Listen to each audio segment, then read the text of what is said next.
has never like appeared in any of the Souls games since then. They're not as interconnected. But right. yeah. Like Dark Souls 1 is a marvel of interconnectivity between the map. Like it really does feel like a Metroidvania, like a Castlevania Symphony of the Night situation where it's just like suddenly you're back here and it's like, wow, that's fucking awesome. Like it takes advantage of the three-dimensionality of the space so incredibly well in a way that just like none of the games since then has done really. Bloodborne does it, but Bloodborne doesn't exist anymore. So it would be nice if Bloodborne existed. What happened to Bloodborne? You can't play it. You're not allowed to. Sony said no. Yeah, basically they just refused to port it to PC, and so nobody gets to play it unless you want to spend $1,000 on a PS4. Bloodborne's my favorite. Probably my favorite game, but yeah. This is what emulation is for. Good luck emulating a fucking. I tried emulating Bloodborne and my computer almost fucking exploded. Fair. But yeah. Ether site rank. No, that's my favorite one. They got rid of shields, which is a unanimously good decision, and they should never bring them back. I don't know why they brought them back in Elden Ring. Shields suck. Shields are wonderful, and they're not having a shield is one of the reasons that Sekiro sucks. In fucking Bloodborne, the replacement for a shield is a gun that you stagger enemies with instead, and it's cooler. Would you rather hold up a piece of wood in front of someone and be like, "Oh, you need to hit me," or would you rather shoot them? No, I would like to click a button, hold it, and be defending myself. I don't want to have to time every fucking dodge. Well, then just keep pressing the shield button. But also the dodge in Bloodborne's a lot more generous. Your character is just more capable than that random fuck you play as in all the Souls games who can't even like dodge diagonally sometimes. That's something I think they fixed in the remaster. I didn't play the remaster, but I remember in Dark Souls 1, one of the worst things about that game is that you can only dodge in 4 directions. I can't toggle investments either. What's the news? What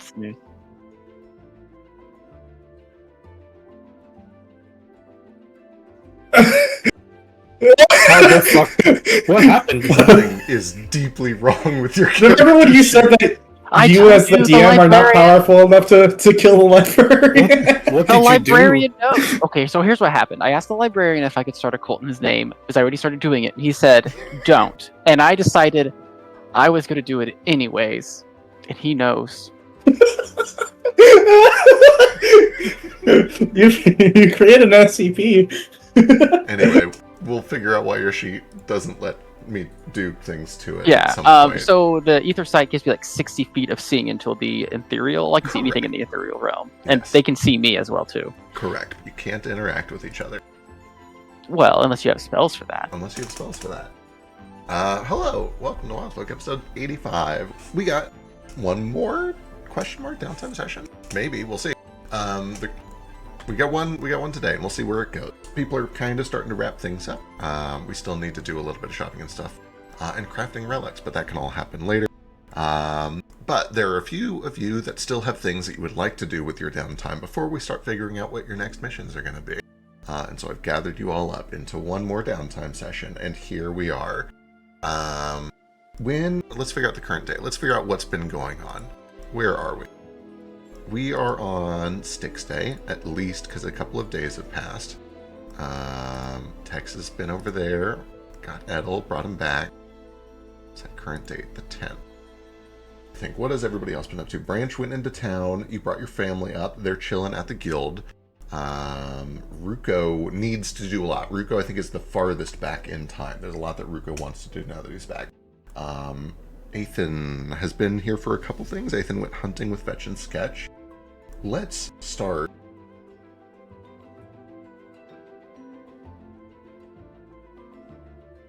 But if you're here, Ruko, what would you like to do with some of your first days and nights back at the guild? Oh boy. Can you hear me, Laurent? Yes, we're good. Wonderful. Well, I do need to eat some noodles. Desperately. I'm starving. But, I do want to go back to, well, after hearing the news about Cyrillin mobilizing, oh boy, that's not good for a guy who's coming from a little rebel family and nation. So Ruka wants to go back to Blemadil and figure out if there's been movement into the region. He wants to get in touch with his family again Perfect. and the resistance. Love that. I assume one of these nights you send a dream or a sending over to... Oh, wait, you can just walk over... Granted, they're not just waiting for you in Bloomingdale, so I assume one of the first things that you do is send a dream to get in touch with Amar and kind of go back and forth there. True. The short version of that conversation is... no, that's a good idea. We have a lot to catch up on. If you can, maybe meet me in the capital city on the 10th or 11th. I'll be there for a couple of days. We can talk things over. I think it's about time that we get you out to Regal Water soon. But that is not as easy as just porting over to the capital city. So why don't you meet me at the capital on the 10th or 11th. Bring anybody that you want, anybody that you think is relevant. We'll do a first talk there. I'll try to get you caught up to speed, and then we should arrange to get you out to Regal Water properly soon. Okay. Exciting. All right, Perfect. that's fine. Excellent. It may be worth, for one reason or another, Ethan, you eventually stumble across Ruko at some point, and I know that you have plans that might intersect with all of this. So, what does Ethan find Ruko doing? What have you been up to for these couple of days? What have I been doing? Yeah, how do you kill time? Yeah. Well, I did go with the Tex and the rest to go and get his little boyfriend. Something. That was wild. But other than that, spending time with Karaka a little bit. I'm kind of staying away to let him do his thing with others, but yeah. Occasional visits. What else? Hanging out with Foster, for sure. True. You want to check on how Karak is doing? I was going to say, I totally forgot. We've not had the decompression session with Karaka yet. Oh boy, there's been so much to catch up on. Okay. Is there? Excellent. We'll say you've not done that yet. You were kind of heading in that direction when Ethan finds you. Okay. Oh, hi. Ethan, have you seen Foster's new grove? It's beautiful. I haven't, actually. Gosh, you should see it. Where is it? That a ways. He's also snacking on something. He's got it on a stick. He points with the stick. Do remind me to bring him a housewarming present, I suppose. That's something people do. Yeah. Ooh, I can help you find something. I'd like that. We have portals all over the world. I think I should like to give him a houseplant. A house? What? A houseplant? Oh, yes. I thought you said blight, and is this like a dead thing? I don't Okay. think I want to blight his home, no. Well, I don't know. Sometimes you guys heal from things that don't heal. Well, hurt from things that don't heal. It's just weird. I don't know. It's true. It's not really his aesthetic. Yeah, true. Very true. But yeah, I can find something. Maybe. I don't know. Yeah, Oh. I'm thinking maybe a flower that represents flower. Is it a flower that's good for houses? I'm not really sure. I've never kept them myself. I think I'll know. Let me exploit the vulnerability of all plants real quick and find out one that's suitable for Foster's home. I initially heard you say a flower that represents flower, and I was very deeply amused by that. And I do think the answer to that is daisy. I think a daisy is the flower that represents flowers best.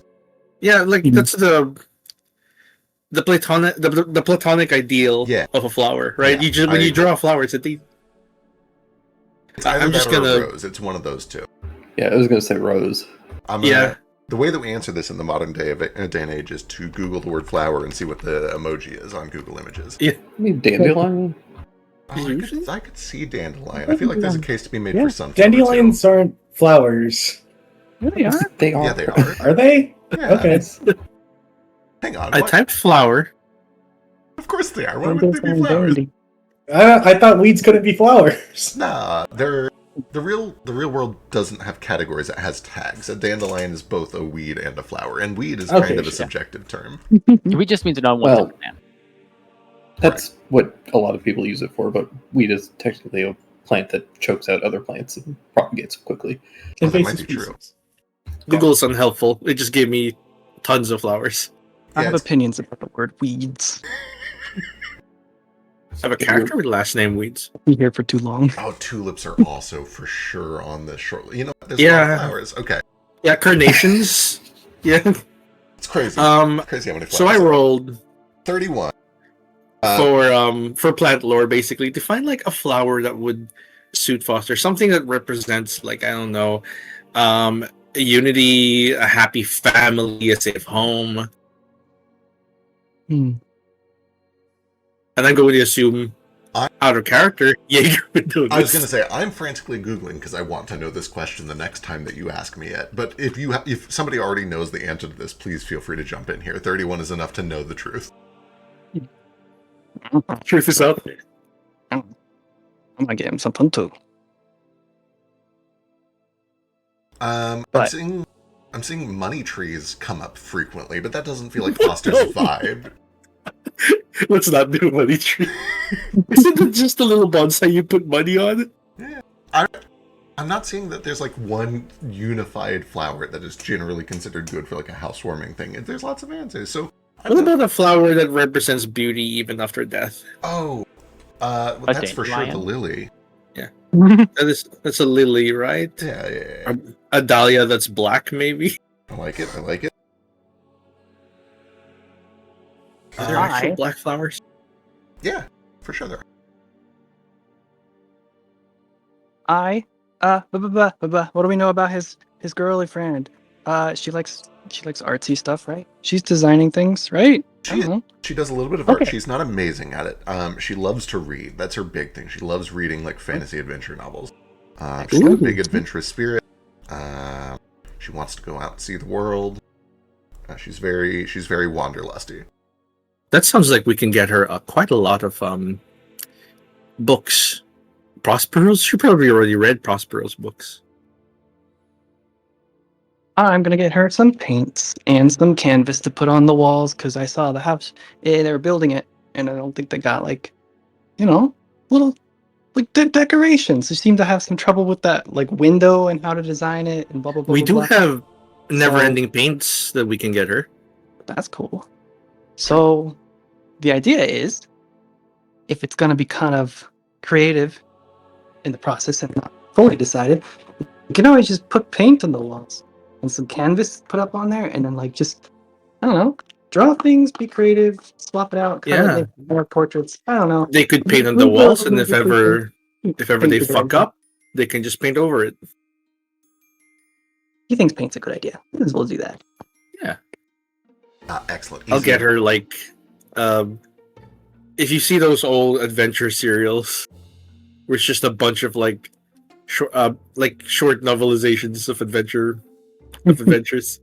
I wouldn't know in this world who has them. I could give her a copy of my LARPs turned into books. These are my roleplay logs. I wrote them down. It did. They were written by other people and then turned into books. I said that as a You joke, remember? but yeah, Delamarzo absolutely has a culture of novelizing these things as they're happening. He's I sort of bought canonizing one. them. Yeah. I bought the one that had my campaign in it. I was like, oh, so that's how we ended. Perfect. Could you imagine having a whole crowd of people making session notes for you in story format, and they all compete with who has the Right. best? What a Oh my- fucking dream Oh. come true. And then, yeah, Ethan, you're absolutely right. You do still have the never-ending paints from the Necrothicary. There were a few extra ones there. And then you can also just buy regular paints. Everything that we've discussed so far is cheap enough that you don't need to worry about tracking gold for it. Sure, it's negligent. It is negligible, yeah. Negligent. Negligent is a slightly different word, but money is also negligent, I guess. Negligible Technically. potato. Oh, that was like my upbringing. Perfect. Okay, with that being the case, Ethan, you have seen Ruko kind of going back and forth over to the windows to check out the portals, specifically kind of eyeballing the portal to Blimidil. And I know that you may have had things that you wanted to discuss with Ruko. Ruko, when are you taking, our subject of interest back to Blimidel? Oh, well, as soon as possible, I think would be a good idea. Could I come along? It gives you a look. Not a bad look, but a interesting. Okay. Why? I'd like to speak with people who are experienced in infiltrating Cyrilo. Hey, yeah, we got a lot of that. I've been playing the role of a saboteur for a while now. I don't think I'm doing it the best. I feel I could be doing it better. I'm just so much more used to marching and killing things. Right. Well, if it means anything, you've been doing it great. But we do have a lot Appreciate of experts with this particular knowledge, so actually this would be kind of fun. Yeah. Also, I think you might need someone to carry this guy. He's pulling him over his shoulder. Also very true. God, he's huge. Yeah, no way. Yeah. Thank you. I didn't actually think about that. Well, I have a wagon. Yeah, I probably would have tried to pull the wagon myself and then encountered the same problem. We're just gonna cover him with a blanket. We've been keeping him fed and alive. Right. What's his status right now? Like, how is he bound? He's got the sleepy thing, right? Correct. He has the sleepy collar that Branch brought over. That is essentially just keeping him in stasis. It's like a feigned death sort of situation. He still needs to be fed. He needs to be given water from time to time. You can either wake him up for that or just give him fucking applesauce and force him to swallow. But his metabolism is severely slowed, so it doesn't happen very often. Okay. Yeah. Oh man, I want to show you all the foods too. I would like to see the foods. I can taste them. Can you taste it? Yeah, I can taste them a little. It's nice. This is great. Okay. It just seems like a waste. Yeah. Now, when we bring a big body through the portal, yeah, we'll try to keep it low key somehow. Maybe we can pile things on top of him. But yeah, I think it should be fine. I was speaking with my brother. He says that he'll be in town, in Bogmers. So I was thinking we could put him in a coffin, pretend he's dead, and we're transferring him back home. No, that works pretty well. People don't really ask, usually, to check, hey, they'll open it and they'll see there's a guy who seems dead. This one checks out. Yeah, and it's a little disrespectful, so that's a good method. We should keep using them. Hey, you know what? Let's clean him up. Put him in a nice suit. You can do that. Okay. Yeah. I'm gonna go check in on his little buddy, but I think we need to remove him first. You mean his son? Yeah. My friend. Oh dear. Is he doing well? Well. Okay, wait. Meta, I think this is like right as we're back, kind of settling in. He hung out with Foster for a bit and decompressing very soon. Okay. I have kind of let him get some rest and some adjustment to the new place and the new faces first. Just a little bit. Right. As we do. And then we'll go in. Have we seen Finn and Darwin since? Out of character you guys have, they came by and paid you. We haven't really done like a, hey, let's sit down and talk with them. If you want to, you certainly can. Appreciate it, because I think Ruko's foisting a kid onto them. They kind of need to be here for that. You can understand my hesitancy. Now, this isn't the plan. But this is the idea that might work really well for them all. I don't know. You see where I'm going with this, right? I do. We could just ask for them to take care of him, and maybe they'll fall in love with him as a child, and then like raise him as their own. I don't know how parents work. No, it's up to them. It is up to them. I was just being positive. I was thinking of the best case scenario, and you know what? I think they It's- are a. They, do we know if they were successful or not in that journey? Yeah, with, I don't know. I was born with parents. They were just kind of there. Yeah. DM were they successful, or They did they come back devastated or they something? no, they were very successful, and in fact, they were so successful that they paid you guys extra. Yes. Because the place was obviously it was a little bit guarded, but basically shortly after they showed up, all of the guards just kind of like got pulled. Apparently, something really big happened out to the east, and so they sent a bunch of reinforcements that way, leaving the place even deader than it was before. And frankly, their job ended up being even easier than they expected. And they have you guys largely to credit that for both of your stages in this plan. And so they have paid you all handsomely for it. They thanked you profusely. They were over the top kind. But then they kind of like quickly retreated off and said, "Okay, so I'm very sorry, but we do have a lot to do. We are working with Baby Boy to reinforce the bulwark to try to prevent scrying and a bunch of other divination, because I'm sure we've just painted the target on our backs, and we don't want that to become a target on the guild's back. So here's the extra money. You've done an amazing job. Thank you." And then he like disappears for like 2 or 3 days. Both of them disappear. For everybody except for Baby Boy, who worked with them, and Bill and Rita very closely to kind of just do all of this reinforcement. And it isn't until sometime around the 8th or 9th when the bulwark finally goes up and this protective shimmering dome kind of erects itself over the guild campus, that you finally see the two of them out and about in front of the tavern with... Huh? Looking. A baby. Not a baby. Teenage girl. A baby. Okay. Yeah, a baby. Yeah, I mean, kind of. Their baby. Oh, this is Prosper. Is this Thalia? Thalia? Lila. Oh, wait. Yes. Oh, the skeleton is Thalia. Yeah. Yeah, I don't know. And Rita Connor. On Prospero, except he doesn't have his clothes yet. Hang on. He's naked? There we go.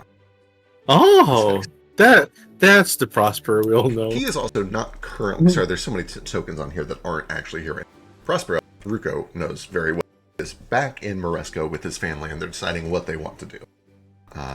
Before he leaves for Moresco, can we introduce him to Hopper? Yes. Oh my god, yeah.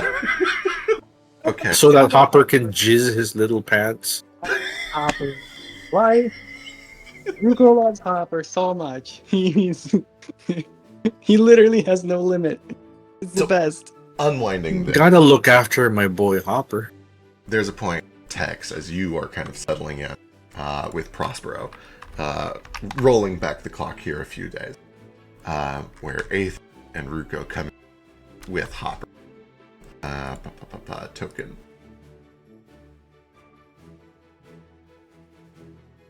I guess Aeth and Ruko, you guys find Hopper doing some mundane work at the library. What do you tell him? Hey Hopper, there's someone I'd like you to meet. Oh, all right. Who have you got? Well, he has a few books in this library.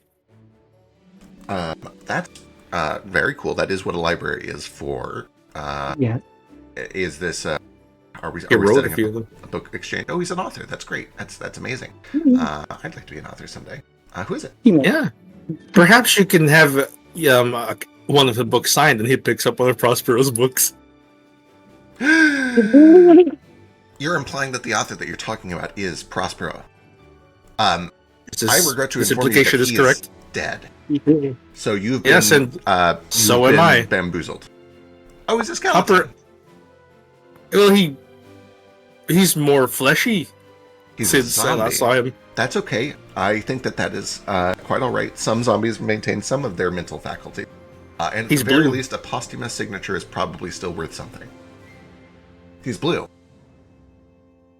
So he's, Yeah, we've seen him recently, and he has flesh now, right? fascinating. A blue zombie sounds much less like a zombie and more like a Stygian. Tell me, is he sapient? Has he spoken? Has he used language? Too Oh, much. he talks. Absolutely too much. You're gonna love it. Come on. Ruko's just literally just like vibrating. He's so happy about this thing right now. Okay. Sorry, hang on. I have these 3 books. I carried them through. 4. No, I gotta put them in before I forget the numbers. 402, 418, 452. 402, 418, 452. And he runs over to one shelf and then another and another. He stuffs them in. Okay, let's go. Grabs his book or grabs his bag, throws it over his shoulder, and hops out after you. And then you kind of as they travel, you just give them like a very you about to see what's up look. Just real smooth. Yeah, and he, on the way over, it's a much shorter walk now that the teleportation network is back online. It's essentially just 2 or 3 minutes instead of, almost an hour. But he fills those 2 or 3 minutes with okay, so when you say that he has blue skin, do you mean that it is actually truly blue, or is it just kind of pale by comparison? Because skin, absent of his blood, is kind of a clear color, which in certain light can look blue, especially when we're used to a It ruddy can't color. be gray. Great. Okay, that's what I thought. So it probably just looks blue by comparison to No, the ruddy. this one is quite blue. Quite blue. Quite blue. Well, that sounds Yeah. Stygian. That sounds Stygian. What about Stygians?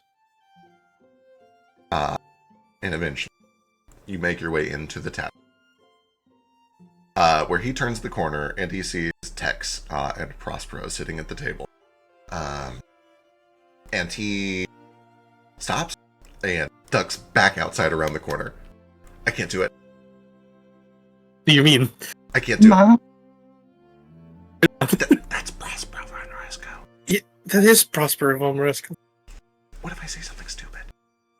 well, then you have one excuse, and he pushes the book into his hands again, like pushes it against his chest. You have to get a signature. You see? I can't just go in there and be like a fan asking for a signature. Do you have any idea how bad that looks? Do you have any idea how much he likes that? Oh my god. You're gonna make his night. Come on. Give me diplomacy check. Oh, wait, I can't. I got my hands in the lime right now. I'll do. I got diplomacy. Perfect. Come on. You love shit like this. But I want a diplomacy. It is the mention. Okay, he looks to Ruko and he's like, wait, he likes that? Oh yeah. He doesn't literally find it annoying? He loves when you fawn over him. He is so proud of his work, and he loves when people like his work. That's his whole thing. He freaking loves it. Okay, I'll do it. Deep breath. Okay, here we go. I'll go with him. Yeah. He walks in. He plays it so cool. He sits down at the table across from Tex. He looks over to the barkeep, who does not notice him at all and just raises a finger like, one please. Gets no response and then just doesn't care. He goes back to the table and then he looks at Tex like, oh, hello Tex, how are you today? Do I know you? We met very briefly. I was traveling with Foster. I'm sorry, who's your friend? Is that, if I wasn't mistaken, I would say that you resemble the late, fantastic, and amazing author Prospero von Resco Wittershin. Christ. Prospero takes a moment to stand up. Well, I guess he kind of leans over to you, Tex, first, like, are we telling people? That's for you to decide. I assume that even if I advised you not to, you could not contain yourself.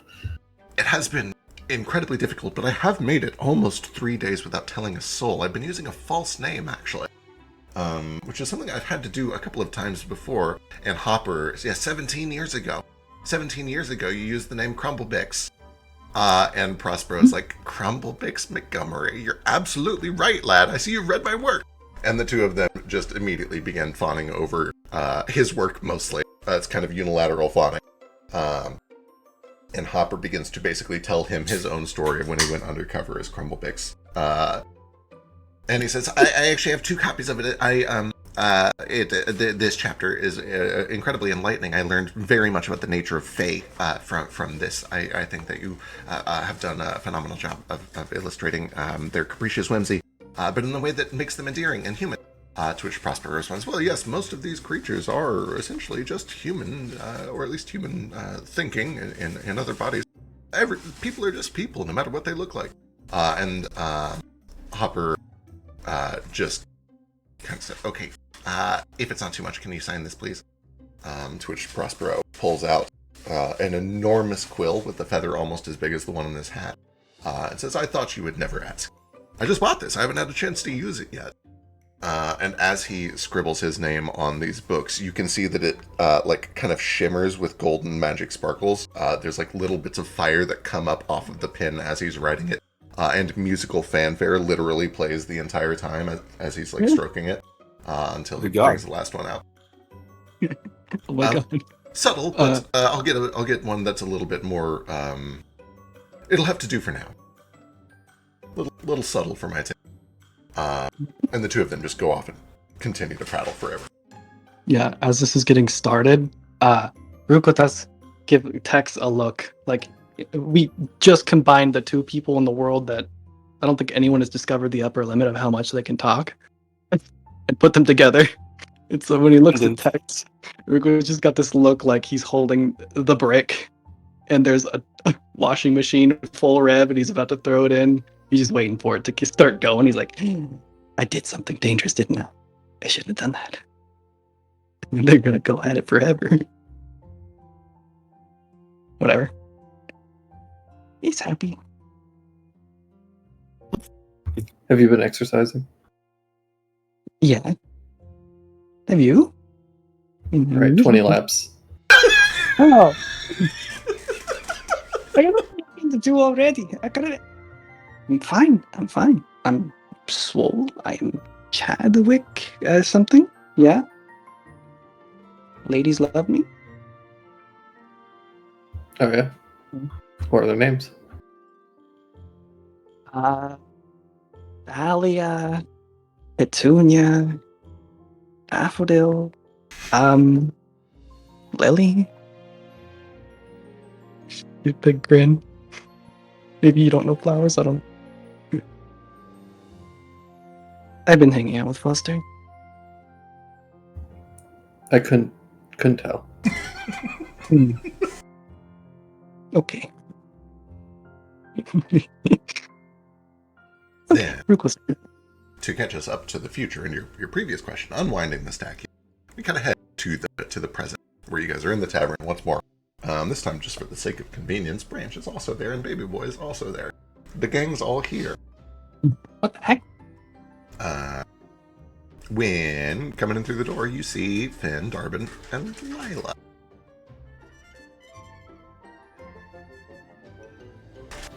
And they immediately just kind of go over to the Kinsey Darbin is patting his stomach. I am famished. I've got to get something. Oh, just a moment, though. And he goes over to the table.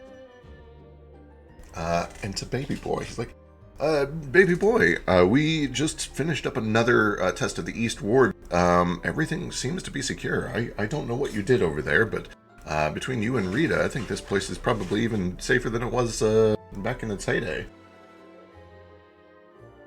Sorry, I'm running inside. Scooting. You're kind of just scooting inside, actually. Yeah. I crawl up. In the mode walk.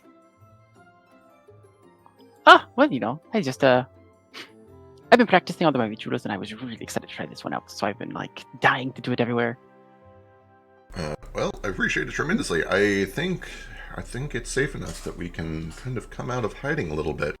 I know we already got you paid, but we haven't really gotten a chance to catch up on how everything went. How did things go? Yeah, it feels like I haven't seen you guys in almost a month now. Oh yes, because the last time I saw you, I was going to cause a distraction. I was trying to kill a vampire, and I realized, thankfully, not too late, that was a very bad idea, and I probably would have died. Well, whatever you did, it certainly worked. Not but like 3 or 4 hours after we showed up and were kind of planning things out, we saw they took a company. It must have been something in the order of 30 or 40 knights left. It made our jobs a lot easier. I don't... Oh yes, we set up a booby trap, explosives on the beach, and then I turned off the portal. Well, I did it the other way around. I do like any booby trap that involves explosives. We had a second booby trap that also had explosives. I'm not really sure how that one went. I see. Well, I haven't heard any news about whether he is still okay. I'm sure that if he is, he's pissed, and he'll probably be looking for us soon. But your work here should help us when that is the case. Yes, and after Mayor finishes describing to me what he saw in the mirror, I will know more. Oh, right, he's still looking through all that too, and he's had a lot of time to do it. I'm sure he's probably at this point gotten finished with it, but Probably, yeah. I still need to prep all of that. Okay. I do have more rituals if you're interested. Perhaps. I'm not. Let's see, phantasmal custodians. We could have free labor. Though, if you're trying to pay people, then maybe it would be a good idea. Well, I can establish a nexus, whatever that does. It just like taps into the ley lines and does something cool, probably. I see. Perhaps actually, the point of free magical labor is that how do I put this? Employment is not the end goal. The well-being of mankind is the end goal. If magic can do all the work for us, then we can sit around drinking all day. But for right now, though, I am actually starving. I'm going to go eat, if that's okay. Have a good meal. Yes, and he pulls out a book and starts to eat it. No, I'm kidding. No. Sadly, Najuruko. Like, well, where's Karaka? Do you want to talk to them about him? No. Ask Karaka. I think we should speak with Karaka first and have him be comfortable. And then we can have... Okay, look, I'm not trying to push this. I'm trying to, I see it working so well, but I don't want to, make it a thing, because then it'll just fall apart, you know? This was But- your decision. Well, it was my decision to bring him back to here, where he can thrive. Hopefully. There's so much around here, so much opportunity. Right, sorry. but, like, we're leaving a teenager alone with no one else as a lifeline. What? No. Way his parent, Who is this? I'll go talk to He's- him. Okay? Karaka. I'm not avoiding him yet. I'm just really freaking busy for a day. We're gonna get to him. Okay? Let's go. I'm going. Wait, hold on. You're talking about the fucking dragon bitch you adopted? Oh, the one that. Oh, I haven't met her yet. The one that was rescued. No, different dragon bitch. Oh. Goals. We defeated a giant criminal and a giant dick. He's terrible. But his son, his squire, he's so much more. I don't know, I felt bad. What was your plan with that exactly? For someone, listen, he's like fucking 19 years old. If he wants to work here, he can. That's his decision. That's Why- what I'm trying to give him. He was stuck on a ship with an abusive, crazy freaking guy, training him up to be a killer. And Yeah, I know. he had nothing but knowing how to be good for his superiors. That was it. His father, to serve to him. It was so difficult to get him to even speak. It was Then, horrible. And I think this is the motherfucker, best thing in the world for him to why- take over the world himself. Well, why are you trying to shove that responsibility on those assholes? And he points at Finn and Darwin. You do it. You be his fucking I'm not. friend. I just think they're gonna click. That's it. No, you don't force friendships onto other I people. think they are going to click. I am not making. Matchmaking. I just think it. No. This is not Simple the- request is like we have to just ask and check on Karaka, make sure he's doing okay, and if he needs help, we can ask Finn Darwin for their assistance to keep him as a ward, because surely he's an asset now. Cyril will be looking for him. Yeah. True. At any rate, I do need to interrogate the bigger one that we have stashed below at some We're point. taking him to Blemadil, so you can come with us. What are you going to Blemadil for? Well, So- they're going to extract information from him while he's down. Oh, and you didn't think to invite me? Well, you were hanging out doing something else. I don't know. I didn't It's think you been could- like 3 minutes since Yeah. I got back. I didn't think you could suck brains. Nah. But I've been looking around the shops, and honestly, there's quite a lot that can. The straw of brain sucking? Kinda. And he pulls out this one potion. It's fucking memory exchange shit. You ever hear of this? I don't want to fuck with those. Why not? My memories are what make me alive. I get you. All right. I don't know. I just found some handy tools for getting information out of people. That's better than just fucking talking to them. So might as well use it. It would definitely work for you. Your body generates and holds onto your soul normally. Oh, is that not how that works for you? No, this all these runes here, it just like rubs and etch. This keeps me bound to the skeleton. Gotcha. Is that the same for all of them? You know what? It's different, Is your We soul can- stored in your bones? kind of. It's Ooh. more like the runes. Fuck, All these I fancy should've- gems. fucking known about that. I've been hanging out with you for like 2 months. I didn't. Whatever. It's the only way I heal myself is I put like gem powder on myself and powdered bones. It's okay. It's like I don't ask you what your meal routine is. Knowledge. Nom nom nom nom nom. Yeah, it's all good. Got it. You can heal with gems. I'll keep that in mind. Yeah. Well, good luck with the kid. I have things I need to. Like him. I don't know why you don't like him. I don't get it. I just don't care about him. Yeah, but you violently don't care about him. I don't get it. All right. Yeah. I mean, I smoked with him once. He seemed fine. That was me. That wasn't you. It was him. You couldn't be. You could never put on a personality as dour as him. Oh. No, I sure couldn't. No. All right. Just squeeze Ruko's shoulder. Ah. Hey. You'll be fine. I do want to just wait. DM, he was injured real bad, right? So when we brought him fixed him. here, like, but like, I imagine probably needed some rest, new place, kind of nervous. Like, I feel like we're not just leaving him to his own devices cruelly. We're giving him a moment, a reasonable moment to calibrate, right? Yes, absolutely. The first thing you Okay. did is you took him over for medical attention to make sure that he was okay. Again, Ethan fixed up his immediate injuries, but he still had a lot of sore bones and muscles and aches that take a little more time to wear off. However, And then we started thinking of a situation. Holy. once he started to kind of get back together, he has spent most of his time over at the Alcazar where Drajak is being held. You've seen him once or twice. The first time that you went over there, he was basically just sitting outside of Drajak's cell quietly, as if waiting for him to wake up any second and give him orders.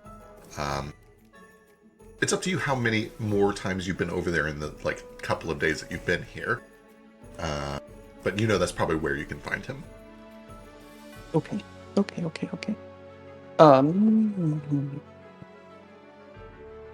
Hold on. I'm about to burn something. Can we... Ruko's thinking about this at the table, so if anybody else has things to do, I need to... Oh, jeez. Hold on. Here be. Branch, you Oh yeah. have obviously brought Belle and your mama over here. We haven't really had a chance to talk too much with Wen. When you reunited the two of them, your mom and dad had a very long and very fast conversation in Manko, back and forth to try to figure out what was going on. And the vibe is that Wince... We'll just play this out.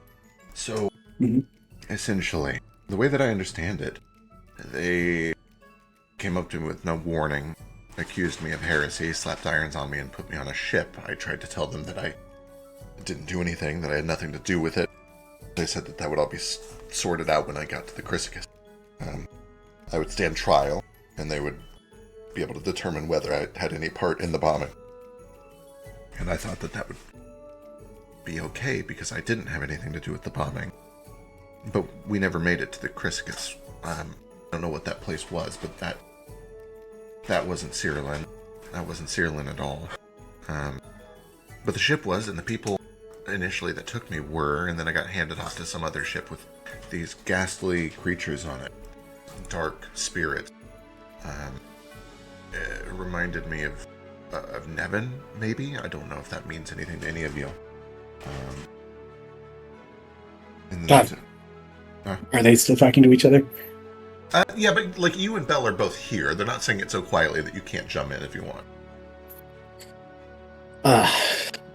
Nevin, Joaquin, fucking Ava, a bit, I guess, even Bailey, whatever. I fucking encountered all of them trying to get to you. It was a lot more complicated than that. What do you mean you've encountered all of them? It's using all of fucking pieces of each of those gods were helping whatever that whole operation was. Also, hi. Nice to see you again after 7 years. He does come over. And you can see his face is still red, because even though most of what they've been doing is like trying to explain what's been going on, he's been doing it kind of through tears. And he just throws his arms around you. And for the record, I assume you kind of got a little bit of this out of the way on the tin sail back. Well, it's like the first time that like everyone in the family is together after like that long too. It's just not realizing, or it's just not sinking in for me that this. And he looks down at the table where there is just kind of a mug of ale for himself and a big old plate of bacon. Your mom has gone back there and started cooking. Like behind the counter without anybody's permission and consent. And she eventually comes Starting to enjoy the smells. Dish. Yeah. And she sets down some sort of a baked dish in a ceramic pot. And she grabs a couple of pewter bowls and ladles some out for each of you. And your dad says, "This is the first family dinner that the four of us have all had under the same roof in about 8 years." Give or take, yeah. Give or take. Más o menos. Well, I'm glad. And enjoy it. I don't know what kind of slop they were feeding you in Latean. That's what that place was called, but I can't imagine it'd be anywhere near as good as Mama's cooking. Okay, you seem to know a lot about this place. What was that place? Yeah, I spent like the last 2 months trying to find it. Anyway, you can thank Belle for the information she raised her hand. found. It was mostly me. Honestly, I did all the hard work. Yeah. All that fucking seafaring and stealing a Cyrillian ship and getting my fucking ass handed to me by a literal fucking spirit of vengeance. But yeah. And he lifts his shirt to, and I did all the smart work. he lifts his shirt to show the fucking like part where he got impaled by La Chulache. That's healing well, but like, Belle did all the work there. Belle Some does bitch taking my job. She's dead. We handled her. You want Thank some? God. ¿Quieres paella? Your mom sees the injury, and she starts freaking out and doting. And Belle's like, "Oh, come on! I saw what she did to your friend. He looks like he got it way worse than you did." Where is he, by the way? Why is your friend not here? Why doesn't he want some dinner? He's busy fixing up my arm. I told him to put something in it. Is he just out? And she kind of just points to the door, like out there. I mean, you can go find him. He has a crafting tent somewhere around here. Cool, great. And then your dad just grabs her like by the. I guess she doesn't have an ear to grab, so he just kind of puts an arm around her shoulder and makes her sit down and eat. Just by the ass. I always assumed this family like grabbed each other by the fucking head feathers. Yeah, that makes sense. That makes sense. Yeah. Yanking on the Kinky, tail. that's weird. Yeah. While they're inspecting Branch's wound, I steal somebody's food. And I leave. Excellent. Yeah, you sit down and one of the bowls is missing. Actually, 13. Let me go check. That might not be it's real mom bad. senses. Hang on. That doesn't be mom senses.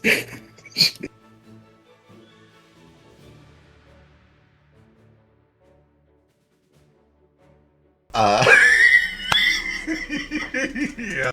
Tex, you kind of look for an opening and you start to reach up, presumably with your mage hand, or you just go for it with your kitty hands. Oh, I just fully grab it with my mouth. Like, we've all seen the Yeah. YouTube shorts of cats like stealing food and people like Yeah, dropping like them. no. Absolutely. The moment your head kind of peeks up over the table, and you start to go for it, there's like a thin leather chancla that starts rushing towards you. No, no, 2d50 damage. God. Get out of here. I worked hard on this. Fuck it, just give it another. Just give it a bowl. Just here. We feed the I'll take strays, a- they're gonna keep coming back. This isn't a stray. This is You know this guy. yeah. Then this cat is family. And she goes over and finds a little This kid's you know this cup. cat. Pours a little bit into it and sets it down on the floor for you. And what did we say? Are you fucking this cat too, huh? I'm my tramp son. What? What? Why? What are these? Where are these accusations coming from? That's fucking disgusting. I leave you alone for 7 years, and this is what you become. Oh yeah. If You're welcome, Africans by the still way. eat normally, You would've been haven't. choked. You never properly thanked me for the medicine 7 years ago. My dear, I thank you every day with my continued existence, and you should be grateful that I am still here. Yeah. But then she Oh, leans what am over I- and she gives you, well, I say leans over, she grabs a step stool and she climbs up and kisses you on the cheek. Yeah, and I'm 2 for 2 on that, by the way, saving both parents. Until the day Belle gets kidnapped, and I eventually have to do something about that too. Huh? Yeah, over my dead body. You'd be lucky if it doesn't happen. Anyway, what's that? Has that knife been treating you well? You've been training it with it at all? I've been using this knife for coming up on 50 years. I do not need training. No. I'm talking about the one I bought for Belle. Oh, gotcha. Yeah, it's pretty slick, actually. Uh-huh. If this is what you're able to afford on guild money, I might have to reconsider the guild stuff. Back when we were Yeah. doing it, they were giving us, enough to get food and medicine from time to time, not enough for magic daggers. Well, if you want to work in the guild properly, 20 laps around the bar. I don't think you have to decide that. In fact, that's them right over there, isn't it, with the kid? I think so. I don't know. I'll just go ask him if they You worked here too. You should probably recognize him. Yeah, I'll just Ooh, go that's- ask him for work. Why is baby boy... Why is baby boy tiny and thin? What happened? I don't know. I was just flipping him back and forth, How? and then he became small. How? I don't know. I keep breaking everything. This has happened many times already, guys. If you flip your tokens, they eventually warp. There you go, we did it. Oh There's no, 2 of them now. there's too many. Let's try it up and down. But yeah, they like continue talking, have like more fucking petty squabbles, dumb conversations about like as if they like were baby boys squirt now, as if like they'd never laughed. It's just like a normal family dinner until Branch probably finishes what's on his plate, and then puts his hands together and is like, "Oh, fucking, you want to pray or whatever." Your dad immediately like takes your hand and he starts to pull out the little necklace beads and little symbol of Edis around the collar. Your mom and your sister just like stare at you. I always assume that like this family always like gave grace after dinner. That makes sense. Like even reluctantly for the people who don't believe in it as much. For sure. I think your sister still stares at you. Your mom stares at you a little bit. She kind of puts the back of her hand on your forehead. It's like, I think that would actually be a great idea. Sure. You leading us. Yeah. And yeah, they go over with whatever fucking like prayer they usually do, but Branch includes a few other gods in that sentence too, mainly like thanking Joaquin for the fucking chariots and thanking Navon for sending the worst fucking assassins ever at every point. religion check. Okay.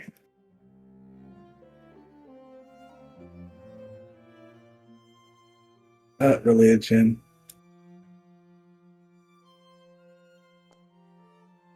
Wonderful, beautiful, amazing. Your dad interjects a few things, mostly to Edith, but also he throws one in for Jib. Something to the tune of he kind of like peels back for a second.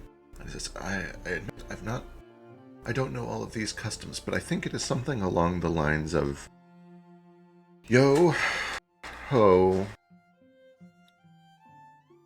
Today I be free, and for that I give my thanks to thee.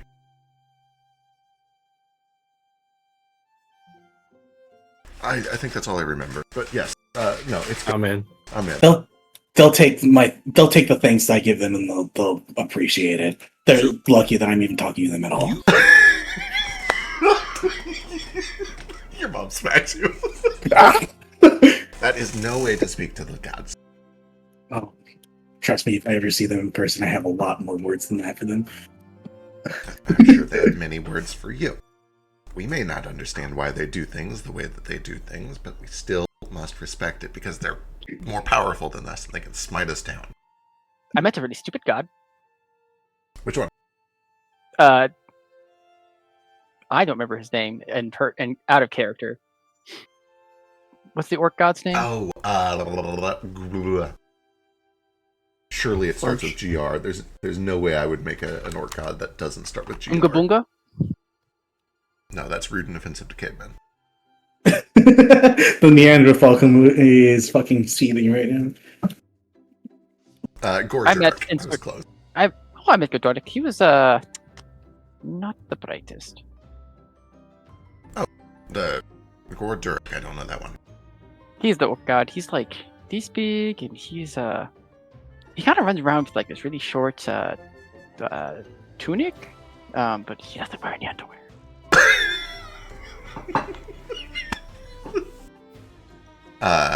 Belle is like, wait, are you saying you saw a god's dick? Yes. How big was it? Your mom gets on the table, pulls one chunk off, pulls the other chunk off, and does like a scissor cut. You hear the Smash Bros. Critical hit with the baseball bat noise, and Belle is gone. She just vaporizes. Whoa! How'd you do that? Is that a mom's superpower? Do not ask, or she'll do it to you too. I've never been. What are those things called? Chunkless. I've never been chunkla. Chunkla me. She Sink starts. lower into the chair. She puts one on, and then she looks at you, and she just kind of glowers. Says, "You have to make me angry first." I'll be scary. I'm gonna demoralize her. Sure, give me intimidation.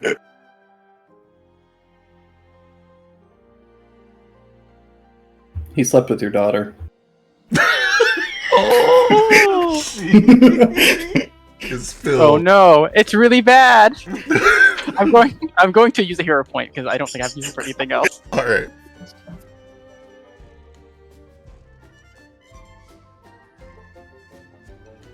Well, She seems kind of unimpressed, but then Tex offers that you slept with Branch. And she does like a full wind, full arm baseball throw. She lifts the leg up. Oh yeah, like full pitch. 16. I don't know if you're letting her hit you. And if not, I don't know Yeah. if it's 16. Okay, then on it doesn't hit me, but Perfect. Then letting her hit Stick you, growth. it I slams like lean into it. directly onto your mask with a pretty heavy slap, a leather slap. You take 96 points of damage and die instantly. Actually, I have 104 health, so I'm fine. Doesn't matter, you die instantly. If you get hit by it, you die instantly. Oh no! Lachana, you have no idea how powerful He'll Lachana be back in 1d10 days. It's okay. Also, for the record, I've never met your son. Good. Nobody He's ever not my will. type. I'll make sure of that, ma'am. I'll protect you. Almost a critical hit. You say she runs over. No, she takes her other chocolate back off and just beams it straight towards you. This time she gets you like right under the throat. And I have to stress, it doesn't hurt, but it's like a slap that kind of makes you. It's as if the wind got knocked out of your stomach or whatever, except it's from the I don't throat. breathe, so like I don't know how this really Oh, affects me. damn, you're so right. Anyway, I'll just dramatically fall to the ground.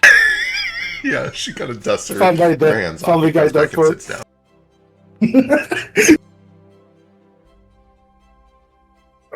down. I'm not on my best today. It's fine. You don't sleep with my son. He's not my type. This is the worst thing's ever happened. You can't sleep with him, but you have to want to sleep with him. Christ, I thought no one would ever get rid of him. Gracias, mamá. And they not. Okay. You know, like in the Star Wars, after Obi-Wan gets hit by Darth Vader, it just becomes an empty cloak. So what I would do? The baby boy. I just teleport out of it real quick. It just falls to the ground. Yeah. Checks it. He's disappeared. Then I stare in the window as my real creepier self. No. With eerie music. Anyway, wow, family dinner, great, and all. I'm glad you're all safe and healthy and whatever. Dad, I'm glad that you're not in prison anymore, and Mama, I'm glad you didn't die after I went through all that trouble to get you medicine in the first place. And when Belle gets back from the chocolate dimension, I'm glad she's out of trouble too. But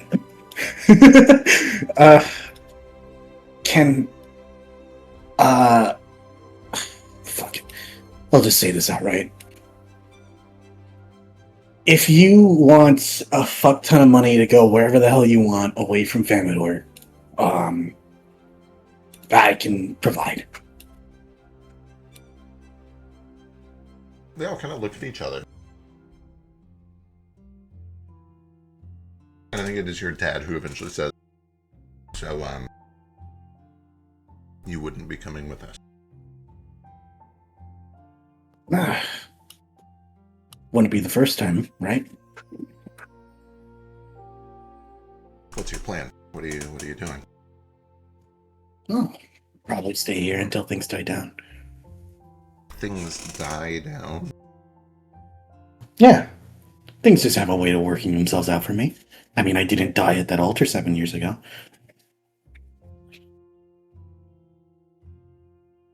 I am not here to tell you what to do. If you want to keep doing this, then by all means, you're helping people, I can tell. But if what you're waiting on is for things to just magically get better on their own, that doesn't really happen.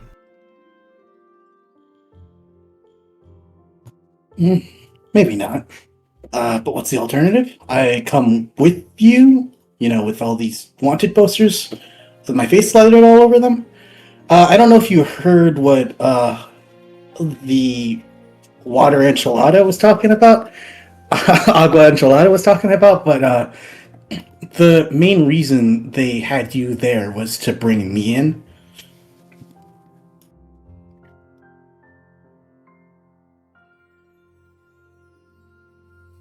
You think you can get somewhere that is safe? I think I can build up the resources and connections to eventually be somewhere safe. Yeah. Alright. Yeah. If you think it's for the best, you've gotten us this far. You're smart. You're capable. You've obviously learned a lot. Just be safe, I guess. I'd hate for this to be our last family dinner. Yep. So where do you want to go? And he looks at a map on the wall and is like, I've been to fucking Zulakara. That place is nice, but not a lot of real estate right now. Pi fucking sucks. Don't even consider it. Pirate land over there. What's Gorchiga? Yeah. That's pretty cool, but not your style, especially if you're gonna continue being in fucking Edis robes all the time. Your mom. Hey, what about Eden. Your mom and your dad look at each other, and they both kind of simultaneously say, Jack Schechtel. Shechtel? Your dad says, way over to the west. They speak some Menko over there. They have good food, good climate. The people are nice. We've heard they have good music. We've wanted to go for a long time. We talked about it when we were. It must have been 30 years ago when we talked about this. Yeah, before before Bell came in and ruined everything. Yeah, before you brats came along and got us all locked down in Vamador, we had big plans for our lives. We were gonna do cool things for a while. Oh, maybe you should have cleaned your bed sheets more. Your dad reaches down and takes off his sandal.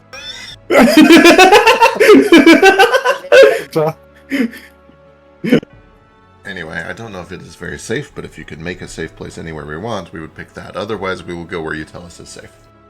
I ain't the fucking arbiter of this family. You've got your own autonomy too. But sure, that sounds nice. It sounds great. It'd be a bit difficult to get here from here, but like whatever. And you know, if you've got friends, companions, or whatever that you want to bring with you, hell, I can hire a few bodyguards to make sure the journey is safe. Get you like first class transportation at this point, and maybe like even like fucking rent for the rest of your lives if you want. Just let me know, okay? Belle does kind of jump in and says, "This is all well and good. This is great, but Oh, you're back. are we not?" Yeah.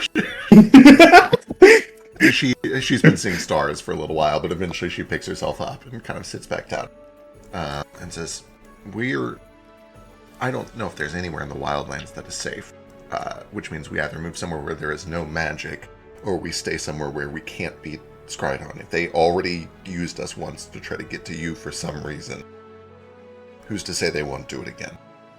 And the way I see it, we're under a bubble right now. The food is good. You're here from time to time. Well, if you don't actually know where I am, and they have no idea where I am either, they do come for me again. Who's to say that they'll even be able to get information about my father's recapture to me in the first place, or that I'd even come back. Honestly, for all they know, Lateon's still up and running. They haven't checked yet. I was just about to say, I mean, I missed work this morning. They're going to know something is up. I don't think I can just go back in and pretend like everything is fine. But I don't know whether they have any idea anything has gone wrong at Luteon, and they probably won't know for some time. Unless I guess they could learn if they have suspicions. They're at war. It's hard to say where they're spending their resources right now. I don't think I'm that important. I think current events has probably distracted them from whatever little adventure this was. Would have been cool to figure out what Lachi was talking about, but honestly, I hated talking to the bitch in the first place, so yeah. You didn't hear anything, did you, Dad? Nothing Papa? Useful, no. No, they were painfully quiet, awkwardly quiet. It was maddeningly quiet once I was on that second ship, especially. Nobody said anything to each other. Were you the only one loaded on that second ship? As far as I know. Did you know where the first one was going? Presumably to take me to the second ship. There were no other Justicars with you there? Oh, yeah. I mean, the first ship was kind of just a typical Cyrillan trade ship. There were some guards. There were Justicars. There were sailors and even a couple of merchants. I was in chains the whole time. I'm trying to... When the fucking bombs went off, the fucking Cyrillan apostates fucking rounded up all the Justicars and arrested them. I thought they were on that ship with you. They let some of them In fact, go. I kind of thought they were in Lateon with you. They let a lot of them go. Many of them fled immediately. They didn't let me go. I thought, oh my god. Bert's guy. Oh my god, starts with the B. It's been so long. help, father, priest, chaplain. The one who was in trouble for the fire. Yeah, the one who started the fire, the one who blew it up. Claude. Thank you. Yeah, I was confused because it started with a Literally, P. I had an inkling that Claude might have been on that ship, but I didn't see him. Yeah, I thought he was going to be there too. Can't really say I care that much for the guy, but I'll just leave it.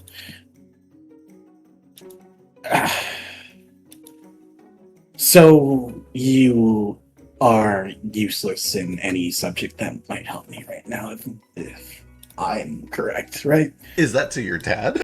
Yeah.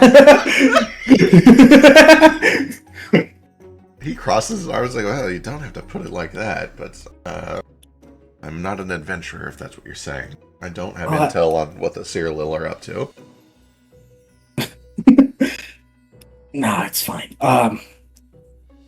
Really, my expectations should have been lower. So it's my fault. Anyway.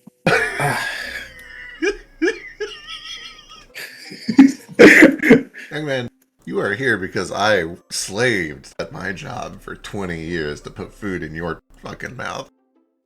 I was working that time. Call me useless again. Hey, I was working that time too. Here, nonetheless. Yeah, that's true. That's true. Whatever.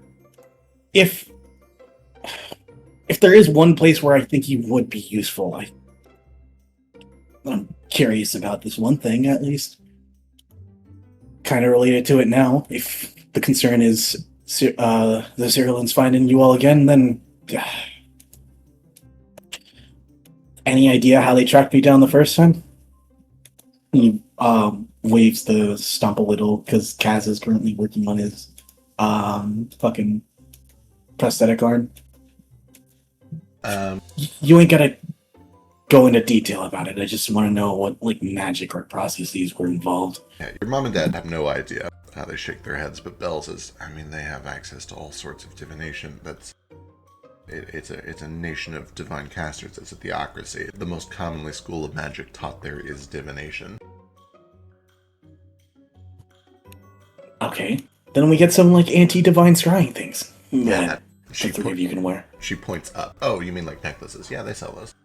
Yeah. Well, sure. That problem solved. Okay. Anything else? I'm trying to think of... I've been thinking about this conversation out of character for so long, and again, I've forgotten everything I wanted to fucking bring up. We can also jump over. That's all the time. What? I know that Ruko wanted to go talk. Yeah, we can jump back to Ruko. Yeah. Anybody going with Ruko, or are you going over there by yourself? Hello. Am I in this house? Hold on. Who's Currently, out here? right It's now, a you bar. guys are all in the tavern, just kind of having dinner and talking with each other. But when you're ready, you can go talk to Okay. Karaka. Or do whatever else you want to do. Okay. Wonderful. Ruko, at some point during this, it doesn't need to be noticed, but he does just watch their little family thing, and his mom get pissed off and all this. Oh my god, Ruko gets he just looks so happy, but also he got tears too, because I don't know. He doesn't know. It was a really good time, but Ruko was mostly quiet. He was so amused by everything that he just kind of stayed a little bit. He thought he was talking and engaging the whole time, but nah. This is all just he's Yeah. fully present, but not actively speaking constantly. Yeah. Kind of soaking in the family read. Yeah, it's real cute. Okay, so I do think that after Ruko would have brought Karaka back, he would have let him do it, heal asleep, do his thing, and found out where Finn and Darwin were initially, and just kind of let them at least be keyed into things. I imagine sequence of events. We heard that things were successful. We got paid, all that stuff. Bounced over to go speak with them, saying, "Hey, we got a new guy, new member." Oh, I don't know. Just brief them on the situation. You do see that they are over there at the tavern. Darwin is eating. Lila is right next to him, also eating. You see that Finn is sitting on one of the bar stools backwards with his arms just kind of crossed. He he seems to just be watching. Okay. Yes. Oh gosh. And the tavern's even better. This is good. Okay. If you recall, far back in the past at the cemetery, Ruko discovered that extremely tragic. Oh, Yes. jeez. The remains of their children. Oh God. So he's very happy to see that things are working out for them. Yeah. Okay. Ruko's gonna go over there and see them. Yeah. As you start to walk Hey. over, Finn kind of is the one that catches your eye first, and hey. Wait, or is anybody then there drinking things? Like Ruko wants to grab a drink and like bring it over to resupply. Yeah. To be useful. Yeah, they got drinks. Heck yeah. With his new coin, Ruko's gonna buy 3 drinks. He forgot his own this entire time, but he doesn't even realize yet. Excellent. Yeah. Cackles takes him on and says, "Okay, what's it gonna be, boss? You. I got hands today." Pointing. Oh. How do you do that? I truly don't know. Are these like people hands, like just human hands? You're at the end gonna of have his to little- ask Philo. I can't tell you that. I don't know. As far as I can Bush tell, magic. he's really dexterous.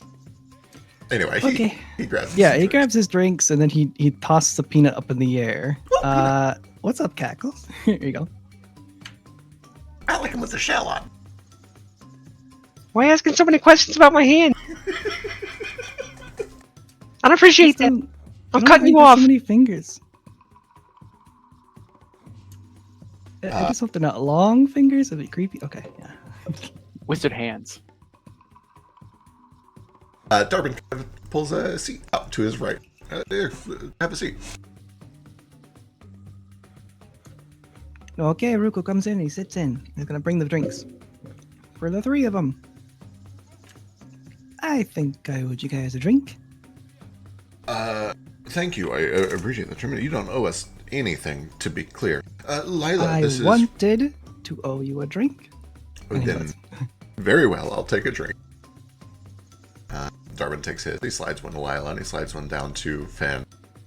Finn picks it up, and he takes a sip, and then he sets it back down. Darwin takes the whole thing and just immediately starts chugging it, and Lila kind of, nurses it at normal speed for a little while. Ruko just briefly gives him like a little like fist bump, like yeah. Still forgetting that he doesn't even have a drink, but he's all here for it. So, how did all the adventure go? I know you were on a different team. You were not in the Team Explosives team. Yeah. Yeah. Oh, jeez. Yeah, I'm still trying to parse what the other team was doing. To be honest, there's a lot. I heard all of them. I took notes. I haven't processed. A lot happened. Anyway. You and me Yeah, both. yeah, things went Rita's well. back thanks to that team, and we're still trying to figure all of that out. It sounds like... Anyway, like you said, still trying to process. A lot to catch up on. Yeah. It means we're being effective, though. Could you? Oh my goodness. Wait. There's so many things happening, and look, we've got portals open. We've got everything reopening so quickly. It's exciting. There is a It's moment... freaking terrifying. Yeah, there's a moment where you say that, and especially when you say terrifying, that Darwin kind of looks over to Finn with like a kind of guilty look, and Finn looks back with like a C look on his face. But then they both look back too. Yes, we've been doing a lot. I'm very proud of all of us. It reminds me a lot of the old days.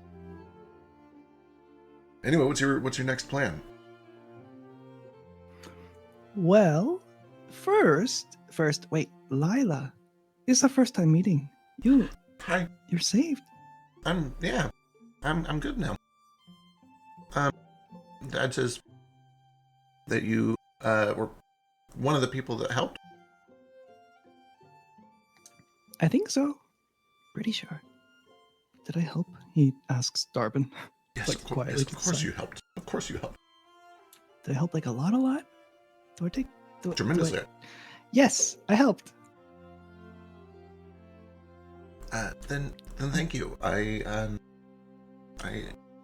really glad to be back. You gotta deal with these two guys now. They're all right. Yeah, kind of weird, but aren't we all? Goodness. Oh wait, speaking of new people, new folks, I did kind of consensually abduct someone, sort of, mostly, yes. Oh, jeez. There was tragedy between then and then the getting here, but there's a new guy. And a big dangerous, lumbering, murderous fellow that we've kept under sleep. Finn says, Yeah. Drajak over at the Alcazar, yeah. Jacques, yeah. He's His oh, kid's a bit evil. weird. He sure is. He's been through a lot, But- though. I get it. Yeah. But I do think, I don't know, I think this is a good place for him. He needs to see the world. He's lived close to that guy for his whole life. And I know when I see a soul that's been condemned to a life, maybe you don't. No, I Well- get it. I understand. You want something better for him. I think that's admirable. I hope he's able to find it here. Gigi's Yeah, been looking is- after him a lot, which has been really good. I love Gigi. He's so scary because he's gigantic. But he's so gentle, It's that innate fear with the suddenly being enamored by how wonderful the guy is. Gigi is Such a very quick. strange feeling. I've seen him use a screwdriver, a normal size screwdriver before. Really? I Wait, don't what? know how. I don't know how he does it. I think it might be magic. I truly don't understand. He's a wonderful guy. Yeah, so I think he'll do good with Gigi. But yeah, if I don't know. If you guys see him around, just know I vouch for him. He's here. Let me be whimsical, I guess. Bear with me. A storyteller. Oh, fuck it. He looks for his drink and he doesn't actually have one, so he's like, oh, forgot. Finn will yeah. slide his drink back over to you. Okay, he takes a good swig. I do appreciate it. Just staying sober. Okay, cautious. Anyway, yeah. But you see, he grew up under the thumb of Jacques the Red. Dangerous, brutal, savage. All of that cunning for violence and evil, yet he does not seem like the kind. I was like that, in a way. Being a rebel, being pressed into the life you're supposed to lead. You could do it well. But your heart's never in it. I sense that within him. So, I think with this guy, if things are okay with him, well, I do think you'll have somebody as cunning and... Oh, jeez, it's like Jacques the Red, but with a conscience. You imagine. The fighter, the strategist. This is a place I think that he can thrive. Better than anywhere else in the world I can imagine. He's just not there yet. He has not figured it out yet. So if you could help him out in any way, I'd really appreciate it. I don't know. You have resources, right? The two Looks of them around. kind of look at each other, and then I think Darwin is the one who looks back. And he kind of pats you on the back. He says, Rugo, you're a good kid. It's good that you're looking out for him. We'll see what we can do. I don't want to make any promises. If he's important to you, then I'll see to it that he's taken care of well. Yeah. At the very least, I he'll just- be afforded some opportunities. We'll make sure he gets a place to stay, food and shelter, and somebody watching him most of the time. Ruko just he takes this big hearty, feed him, give him rest, this thing that Darwin offers, and he just bumps his knuckles against his arm. Okay, you're a good guy, I get it.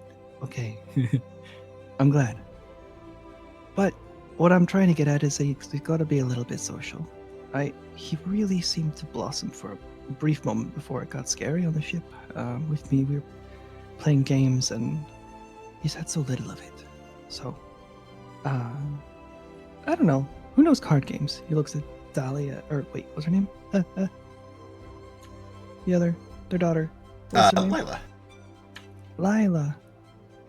Yeah. So then he just like he gestures to Lila just through the flow of conversation. Like, yeah. So if you know any cool games, number one, teach me, and then you could also teach him. It'd be fun. You could play with him. He has no idea how to do most things, but he seems to be so much. He's so enthusiastic about it. Give me So a D100. we got a whole bunch of new people here. The way I see it, a lot of us. Whatever. I'm not overselling it. Never mind. D100. Oh no, my sheet. Here we go. D100.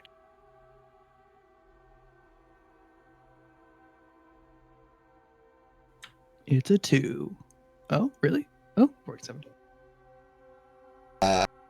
Lila says, I know a few card games. I used to do a lot of dominoes. Do you think he likes dominoes? I think I know. Wait. I don't know the game, so he sure doesn't know the game. So I think he might. I don't know. You try it? How does it play? Yeah. She kind of pats herself down and realizes she doesn't have any of her belongings. Finn kind of reaches at his side and from seemingly nowhere pulls out a little box of dominoes. He takes the sleeve off the top. What? And he pulls a couple of them off. You don't want those. Those explode. The rest are fine. What do you mean explode? That's kind of cool. Yeah, they explode. Wait, but why? Sometimes you need an explosive. Oh my god, you sound like my friend. Zep. He always does these things. He's like, here's this regular object, and Exploding he just regular gives him the objects is one suspicious of my look. favorite. Yeah. Your friend sounds very cool. You should connect with him. He's cool. Even just for a resources thing. Man, guy's clever. Maniacally clever. Anyway, he puts a finger on a domino and slides it forward. What is this? Okay, so He kind of wants to learn the game here. yeah, we deal it out a hand, and then we take turns putting it, and it has to match the side that you touch has to match the one that you place. And she essentially teaches you how to play dominoes over the course of 10 or 15 minutes or so. Cool. Okay. Yeah. Anyways, this I'm gonna show him this a little bit, unless you want to show it together. But he just needs things like that. He likes it. The games where things are a safe space and you can kind of break him out. And boy, he's smart when you get to know him. I want to make sure he's supported. That's all. But anyway, I'm glad you guys are back. You made it here safely. I am too. It's good to be back. I know that things are probably just getting started, and we have a lot to talk about and a lot to prepare for, but I'm feeling good. As good as you can be when Cyrillin declares war. But good. Good enough. Good. We have each other, and that's what matters. Speaking of world-ending nonsense, I'm gonna head back to my home for a little bit through the portal, Bogmirth. That's Speaking of explosives, there's connections. that is totally fine. Of course, I wish you safety. And at this point, the Finn kind of interjects. We might be closing that portal. It won't be for a couple of days unless things accelerate quickly. But if you have business there, you should get in and get out quickly, or plan on staying there. We can't leave a backdoor into the guild from an enemy-controlled state. Blimadil is a vassal of Cyrillin. They are legally obligated to bend the knee unless they choose to rebel. Rookwood's claws straight up just dig into this tankard. On paper, you'll never find more violent types when it comes to resistance. You have some solid allies there. As always, keep watch, yes. But don't underestimate them. Not. I hope you're right. As long as they can control the portal, we will keep it open. We've You stationed can a lot always of rig it to blow. He smiles and he says, if we had already done that, I wouldn't tell you. I bet. Well, then we're gonna double do it. That's the problem here. We're on the same page. I would recommend not adding any additional explosives, any additional Yeah, hypothetical explosives to the window building. Yeah, but I can almost guarantee you that there's probably something in the works.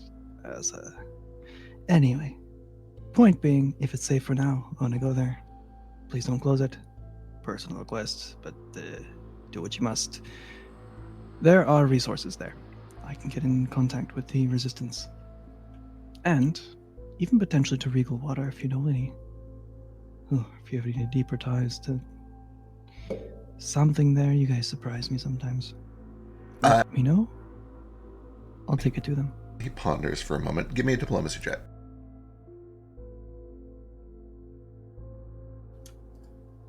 There is a weird air about Ruko, by the way. Just when he starts discussing this stuff, it's like more, I don't know, less happy, whimsy, happy guy. He's more just like, there's like a sharpness, this cunning that kind of seeps underneath. It's kind of odd. Like, suddenly he's locked into something. Finn kind of squints and he nods. All right, we'll leave it open for a little while. I can't promise how long. If we come close it, we'll do our best to make sure that you're back through before we do that. Try not to stay there for long. We don't know how long it would take for Cyril and main forces to get there, but we suspect it could be a matter of days. Do you have intel that they're heading that direction? If they're unstopped, yes, they could have most of their fleet there in maybe 2 or 3 more days. The fleet from the north. Up the rivers? Yeah, well, no, they're airships from the Chrysigus to the west. Oh, right. Yeah, it would be much harder for them to bring their ground forces. As they learned several hundred years ago, swamps and horses don't get along too well. Yeah. Sure as hell learned. Yes. Okay. But they do also have a temple in the holy city, or in the capital city, in Bogmirth, which means they probably have some form of teleportation for small units. Which is why we have stationed a tremendous number of guards and mercenaries at our own window building and are checking people on the way through.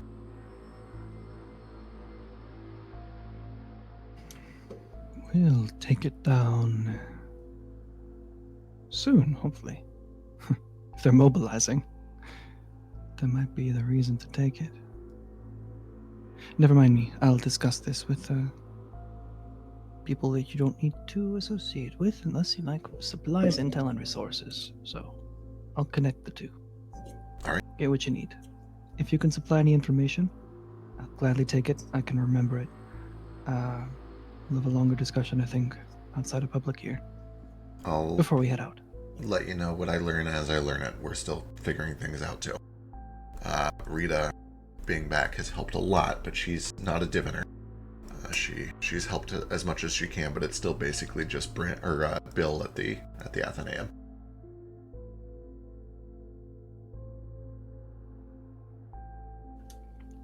Okay. Ruko just thinks about everything. It's like parsing it through, rolling the tankard a little bit on like a circle. There's like fire in his eyes, like he's furiously thinking through things. Meanwhile, we have a hand raised from Baby Boy. Oh, I can wait. It's not that big of a rush. I just wanted to ask Grim a question. Oh, hello. Welcome back. How did your missions go? Pretty good. I'm going to respond telepathically with Illith since he's my Illith bro. It went pretty well. Was quite successful. I just had a quick question. How's my little minion doing? Sorry, how's your what? My little minion, the one who you were watching? The Fox Echo Bay. So I'm reading a chat. He seems to be doing all right. I don't think he understands fully where he is or what he's supposed to be doing or what has happened. But he seems happy enough to just have work to do. I've been having him clean and organize my books. I hope that's not too demeaning. I don't think so. I mostly just wasn't sure if I just feel really bad killing him, you know? He is a strange creature. He certainly has some interaction with fate, with fortune. I don't understand exactly how it works. I suspect it is some Fey origin or perhaps Echo Fey origin stuff. It could be useful, but it could also be very dangerous if he ever gets the wrong ideas. Yes, well, I had a thought about that. You see, it's in for the what's it? In for something, in for something else. In for a little bit, in for a lot of it. There's like a saying. I don't remember what it is though. In for a bite, in for the whole gallon, in for a mile, inch. Something like that. Penny in a pound is how I've heard it. Ah, yes, that. I did kind of, alter his memories to make him think that our enemy was his enemy, and in fact did all the killing instead of us. I don't know. I feel kind of weird about that, but obviously revealing that to him might have consequences. But I do have this ritual that will magically make him our friend.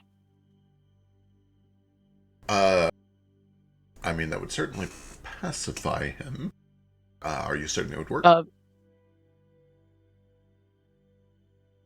I mean, I think so.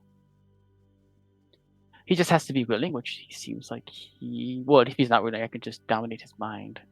It just seems, people always be like, baby boy, maybe don't do that. And I'm wondering if this is one of those things. Because Tex said something like, oh, I murder people, but you mess with people's minds, and that's really evil. Oh, droll, the ethics of mind control. Are you doing it to make the world a better place or not?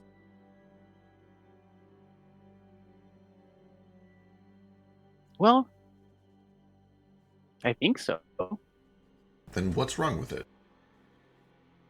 Well, it's my world. What about his world? It's the same world. We live in the same world. Isn't their word like disappearing? Oh, well, you do actually have kind of a valid point there. Maybe. I'm not entirely sure. I mean, know I it would has like no it color not to and has disappear. missing a lot of life. You might be right.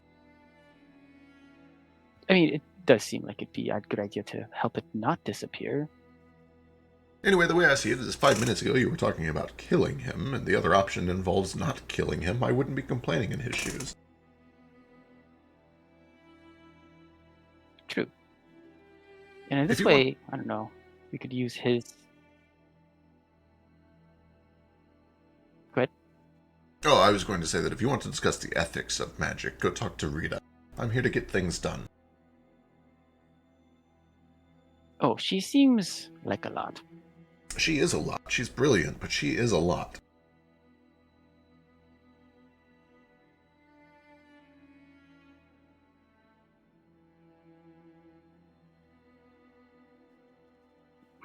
I guess I'll have to think about this. I don't know much about the fortune and misfortune, how all that stuff works, and how it could even benefit us if it's just small scale, or how large of a scale we can create it. Let me know if there's some way that I can help. This all sounds a little big, but I do like that.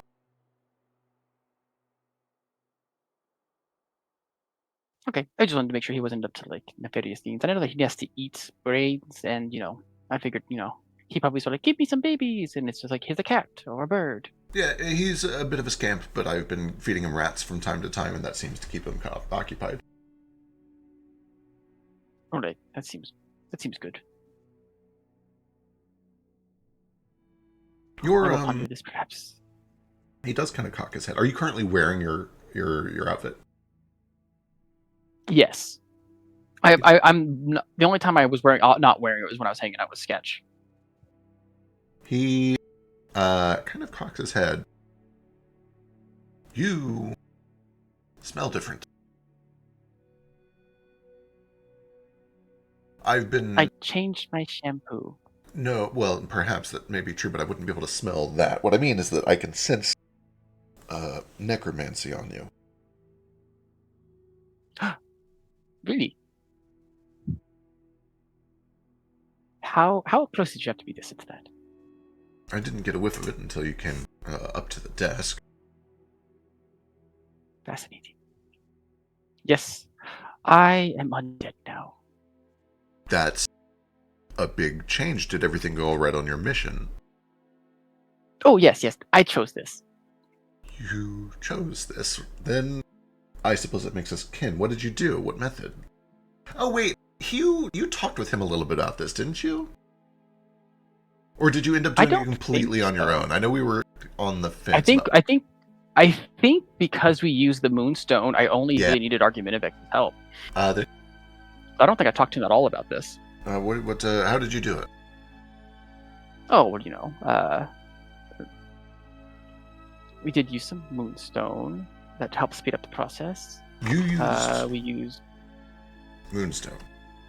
Well, just a little bit. Well, I guess a lot of it, depending on what your kind of context for a little bit of Moonstone is. There is almost no such thing as a little bit of Moonstone. A little bit of Moonstone can bring back limbs. Yeah, Styx was all like, "Oh, don't do it, baby boy," and she shook her head. Oh, you spoke. Oh, of course you did use Moonstone. Oh, God, it's terrible. Well. All right. To each their own. I hope you find happiness. You've certainly maintained a lot of your memories. There must be some advantage. Oh yes, I did. We did very, very well on this. I don't know. Well,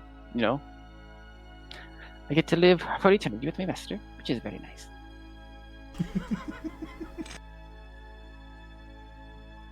And unless I get, if we get tired of it, I can just, Yeah, nobody ever seems to discuss that, but you do eventually want to have a way to, rest. Perhaps. I guess we will find out when I get there. I assume that you plan on living quite a long time then, no? I have no intention of giving up anytime soon, but I guess I saw that someday, far off in the future, I might want to. So there's a catch for it. Well, if you get bored, I am just a call away. We can hang out. Right. I assume some days you might get bored.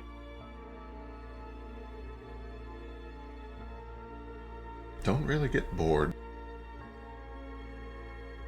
Still, though, if you're asking if I'd like to hang out, then I suppose I could make some time to do that. Yes. Very well.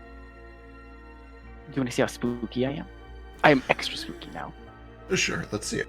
I'll pull off my head and show him. Give me an intimidation check.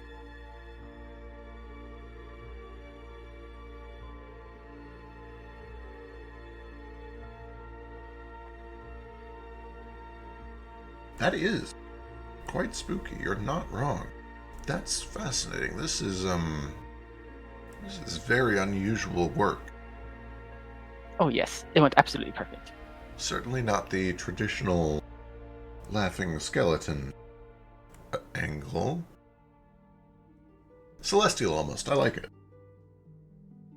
Ah yes, like a clapped celestial. One would say. The door starts to kind of open, and he kind of throws a little minor cantrip to hold it shut for a second while you put your head back on. Oh, nice. And then eventually, oh, sorry, that thing is stuck. I need to oil it. And he pats you on the back and goes over and lets the people in.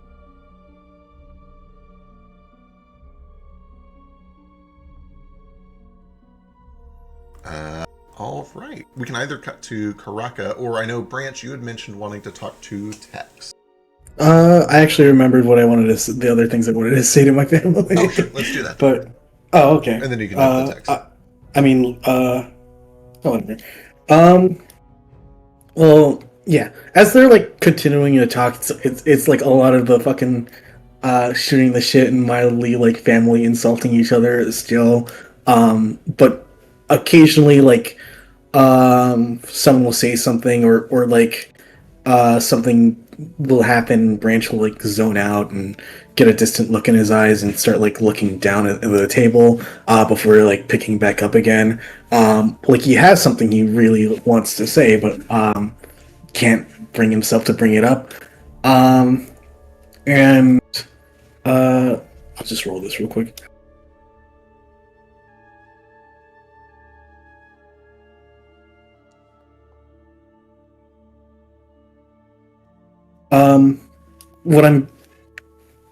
What I'm headcanon happens is that at least one of them brings up something that happened in the 7 years he was gone, and he gets that look again, and then just exhales and goes, I guess I missed that one. So how was it? What did I miss in the time? Your mom, at first she kind of like, she almost takes it as a joke at first. She kind of chuckles. But then she looks at your eyes and she can see that there is kind of a genuine pang of having missed out on a big part of this family's life. And she reaches across the table. She reaches across Every the time. table, and she takes your hand.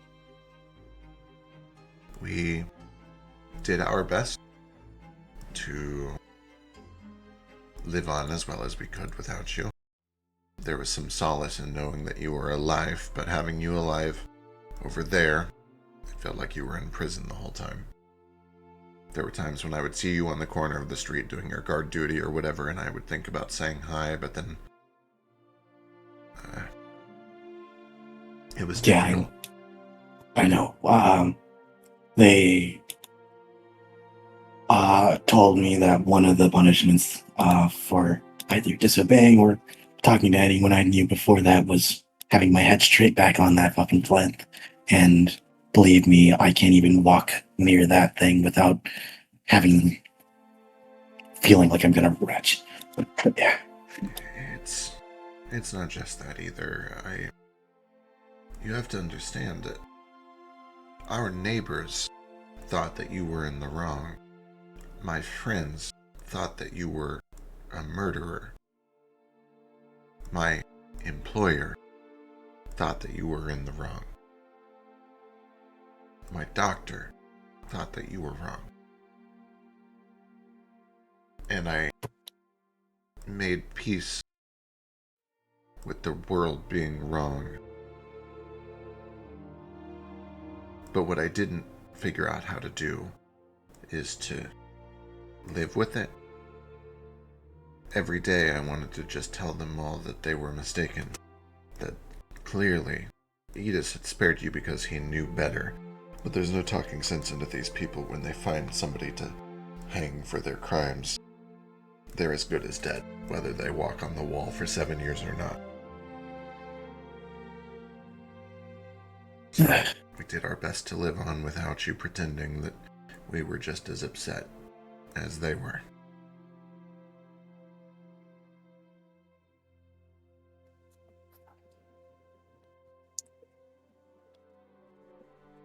But in the back of my mind,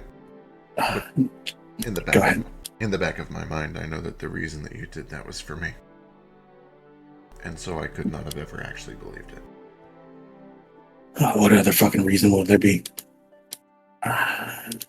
Whatever. In the back of my mind the entire time, I thought you and Papa were did at least for the first few years think they were in the right too. God knows I wavered on it too. I still don't think Edis was the one that fucking saved me. I'd like to think it was a freak accident, or given recent events, maybe I'm just absurdly lucky. But fucking whatever. When I came to see you, that first time about 2 months ago, I was genuinely afraid you'd turn me away. Thank you for not doing that. Oh, well, I mean, Rosa was just leaving anyway, and I frankly would have kicked her to the curb if she had stayed 10 more minutes. But I would have kicked her away. I would have kicked anyone away to let you back in my door. Your sentence has been commuted, and though they may still be upset about it, they cannot be mad at me anymore. I don't have to keep up this act of pretending like I hated you the whole time.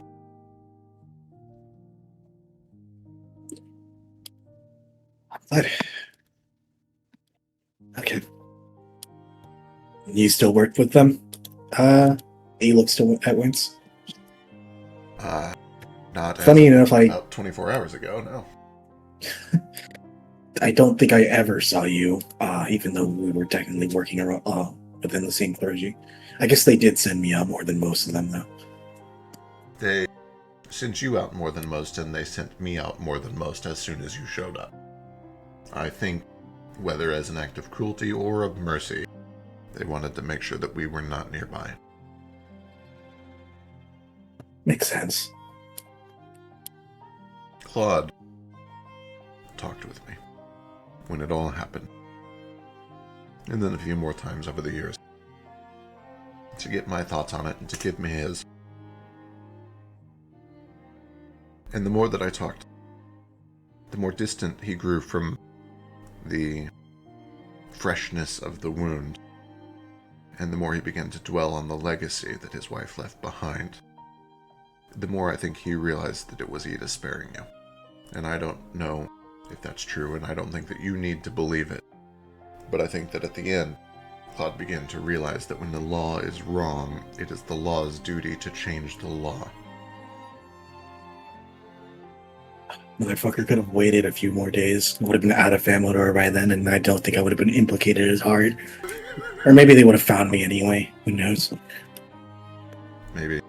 He was ready to go. I think if you had not been there, he would have done it the night after your execution. Wait, can you repeat that? Sorry. He was ready to go. He missed her. He was ready to see her again.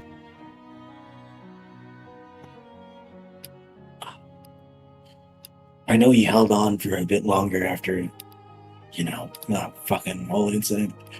Wait, he survived that? Ask Bell. I wasn't gonna say anything. I don't know if it's safe for you to know that, but yeah. They had him in a cell. Burned to fuck. Barely looked human. And your dad's just like, jeez. Fuck. Well, so much for that plan then. He'll get to see her eventually. Yeah. Well, now I'm nearly confident that he's not on that ship, because I was expecting a corpse. If there was another prisoner, I don't know where they would have been other than in the brig with me, so. Not like I owe anything to the bastard. But if he's still alive in that state, then I think someone should put him out of his misery, and the thought, frankly, makes my skin crawl too. I probably should do some diligence in finding him.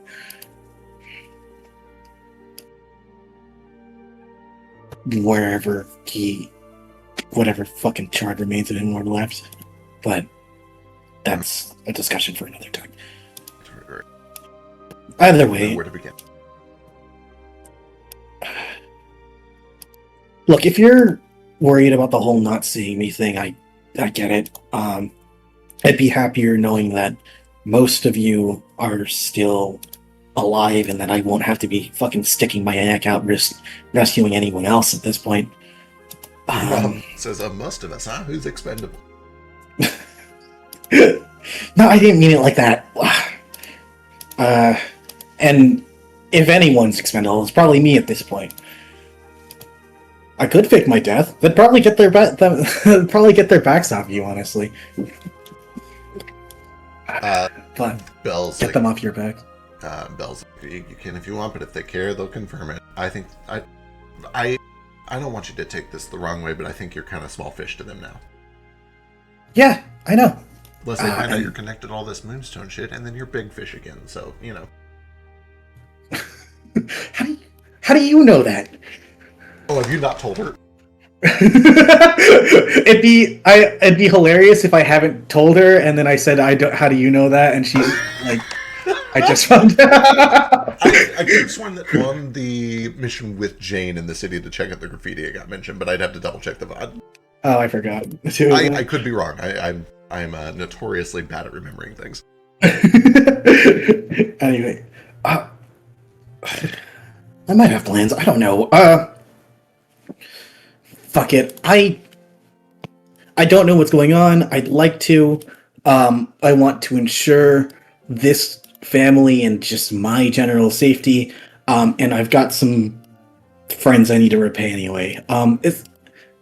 Speaking of, honestly, if you want to know I'm in good hands, he fucking waves across the bar over to Ethan. Ethan's here, right? I think it's in here, yeah. He waves. He's and then Branch like more aggressively is like, no, this means come over here. Oh. He gets up, walks over. Fucking take a seat, man. I was petting Cackles. You can bring Cackles too if you want. You can shut up for 5 seconds. He's working. You know what? Doesn't matter. Fucking sit. We have more paella. You want to try it? I'd like to try it. Sure. This is my homie Ethan. It's been watching each other out there. Saved my life countless times, and I've done the same for him. And he's fucking ripped too, so yeah. Totally not a skeleton. Mom is openly fanning herself, and Winch just kind of leans over and gives a handshake. Shake her hand. Yeah, we roll deep. Is that what we say? Just talk like yourself. It's better that way. We're very good friends. Don't make it sound like she's gonna hit me again. That was said in the voice. I could see like SpongeBob's face with like the rosy cheeks and the long eyelashes. We're very good friends. We're going. He's my Squidward. Yeah. So. Ethan, this is the fam. Hello.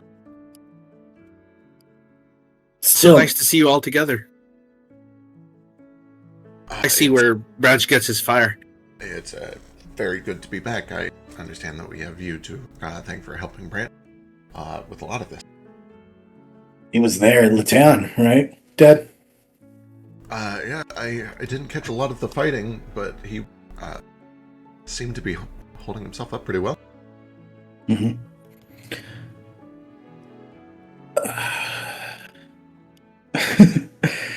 Yeah. You guys were disguised as skeletons for a lot of that. That's very clever. Whose idea was that?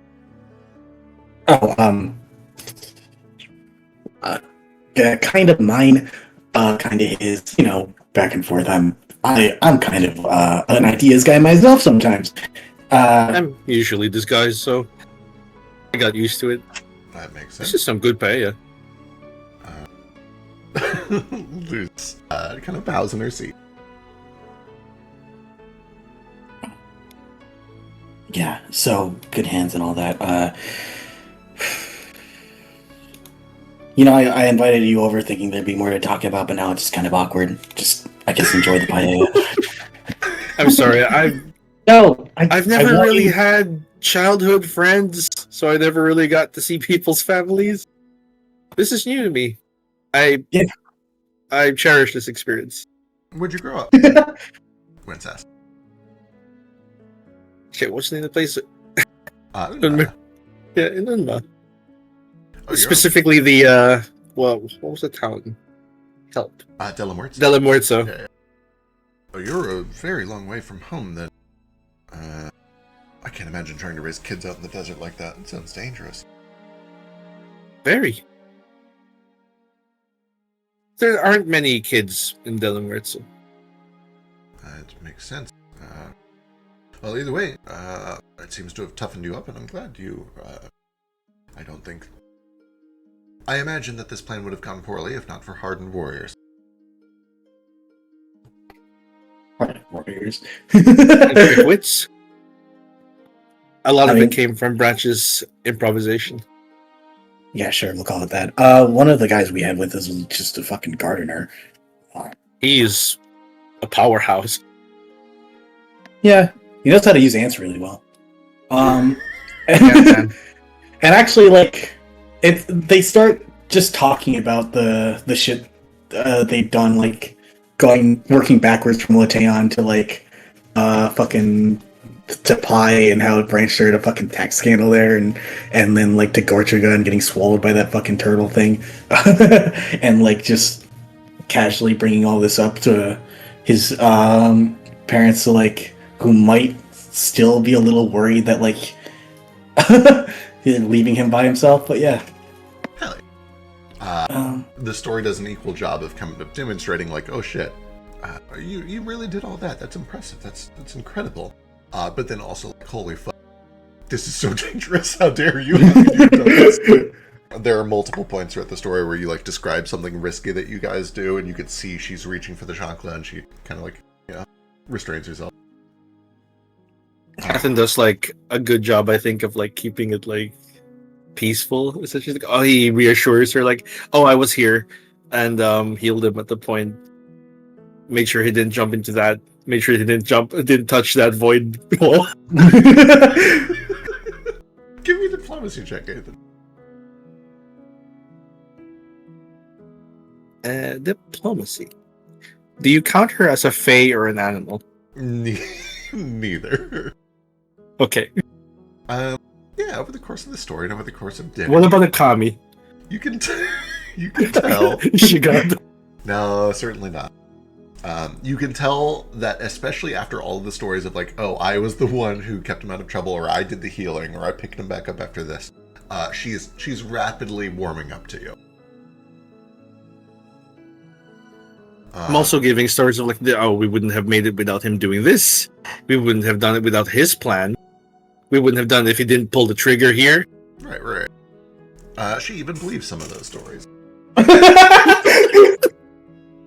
Your mom is biased. I say this bitch is lying.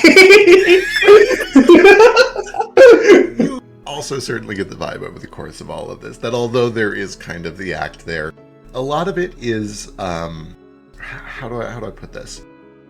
She is obviously behaving as if many of the people that influenced Branch early in his life may not have been good influences. And when she finally starts to realize, like, okay, this guy has a head on his shoulders. He seems reasonable. He seems to be making good decisions, and it's rubbing off. She really seems to like that. She offers you like a third and a fourth bowl of paella, and by the end, Going to dinner, race night with food bag.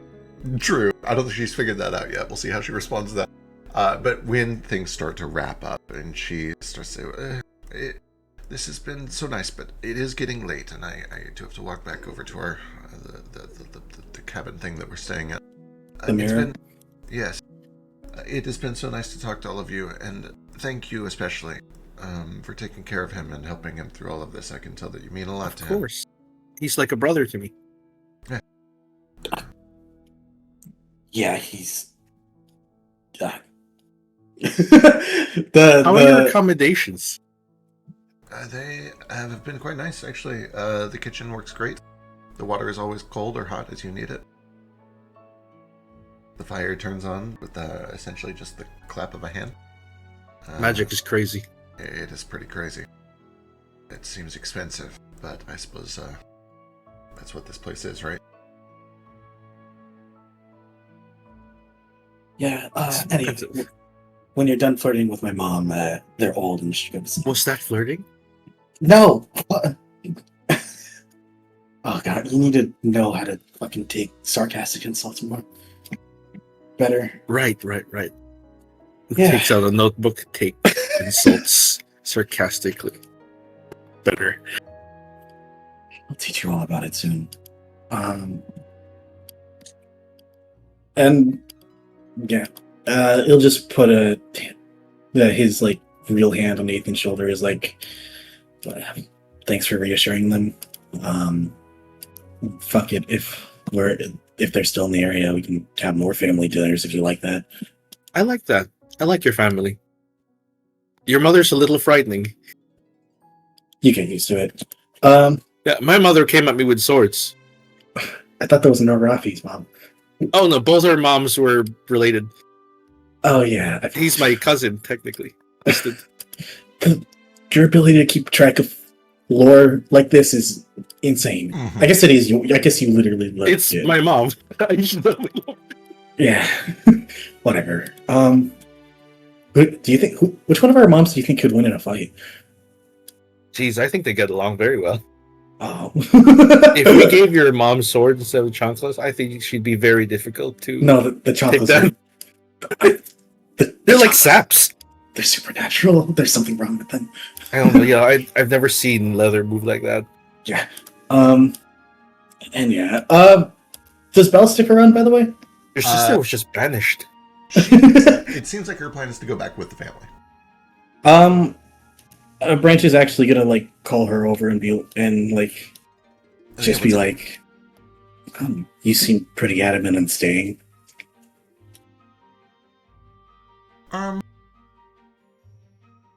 Sorry. This paella is really good. That's very good. I Get don't your really, shit together, Belle. I don't really care where we stay.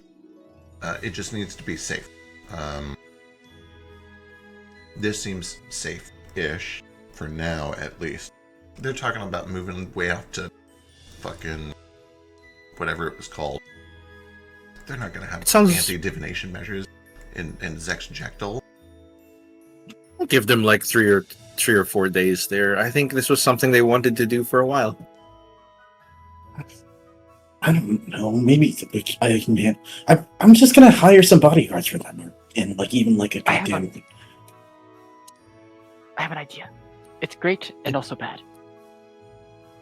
Hmm? If we send your parents to nowhere, No. it will only be like a day before when they come back out, everything will be done. Baby boy, I don't know half the shit you're talking about, and frankly, I don't think I want to, but that sounds like an exceedingly bad idea.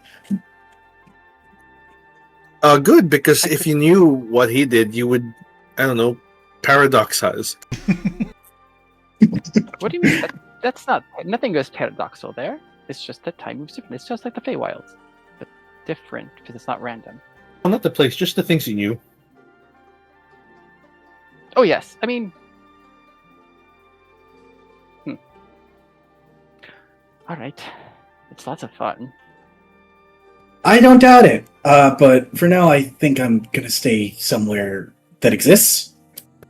I don't know if any time talking about nowhere, you're talking about a real place, or you're just being esoteric again. Oh no, it's the where my master lives. It's where I'm from. It's a realm called Nowhere.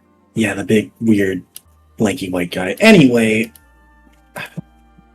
hey, then I'll just turn back to Belle and be like, so if you want to continue staying here and hanging out with fucking weird dipshits like this, and like motions back to baby boy, you could learn a lot about magic here.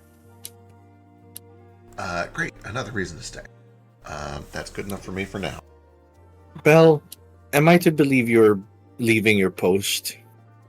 I certainly don't think I could go back at this point, but I guess I could try. Then that's quite unfortunate. I was hoping to be able to use some of your expertise or your connections. I mean, I can try. I wouldn't risk you like that. Fair. Well, I can give you names if you want. She did give us the info about Leteon. That's true. Though now her loyalties are in question, and I don't want any more eyes on her. I don't either. But I No. would appreciate these connections. Yeah, all right. I'll write down some names for you. It's not a lot, but I can. I had at least somebody that was willing to send shipping reports that I think is clean.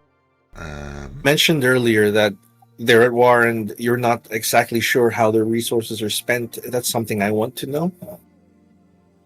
I want to know where they're sending their troops. Okay. That seems a little above my grade, but I'll ask. I'll see what I can do. You want an excuse for why you weren't at your post today, by the way? Maybe. What do you have? He pulls out a fucking like makeup kit, and is like, I don't think people in family are gonna take too kindly to people dressed in Cyrillan robes lately. And then he's like, or I could give you a black eye myself. I see Fine. what you're saying. Okay, maybe. Yeah, if we think that's wise, I don't know, call it. Should I go back in there? Should I try to keep up the illusion? What was it like last time you saw them? Last time I saw them, it was busy. Just a lot of shipping things back and forth. The docks have been packed with new soldiers showing up, new ships showing up, and also just a bunch of red tape. We have to verify everyone that comes in now. It's a bureaucratic nightmare. They're having, oh my god, they're having, anytime somebody shows up from out of town and they have a pass to come do business, we have to assign a person, a real life person with 2 feet and 2 eyes and 2 hands to follow them for the entire time that they're in, and then report back when they leave. We don't have that many people. So what ends up happening is there's a queue that's forming at the docks of merchants holding on to goods that can't deliver them into town until Larry gets back from the last tour. Wait, hold on. Is it just merchants that are? I mean, clergy are allowed in. It's mostly merchants, but it's anybody who's important enough to be let in without being local. And they still have to be watched? They still have to be watched. They want eyes on everyone. They're checking every box of cargo. They're not just checking ships by the ship anymore. They're checking every package. Then let us know if someone real important comes in, because holy shit, that's actually really useful. Yeah, this sounds awesome. This is what being a spy is all about. Listen, it wasn't fucking... I didn't say I wouldn't do it. I'm just saying I kind of thought it was more glamorous than this. Yeah, Right. Well, if we can find an alibi for you to have disappeared for one day, what was the actual reason she disappeared for one day? Essentially, Branch got his mom and was like, "We're getting the fuck out of here. Let's go." She thought she was never going to see Famator again, so she just didn't go back. Yeah. She could just say she was sick. I mean, fuck it. I trust you enough to be a spy and to cover your ass if they get too suspicious. Are there any resources that would help you? If you can give me a convincing black eye, that's actually not a terrible idea. I would kind of like to go in and check in on the art crew too. Yeah, Paul. You could do a check and make it so it's like, it looks real good, but isn't that debilitating? Right. What was the name of the politician again? That politician? The tiefling? Her name is... Looking.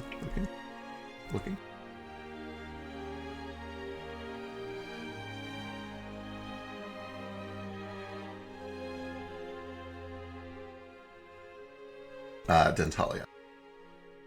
Yeah, the 3 goblins and the fucking Kuotoa ain't pulling any weight there, but Dentalia might still be useful to us. Hey, don't talk shit about Fuji. Oh. Sorry, sore subject. I thought you were after Cass. No, Fuji's the smartest man I know. I know he doesn't talk much, but he's brilliant. Where's this little guy? It's Fuji. Alright. Little fish man. Oh, it's a little fisherman. Well, Never actually seen that token. Who's do you want a convincing black eye? Real or fake? Oh my god. Fake is fine. They're not gonna Are you look that sure? close. Okay, sure. You're better at this than I am, Ethan. I punch her? Do you actually? I wonder if I was like, hey, I could do it and I could roll a medicine check to make it like, hey, it's functional, it looks bad, but it doesn't actually damage anything, anything important.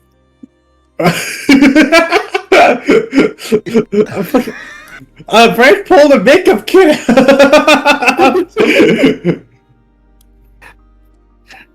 Right, and if they touched it or inspected it, paranoid as they are, it might smudge. I was looking after her life. Do you actually punch her? I ask her if it's okay first. Oh my god! If you think it's necessary, I can take a punch. But sure. You know what? Sure, let's do it. If you can go to Lutan, I can take a punch. That's the spirit. You guys are awful. Give me a medicine check, Nathan. My assurance is 28. Perfect. You may need to use. Yeah, you'll have to use the old. PW. What would that be? A success? I think it would be a success. Okay. For her level. Got it. What is the standard, I guess, DC for a non-PWL? It's hard to compare to a 28 because a 28 does not have PWL. No, I mean, what's the regular success for a non-PWL? Oh, I see. There's a chart for it at our level. Because I could just roll for it otherwise. I wouldn't assurance something that would fail. No, you're not going to fail. I'm basically just checking between a success and a crit success. Regular DC would be 15. Oh, yeah. Then this is like a crit success, right? Well, 28 is not with PWL. That's with assurance. Right. I mean, regular. What is it without PWL? Oh, it'd be 28 minus whatever your current level is. 28, so 16. So regular success. Hey, where is this? Okay, you assurance a regular success. And what that eventually boils down to is that you essentially do very controlled busting of capillaries to do a bruise without an impact and damage to the bone underneath. I'll leave it up to you whether you do this by actually punching or if you just kind of grab a hard surface and roll it across her skin. One way or another. I think the rolling against her skin would be more painful because it takes longer. True. So I just bop her. Amazing. Perfect. I've done it earlier with the captain. We made so it. I was like, kind of experienced at this. Oh, that's kind of true. I was about to say we made it 85 episodes before you punched a woman, but I punched several women. Thank you. I guess we didn't make it 85 episodes. If we're not punching women, this is not equal gender representation. All right. We have to punch everyone equally. While that's going on, we have a hand raised from Baby Boy. I have a quick question that might lead to something. For wands, can anyone use a wand, or do they have to be a magic user? Let me check. Because there's a wand that might help her. I think you have to be able to cast a spell of the school. The wand is. This one doesn't have a school; it just says magical wand. There aren't schools anymore. There is primal, arcane. Oh, right.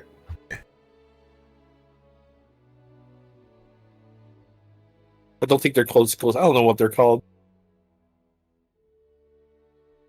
To cast a spell from wand, it must be on your spell list. This is specific, yeah. Okay. What about a tattoo? I'm not familiar. I'd have to take a look, but I think tattoos are. I think you can can. Anyone. Okay, because there's some that might be beneficial for her. Yeah. The thing I'd recommend for her is one of these, and I gesture again at the scarf. I don't know why nobody. Everyone should have one of these. I bought one for myself. You can have a fucking old one. I have a great answer for this one. It's because they're expensive. You guys walking around with Not money anymore. like everyone has money. That's true. I am pretty entitled. If you're giving me that scarf, I'll take that scarf. It sounds amazing. I just bought a new one for myself. Here, have an old one. Sick. Best. The old one is like a once per day. Yeah. How often are you gonna fucking run from the cops? I don't know. Do you do it often? She was the more controlled one. I don't think she is. Right, Bell? It's been a while since I've run from the cops. All right. This is a good getaway option. Which scarf is this? Essentially, The masquerade scarf. Or yeah, And by the way, if you're genuinely looking to keep doing spy, there's plenty of people here who'd actually pay you for that info and under the table. And he like. Oh, I motions wasn't kidding. towards- As soon as they finish eating, so it's not rude for me to interrupt them, I'm gonna go ask them if they have work for me. Hey, fucking lizard and lion. Wow. Raj, Finn kind of rolls his eyes. Yes, I can hear you. We do have names, but that's optional, I guess, at this point. What do you want, lizard? Not much. other It's just- lizard. Lizard. My Liza. No, that ain't none of that. Stop. Yep. You can't do that one. No. Okay.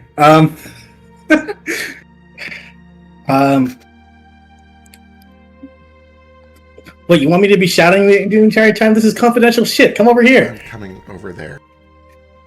He goes over here. Turn. Okay, what?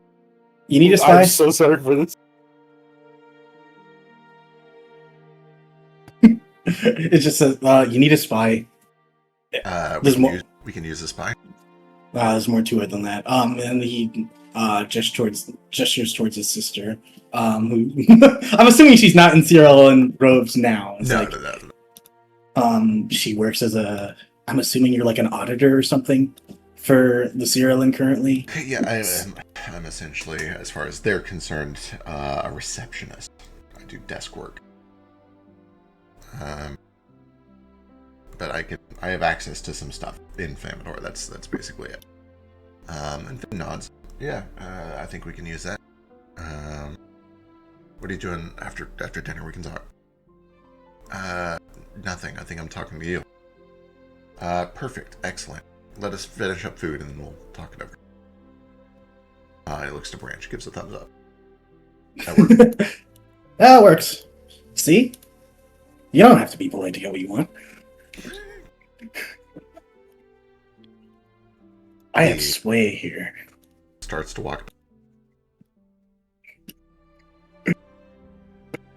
All right. Well, that's settled. Now you can get paid for your side gig. Sound good? Sounds amazing. I love getting paid. I do too. Do you need to purchase some? Well, now that we're here, do you need anything purchased in the market that would help you? A clandestine cloak, any disguise kits? I can be your sugar brother.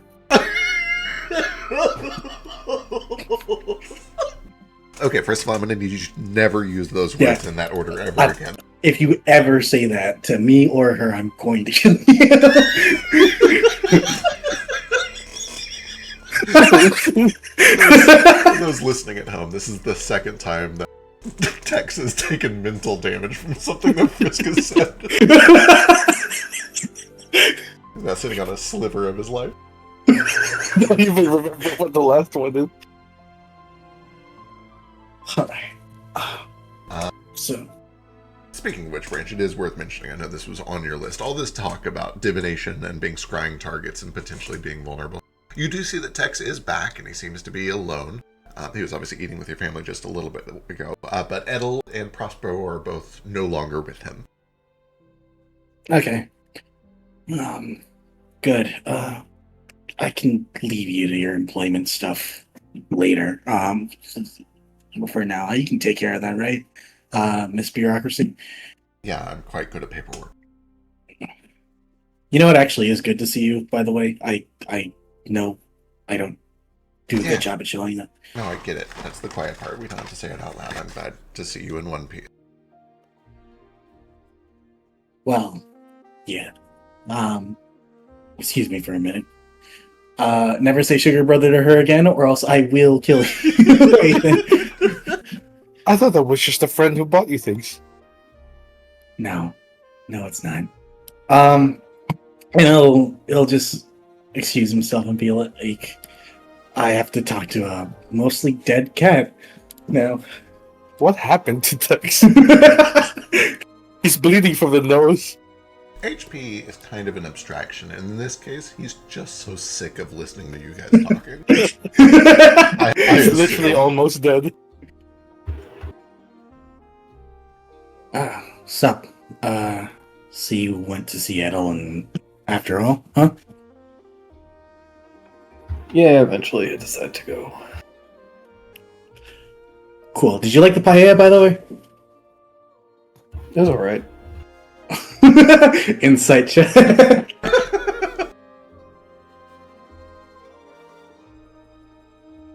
That's initiative. Huh?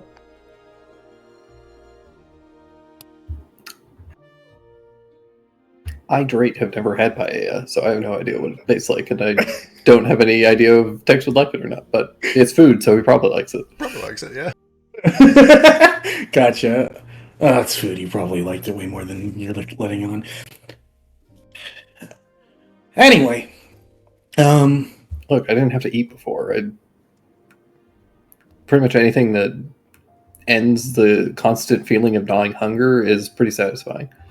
yeah, I don't know how you deal with this. Usually just ignoring it until you make enough money to buy food to make it go away was the method before I started working here. It does suck. I hate it. But fuck. What was I gonna? Yeah, but yeah. So anyway, me and the family were talking over shit and realized the biggest. That was still going in the background. The biggest concern we have is fucking Cyril and getting it up in our business with any of their fucking Deus Ex Machina shit. You know what I'm talking about? Yeah, sucks to be you guys. Aren't they tracking you down with it too? Yeah, but I don't give a shit. Is that why you're going to... You mentioned going to the fucking Mirror Lakes and getting rid of their machine? Or whatever it is they're using? Yeah, Okay, you need help with that? sure. Good. So can we, like, actually put something on you so that they ain't fucking spying on you 24/7? Because it'd be a lot easier if we did. Probably not. Why not? Because I just don't care if they know where I'm at. It'd make everything easier. Well, You have no idea. they haven't really done anything. Aside So from... even if they know where I am, they don't seem to be too concerned about it. Ain't they fucking invade your dreams to find out where Ruko is? Well, once, but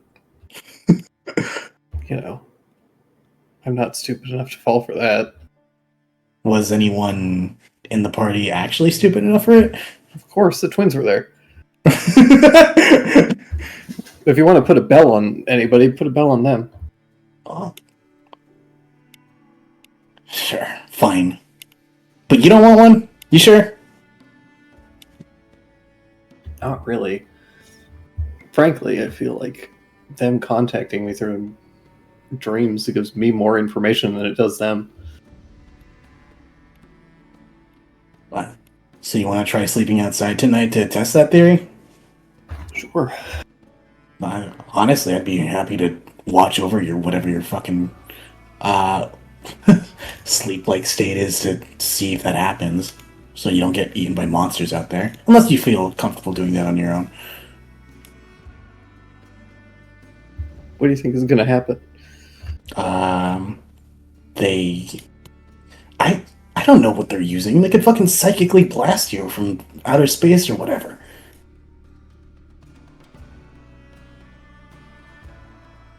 Or, you know, make you explode in your dreams and die in real life.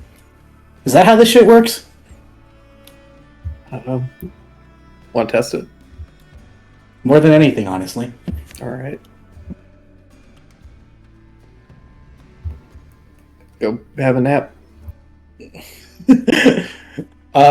outside of the like scrying portal? Just wherever, I think. Do you want like tea or something to help with that? Nah, I'm good. Do you want me to smash your head against the wall so you pass out instantly? No, you're the one sleeping, you idiot. Why am I doing it? Well, you wanted to be the guinea pig, right? No. Usually the ones in four legs are. Ain't you learn anything about human culture? Experimentation is never done on anything that walks on two legs. That's why babies are fair game.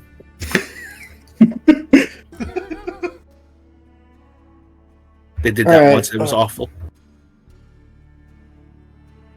So you're just going to stay out all night watching me sleep? I'll probably sleep too at some point. All right. Good night. Later. Have a good time outside the scrying portal. The scrying dome.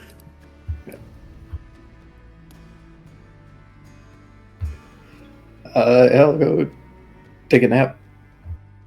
I actually will like either hire someone to like make sure you save while he's sleeping or like do it myself. All right. And do I understand correctly? You are walking outside of the guild campus, so you are not in the divination bubble.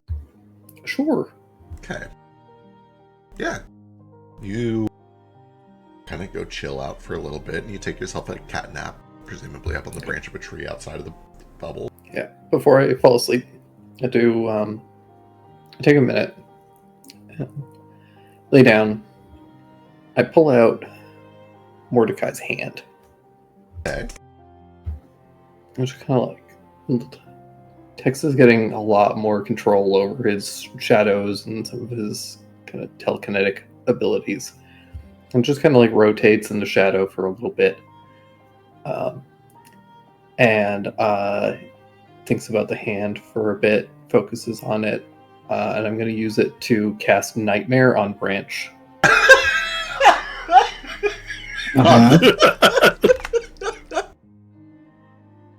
Perfect. Amazing. Does the hand let you cast Nightmare, or do you have that somehow? I have that somehow. Ooh. So he needs Branch needs to make a will save. I was checking to see if it gets through the barrier, and it does. I do need a will save, Branch. Sure.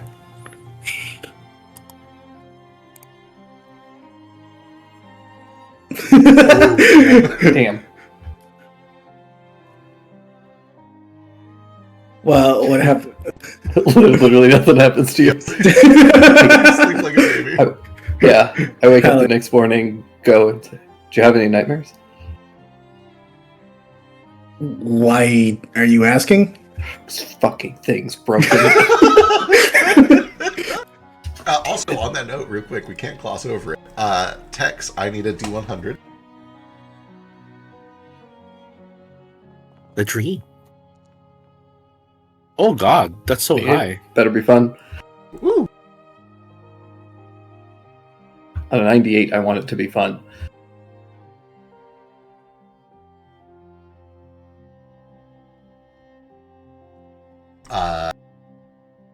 You fall asleep outside of the protection of the bubble. And as you drift off,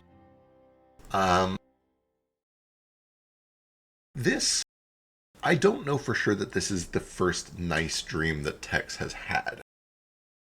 But it is less troubled than usual. Perhaps because of having recently worked things out with Edel, or perhaps for some other reason. What does a good dream look like for Tex?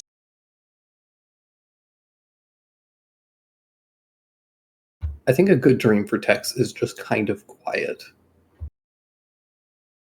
There is a kind of burbling creek through not quite a swamp, but bog-adjacent plains of some sort. You can see there are willows all along the shores. The water is kind of brown and a little bit muddy. You can imagine there are probably catfish all around it. There are cattails poking out near the shores that kind of just gently bob in the wind a little bit as it brushes through. Enough to kind of keep the air moving, but not enough to be an annoyance or to tickle your whiskers too much. And you find yourself just kind of bathing in a bit of the sun that comes through the clouds on a hill that looks out over this river. And you hear faint skittering of somebody coming up nearby through the grass. And you turn and you can see that it is the large figure of Somna.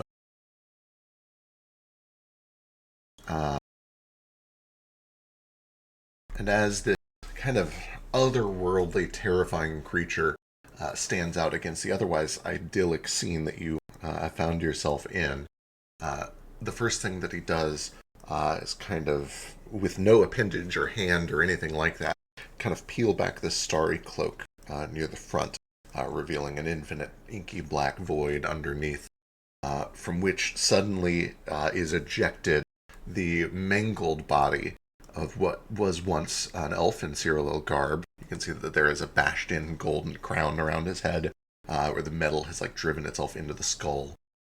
Blood, long dried, across his face. They will send more.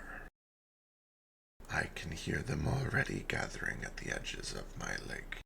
But I have a moment of clarity. How have you been, friend? Well, if you're here, is this real or a dream? Yes.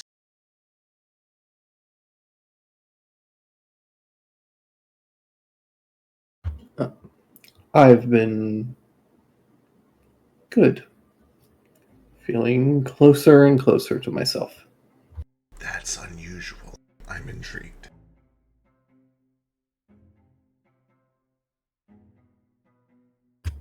I take it you still have my totem.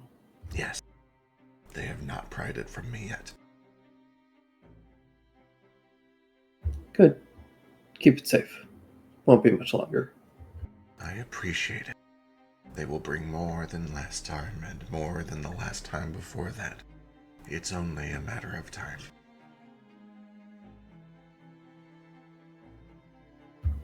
I have good bait that should buy you some time. That's great news.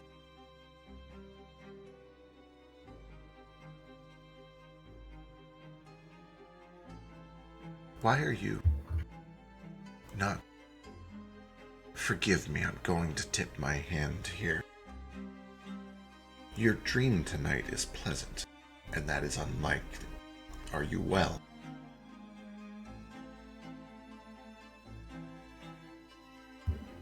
I guess so.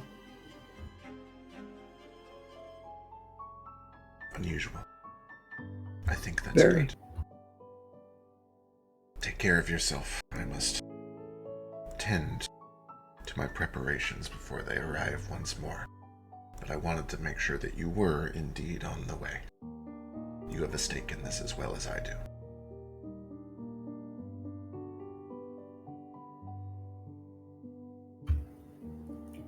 Tell them to be patient. I sure have tried. Well, there's one now. Give me a moment. And you watch as he just vanishes.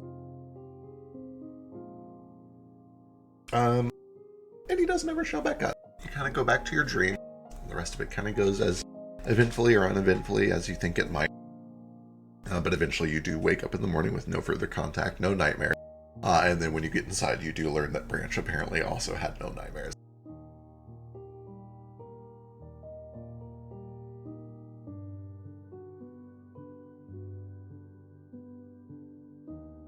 So, you see anything?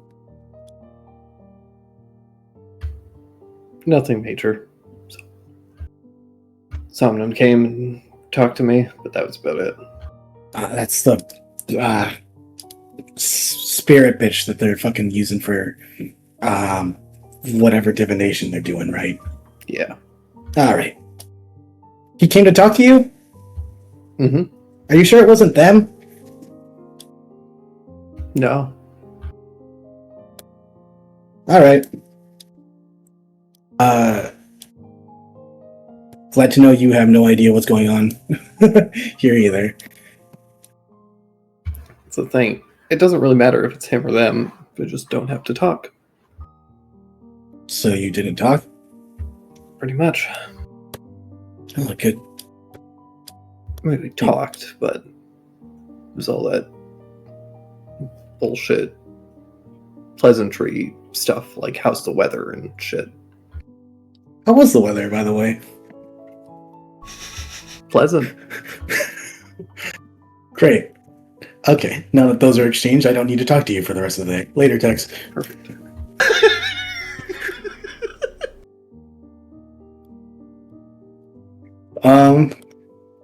I think that's that. I just wanted to just know if it actually was content in him. Perfect. Excellent. There's something Ruko needed to do? Yeah. Ruko. Sorry, I do one tiny little thing. Yeah, I go back to GG and I'm just like, hey, I don't think you put this rune in correctly. It didn't work. That actually is very fitting.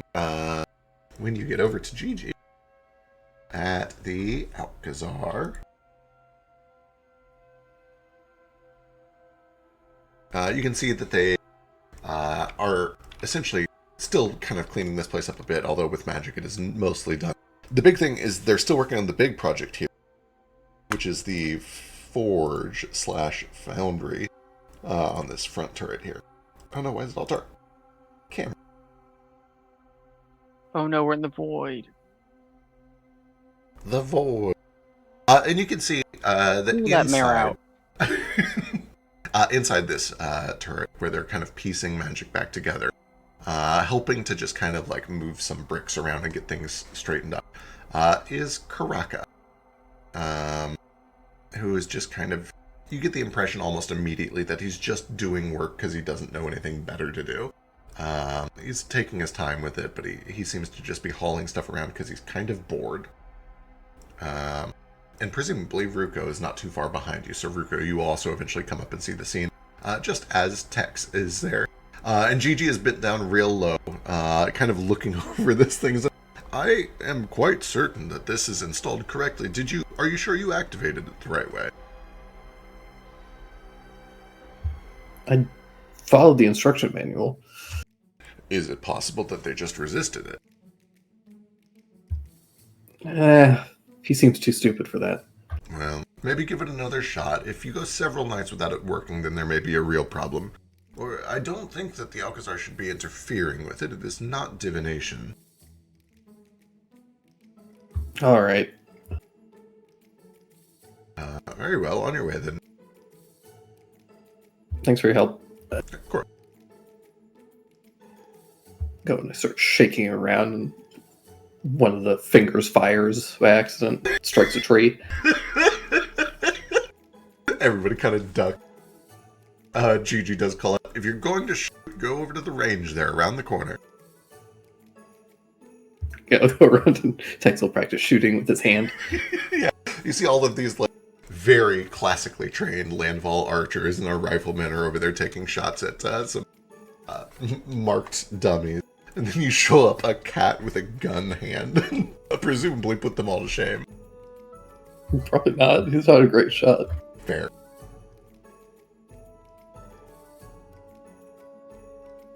Meanwhile, Ruko, as you walk up, you do see that Drajak sign of, or sorry, not Drajak, Karaka, sees you coming up. And he kind of freezes for a second, and then he realizes that he is frozen, and he like hurriedly goes back to work stacking bricks. Oh man. Oh man. I don't know. Urko thinks it's a signal to give up for now. I don't know. That needs space. Kind of. I don't know. It's No. Give me a perception check. Okay. Perception.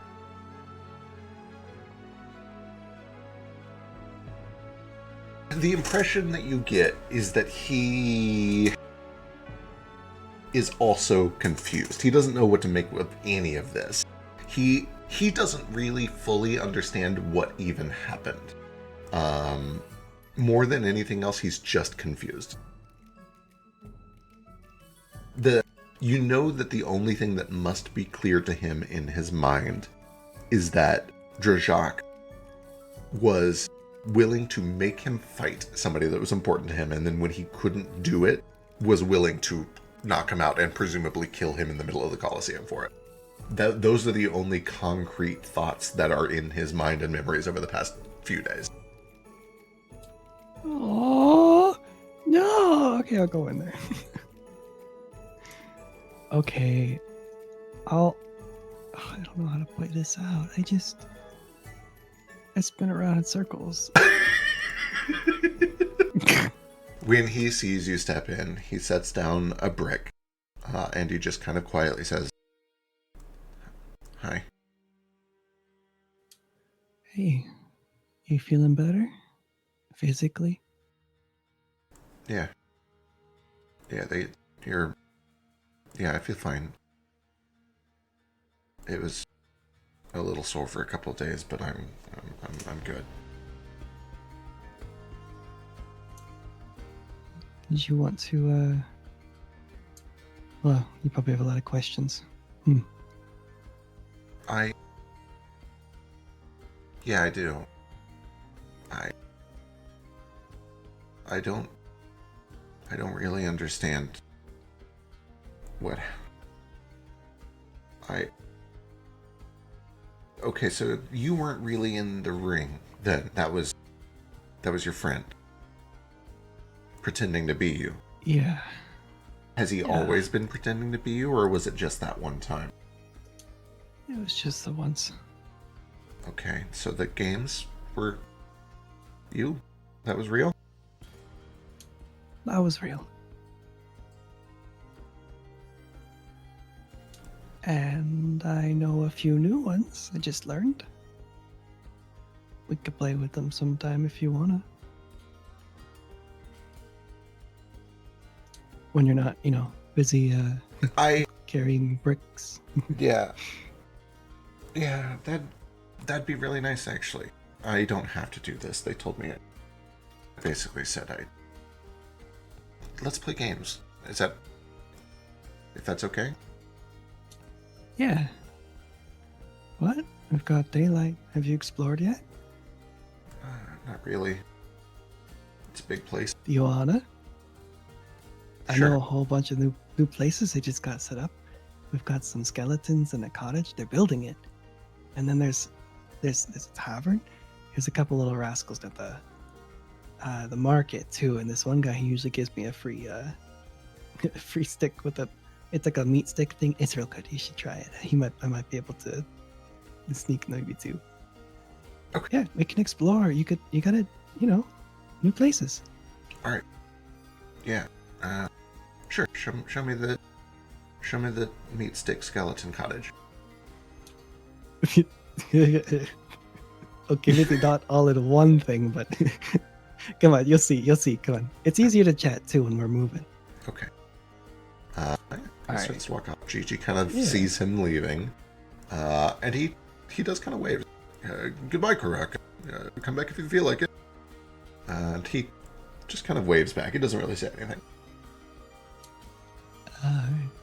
Yeah, Ruko's just gonna tug him along through the place, just showing him the mundane things, the cool things, I don't know. He's just going around on a little adventure. Showing him the place, getting him to just feel like he's seen more things and just more familiar. Say hi to some people that Ruko knows friendly. Introduce him to a few. Just kind of break the I don't know. Yeah, the newness, Right, trying to get him a little bit familiar, make him feel a little more comfortable. As you're going through this tour, he happily comes along, but there is a obvious thick aura the entire time of this is awkward. This is awkward and I don't know what to say, but I know I should say something. And it isn't until maybe 20 or 30 minutes in that eventually he kind of musters up the courage to say, I thought it was you.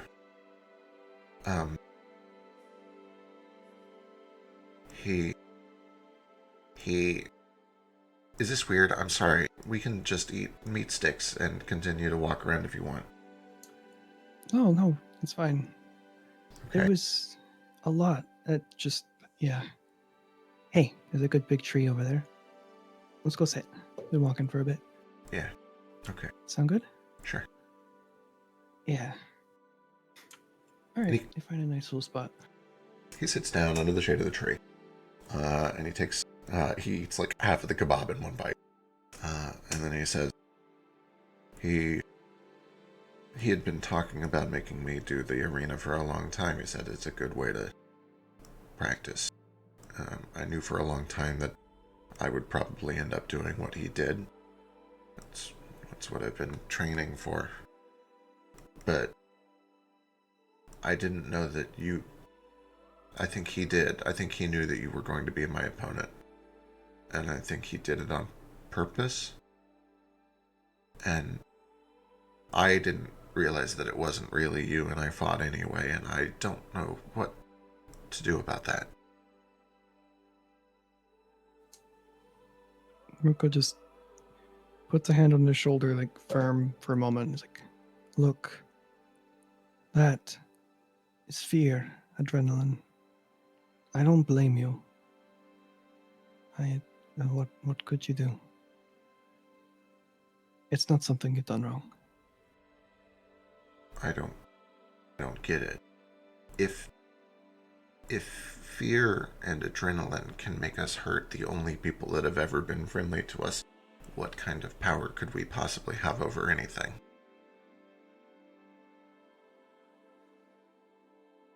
How are we supposed to make anything good?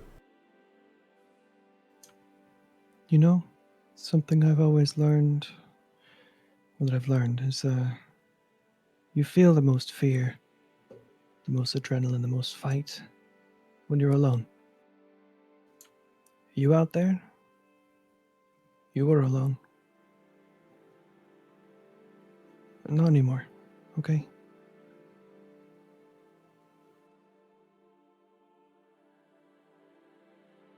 What are you gonna do about him?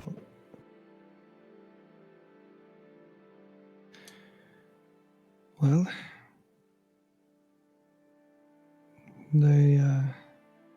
we've not harmed him. I don't imagine we have to.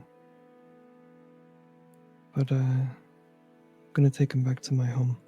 I'm gonna try to learn what he knows. That way he can't do it to more people. Whatever system he was working within, there's a lot of what we just went through. They perpetuate this. And I think he can do a lot to break that down, as much as he doesn't want to. But He won't cooperate.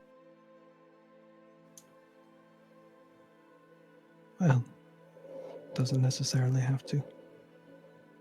He's not very bright. Not like you.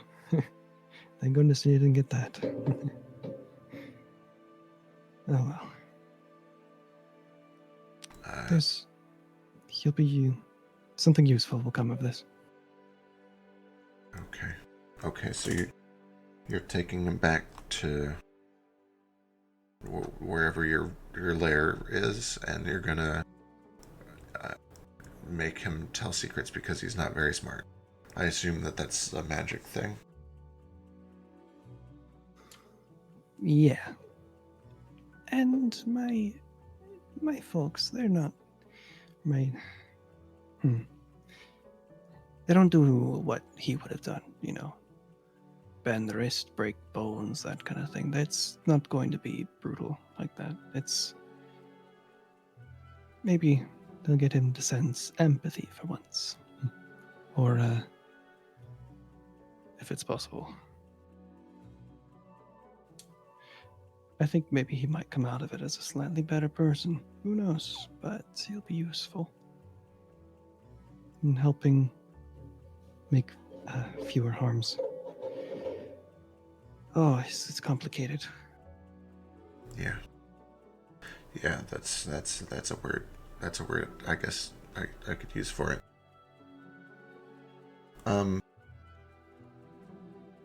They don't make you do this? You're doing this because you want to do this? This? Just hanging out around town? Well, not the hanging out around town, but the, like, terrorism stuff. Oh. No, no, they don't make me do it. And it's not terrorism necessarily. Unless I'm scary. He like he like spins this little kebab like a wand.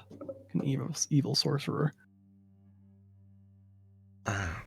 You know, I didn't really get the vibe that you were scary. Do you even know how to fight?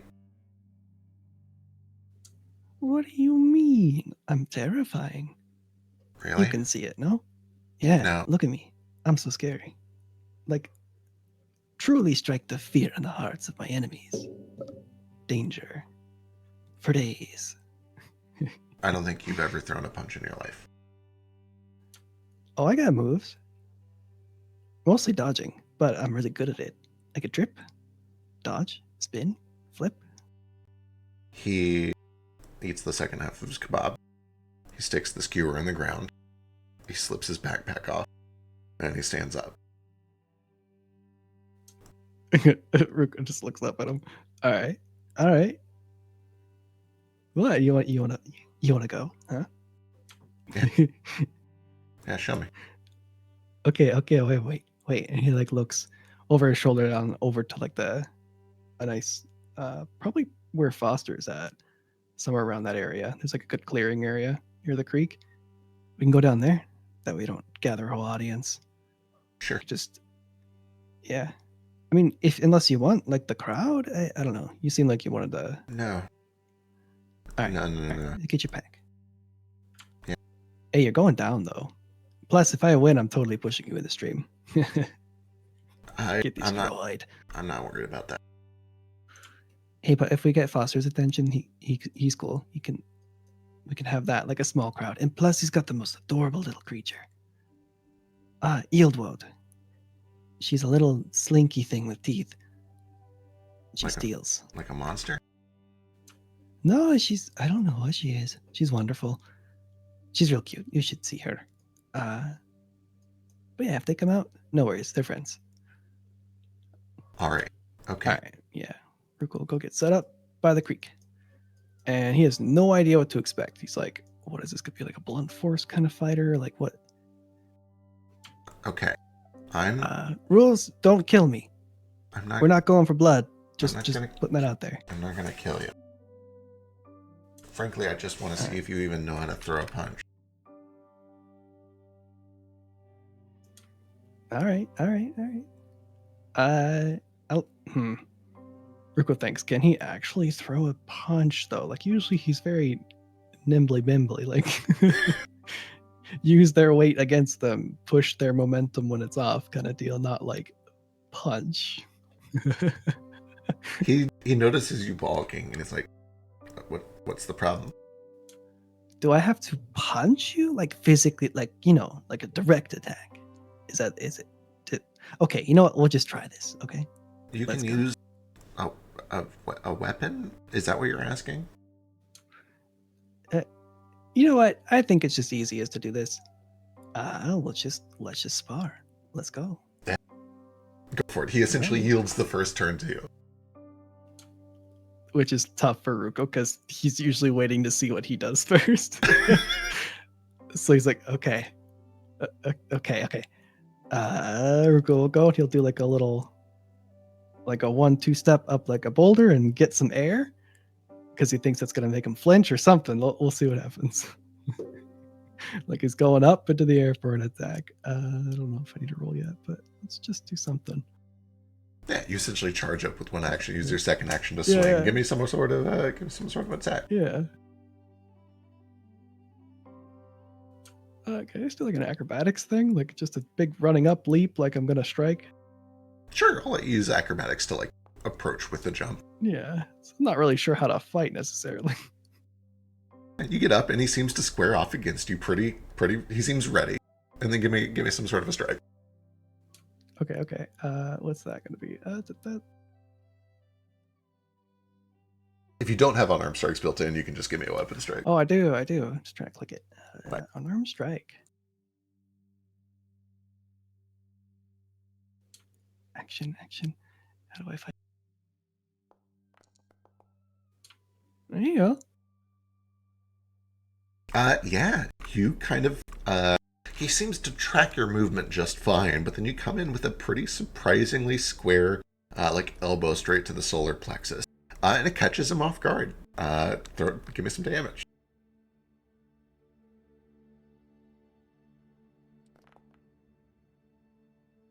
That's pretty decent damage, too. Okay. Yeah, he reels back a bit. You've got one more action left. Woo! It's like a good glancing, not to hurt, but it did that big chest thump. Yeah. All right, let's try it again. Map 8. Wait, map what? Map 4. Okay. That's another solid hit.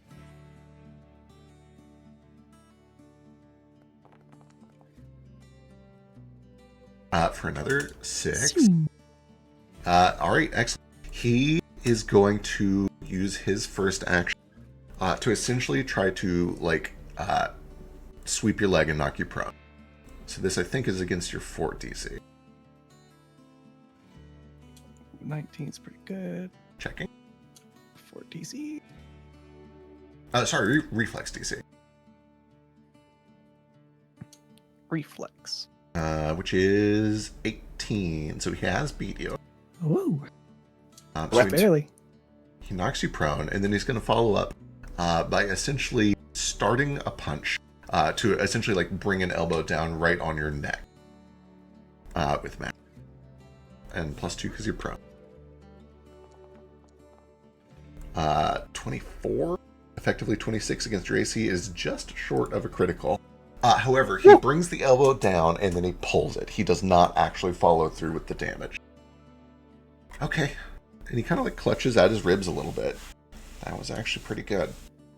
Sorry, I had some air there. I kind of came down harder than I thought. No, you're but fine. Hey, I got you. I told you to hit me and you hit me. And you learned to do that just on your own. Well, Ed, brother, we had some training and stuff. I was never really in it though. Into it. I just had to do it. But I got pretty good, and I got better once I did it for fun. Then I got way better at it.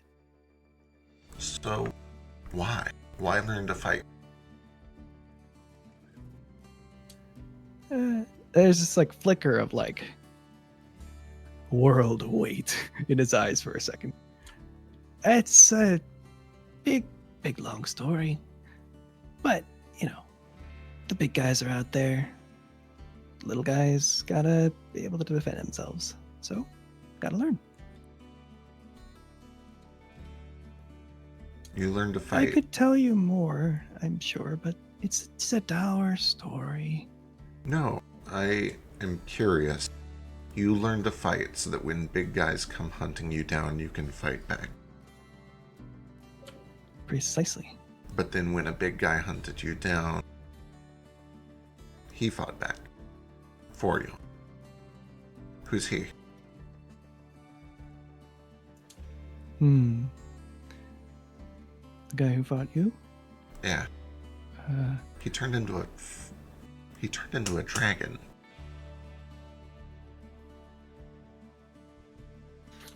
Yeah, that was pretty crazy, wasn't it? Oh, yeah, that was really crazy. He's another long story, but a good friend. Another guy kind of like me in a way. Okay. Made to be little and needing to fight. Not knowing why. But then when you find purpose, you do better. Or if you fight for fun, sometimes you can find more clever ways about it and train up with better purpose, I think. Okay. And we're okay. All right. You're taking him to go get questioned. You're going to try not to hurt him, but you're going to use magic to extract information out of him. And if I understand correctly, you're not mad at me for trying to kill you or the person that I thought was you. No, honestly, I'm just stunned that he did that. That was cruel of him. He told me that he didn't like the way I was getting to know the enemy.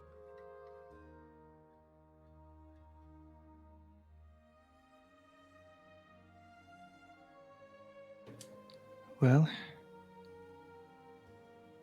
he's some of the big guys. The ones I've been running from my whole life. They've been doing cruel things.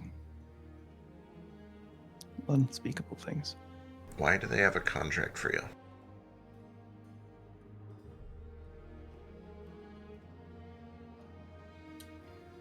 Well, it runs the family, I guess. I don't know. We're the only ones that seem to continuously baffle them. They took our land, the people, crushed the culture, infrastructure, way of life, everything. But that last thing, which has been the teachings that my family's passed down for generations, that's the one thing they can't ever seem to break. And somehow they can't abide it, and we are the biggest threat. So. Okay, but why you specifically? Why are you a big deal? He doesn't go hunting down every spirit weaver we see.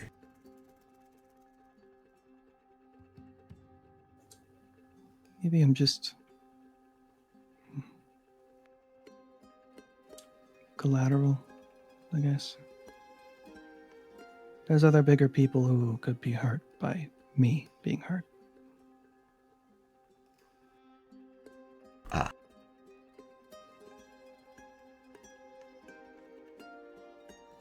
But that's not to say I couldn't take you down, huh? He, for the first time since you've gotten back to camp, does kind of smile. Let's not get ahead of ourselves. Hey, it's good to see you out, though. I mean, it's a big place. You can explore. Yeah. I'll do a little exploring. If you want me to go with you, I'm literally always wandering around. This is fun for me. So. Yeah. Let me know. Yeah, right. Do you know when you're gonna take him up there? Should I stay here? I think so. Yeah, I think it's probably better here because it's gonna. I don't know. I don't know what to impose, but I don't know. Do you want to keep being around him? If he's going to expect you to do something, or I don't know. I was gonna ask a very weird question, and it's okay if the answer is no, but can you just tell him that I died? He looks at him and looks for the honesty, like,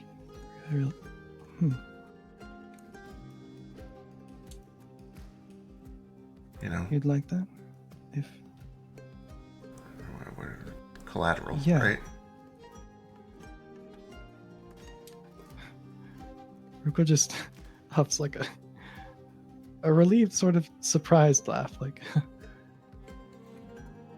yeah, your secret's safe. He doesn't need to know.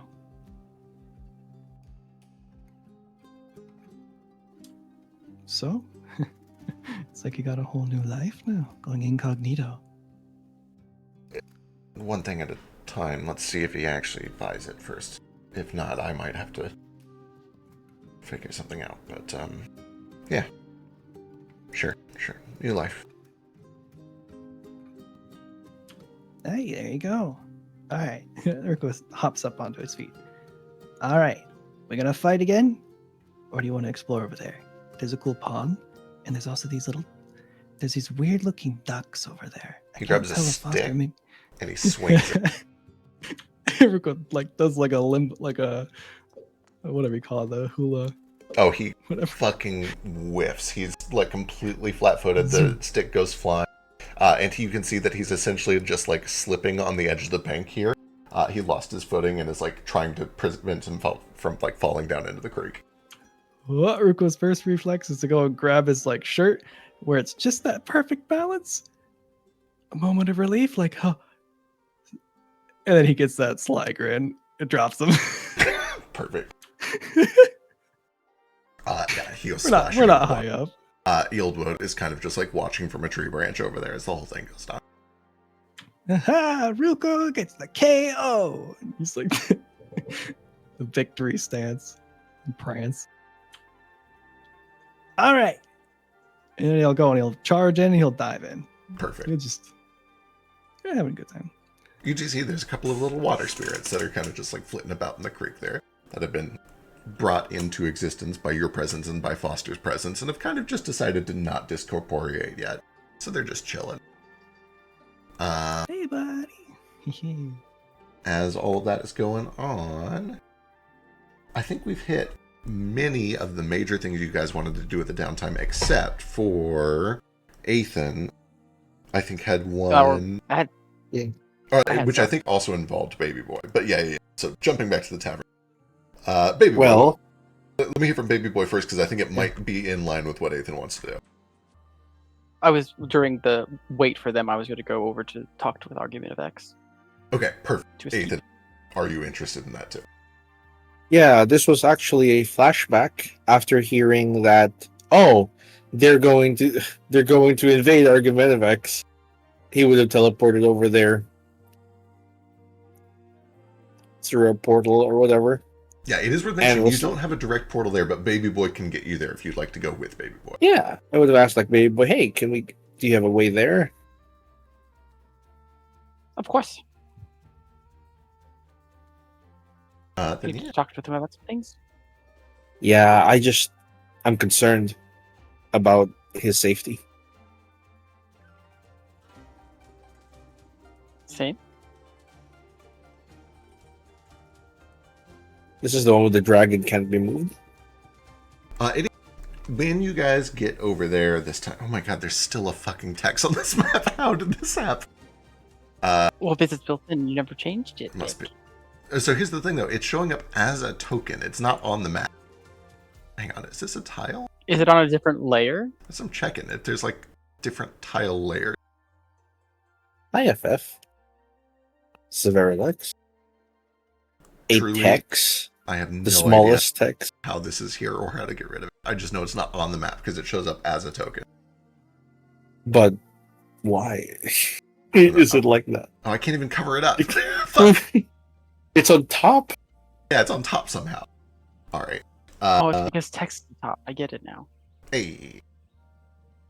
When you get here, you actually do find that FF is up and going. An argument of X as you guys are. Oh, come in. How are you? Doing well. How are you considering everything that's happening? Well enough. I've been hard at work making sure that FF is taken care of. I've had to burn some things that I'd been holding on to for a long time, but I think that they have sped the process up. And it's at this point that FF kind of rustles over. The sound of leaves kind of shaking behind. And she says, "You were there at the lake, I think." Looking at Baby Boy. "You helped with some of this. Did I hurt you? I'm sorry." And I closed up. No, actually, we talked we were pretty peaceful. The moment we saw you were like, stop, and you were like, oh boy. That's great news. And then I sent you here. I think you made the right decision. I feel better now. I don't know what came over me, but I can feel a haze lifting. Thank you. That's good to hear. Well, of course, of course. You're a good friend of Foster's, a good friend of Archimedevex, a good friend of ours. I'm a good friend of Foster? Oh, he's like a skeleton. He's like connected with... Actually, before I say any more, do I know if Foster's keeping this stuff secret? He was pretty open when he met FF, right? Oh, that's a really good question. I don't... So I'm pretty sure that he was with us when the FF thing happened. He was, for sure. He was in that party when you guys looked at the old girl. I don't... I think he's been open with you guys about the old grow stuff. I don't know how he is with sharing it. But and I will not say anything. Got it. Have I met FF? This is new to me. You have? No. I don't think she has. No. It was the old growth Vesper visit is when you guys met her. Yeah. Right. Ethan, and to your this friend. is FF. Ethan? FF? Ethan. Hello, Ethan. It's a pleasure to meet you. She reaches out. You can see this enormous dragon that seems to be made from a truly monumental tree. The branches kind of fan back almost like a peacock's tail. And you can see that there are branches that are folded down against her back that form kind of a web like a maple leaf, or not a maple leaf, but one of those the whirlybirds, whatever those are actually called, like the giant whirlybirds that fall from a maple tree. Yeah, the little spinny things. Yeah. I was wondering if I could also get Johari over here. Yes, absolutely. Yeah, I don't know if Bill is available. Who's Johari? Johari is my my friend. Hello. The Is archivist. this like a Another Lich meeting? Also, I'm not. I just Yeah. want to reiterate. Whenever Baby Boy revealed he was a Lich to the party, he said to not tell anyone. Mhm. So he's trying to keep that as under Yeah. wraps as possible. Yeah, he's not calling it a lich meeting. He's just bringing all the magical undead people here. Bill can make a day trip out of this. Yeah, You guys have been helpful. yeah. Less about Baby Boy being a lich and more about like, oh, you're like our only way to get here. I was gonna say you have a viable cover story for being the only person that can teleport this quickly. Yeah, like he's your chaperone. He's not a lich. All right, Ethan, you have 1 hour, and then we have to go home. Okay, baby dad. Eat your bone meal, Jesus Christ. baby daddy. Baby daddy.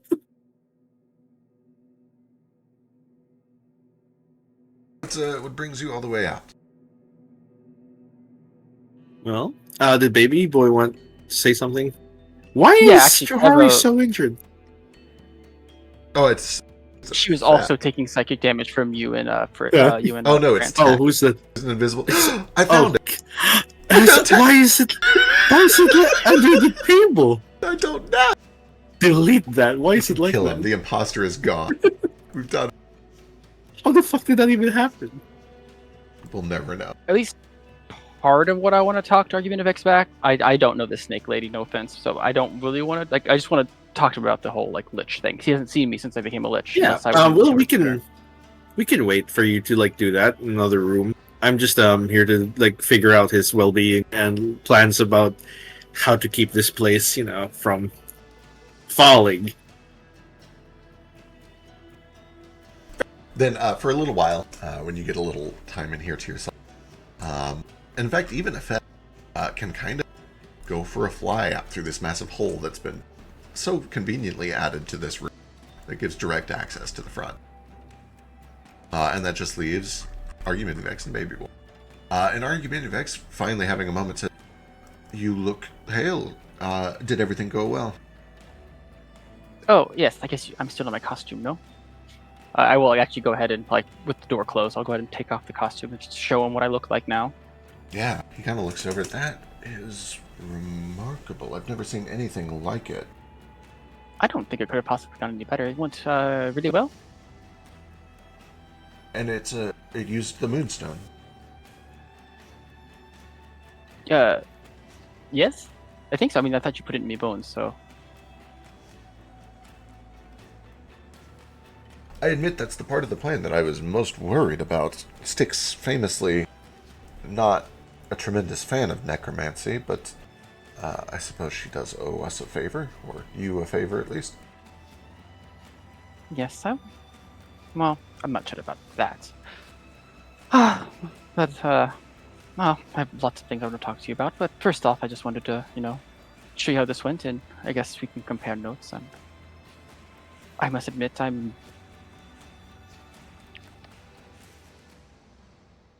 craving is that it's so weird.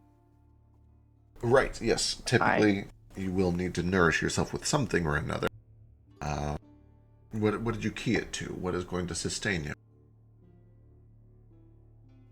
I guess knowledge. I crave it. I want to know things. I see. Okay. Unusual, but I can see how that would work. Wait, what's your craving? I thought that was all liches. Huh? Oh, no, blood. Simple, clean and easy, blood. Oh. Oh, wow. Yes, the world is full of it. There's so much blood. Oh, yes, and there's so much knowledge, too. Thankfully, I live in a library, so it's going to be quite easy for me. That's not a bad idea. But it went pretty well. I think it took me 4 days, I think. That's remarkably fast. I admit you're working with the benefit of a lot of expertise that I did not have when I did mine. Mine was a rushed project. I was only in my 30s or 40s, a young man, barely getting my feet off the ground. I had only just left education, and I decided to try one of the most difficult things in magic. A lot of things went very wrong for me. They could have gone worse. I made it through the other end, I suppose, but it's good to see that yours went so smoothly. Yes, I'm quite thankful for it. It turns out also that the place of emotional significance to me also is where the necromancy ley line is. I don't know if that had any aid in it or not. Oh, certainly possible, yes. It does help to be near a major ley line. Out here, there's mostly a little bit of divination, some conjuration, not as much necromancy. Except, of course, for the spot that I've built this to keep on. One of the reasons that I was able to do it is because there's a rare note of necromancy here. We can loop back to that perhaps later. But I did have well, one thing before they come in to talk about is we talked about Suma and his tether to that area. I was wondering, we talked about whether or not he could untether or tether to something else. That is difficult. We are dipping now out of the occult and even the arcane and into the religious. I have no doubt that it must be possible with enough time and study and research. All things are. I don't know the method of re-tethering or re-binding a spirit that has been bound necromantically to an area or to an object. And then another question is there, and I feel like the answer is no. He is frozen in time. Is there a way to give him the ability to actually grow up as a ghost? Oh, not that I'm aware of, no. The closest thing that undead typically have to growing up is just the process of entropy. Zombies become skeletons, become specters and shades. As more of their material body decomposes and deteriorates, they're left with nothing but the spirit. That's the closest thing we have to growing old. I see. So no frontal lobe. If they died very young, then no, and that can be troubling. I've not done a lot of exorcisms, nor am I a medium, but it's my understanding that young spirits left behind are some of the hardest to encourage to move on to the afterlife. They don't listen to reason. Not that many spirits do, but they, more than others, are very emotional. He's very emotionally volatile. Yeah. Mm-hmm. Mm-hmm. All right. Well, the rest of the stuff I needed to talk to you about, the others can be present for. That's just kind of the stuff. I guess I should put this back on. I don't know who that snake lady is. But he just like starts putting the suit on. Grip figured it out. He just stood next to me. He was like, "Oh, you smell different." Yes. I suppose if somebody has life sense or something similar, they would catch the difference pretty quickly. Yes. Well, right now I think I have an upper hand on enemies since they are unaware at that time of which. Hopefully. Hopefully. God knows we certainly have enemies after all of this. I've been reading more and more of the news coming out of Cyrillin, and I think that the Hornet's Nest has been thoroughly poked. Yes.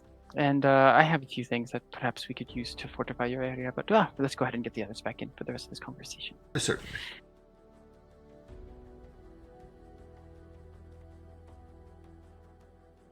Especially Bill and Johari. Also, any of the notes you have, I would love to read over. My library is at your disposal at all times. You don't say. Yummy library? Yes. Delicious. Alright, so tell me what this is all about. Well,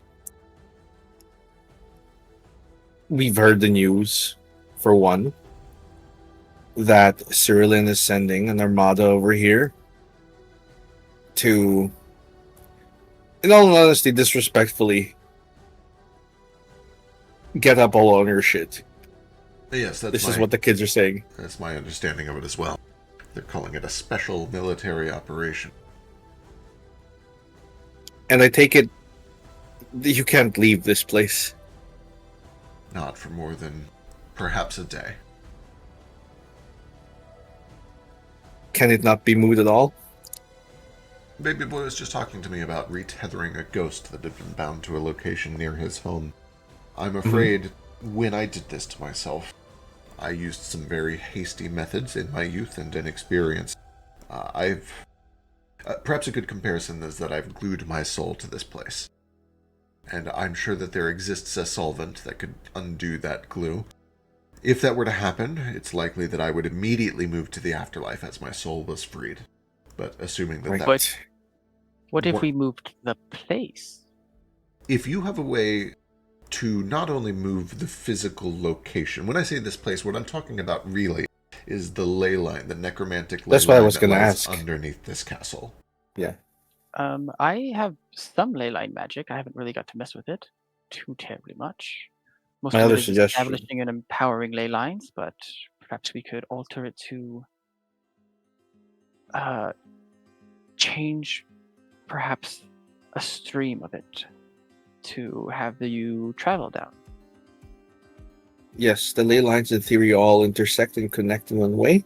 This one leads, I think, if he can sense it. Unma has very strong ley lines of like undeath. Several of those might intersect with this one. Certainly possible. My understanding of ley lines, which is above moderate, is that they work similar to water. They follow paths of least resistance, but they occasionally get stuck in pools, and that's essentially what has happened here.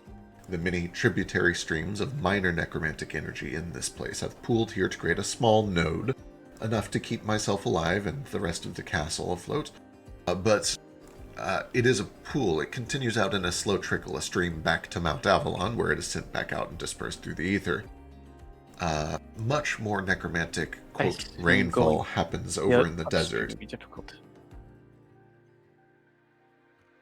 And truth be And told, Basali. Basali? Yes. The necromancy lines were extremely Right. strong there. Yes, they are strong over on the east as well. And truth be told, even if you were to move, I don't like the thought of them having a beachhead here. I don't either, although I think that that ship may have sailed a long time ago. I suspect that there are Cyrillil fingers in many of the pies in Everest. Certainly. And that's why I want to cut off some of those fingers. And now we're talking. if we're going to be enemies of the state, then we should at least bite back. What do you have in mind? Well, they're spreading their resources and have already planted some seeds. We have Drajak the Red, one of their bounty hunters, being interrogated for information. All right. Wait, we do? We do. I have a spell that can make him our friend and make him just tell us stuff. No one tells me anything. We didn't know. You have the thing that makes things friends. I didn't know he was here. Well, that's the purpose of this meeting. Now we both know. Yeah. We just sort of arrived. This is technically flashbacks. We just sort of arrived, and I went here immediately, hearing that, hey, there are ships headed over here. I have very few friends, especially of your nature. I would like to keep that.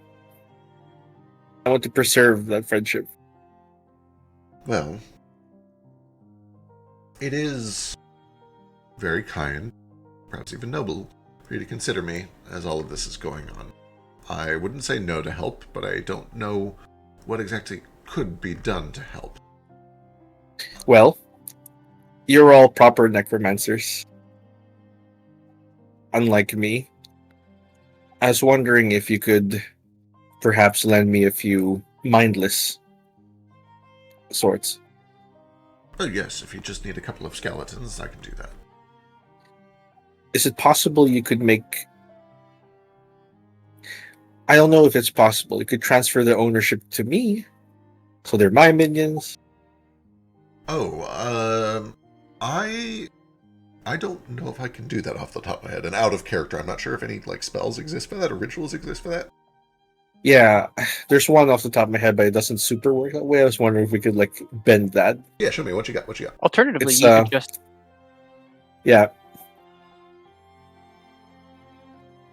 Alternatively, I just get a bunch of scrolls and make them myself, but that's more... It might be more... What's the word? Economical to just buy scrolls. Well, what I'm thinking is heading straight to the heart of Cyrillin and blowing up a bunch of stuff. And announcing myself as the Desolate King. Oh, I see. Make the enemy of our enemy to our enemy. Wait, no. Yes. Yes. That's not what I said it I wrong, guess. but make our enemies enemies of each other. Yeah, they're already against each other. They already hate the undead. Desolate King is a problem to all of us as well. I've already sort of announced myself as an agent of the Desolate King when I kidnapped Drajak. I just want to make right on that thread. I see. Taking the fight to their doorsteps. It's not a bad idea.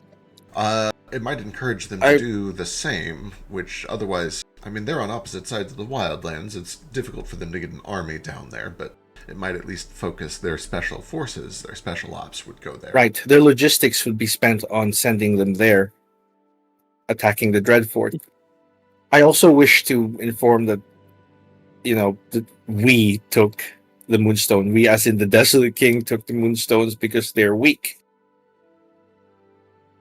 That way, they do not have any reason to come here. There is one problem with your plan, with the Moonstone at least, is that Mr. Crabhands, the boyfriend of their god, saw us go to the moon and resurrect the boy guy, and Argument of X was actively there. Your gods saw you. That's rough. That's rough, buddy. Yeah, their god saw us. And Actual gods saw you. Okay, so I don't know how. yes. I can help you create someone dead though. I have a ritual for that. It's not difficult. And they could be put under your control if you participate. That's no problem though, because it seems like whoever had the Moonstone, I could just say they worked for the Desolate King. I don't mean to insinuate anything, but if what they saw is your true form up there, and if they're not particularly knowledgeable, They may simply believe it. They're not omniscient. They saw a skeletal Leonin, correct? Etched in necromantic runes? Wait, who? I don't know, whichever gods were up there. Dude, he wasn't there with us. No, I wasn't there. You were there, Argument of X. Right. Sorry, yep. You were there, Argument of X? I was on the moon. I was kind of in the background, so I forgot the whole time, but I was up on there on the moon with you guys. I had to go down early. I was only up there for one day because I had to come back so I didn't die on the moon. That'd be terrible. Right. Okay. Yes, that does make things more complicated. Yeah. Could you tell me more about what they saw? Particularly, they saw, let's see, Fetch Sketch, Argument of X, Tex. And she just did the ritual right there in the middle of the moon where everyone could watch it. He left. Who brought the moonstone? I think the moonstone just appeared with us. She kind of pulled us out of here and brought us up to the moon near the end of the ritual. Yeah, it was kind of used over the course of the ritual, and it all kind of came up with you.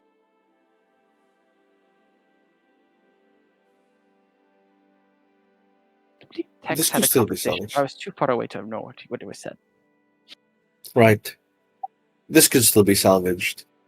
I witnessed Tex enter a portal into the Dreadfort, or the Desolate Keep. I don't know what happened.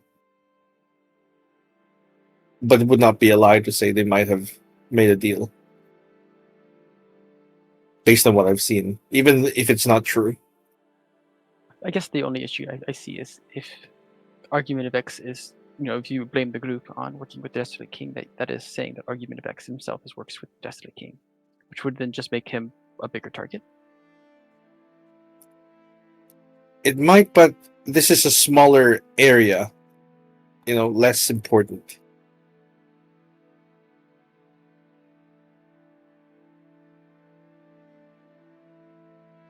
When you're splitting your forces, it kind of weakens it as a whole. And I guess that's sort of why I brought Bill Grimm and my friend Johari here for suggestions. If anyone knows any rituals, any spells, any techniques that we could do to fortify this area and or make this more believable. Yes. What ley lines did you say that ran under your keep? Most or what of what is around here, and let me double check to make sure this is conjuration and I believe divination. Player knowledge and notes, maps, ley lines.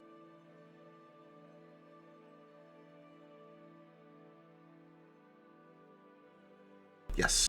So we're basically right at the border of a major flow of divination and conjuration. Which where are we on the map? We are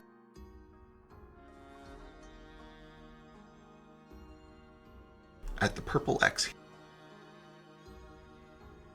Okay, purple X.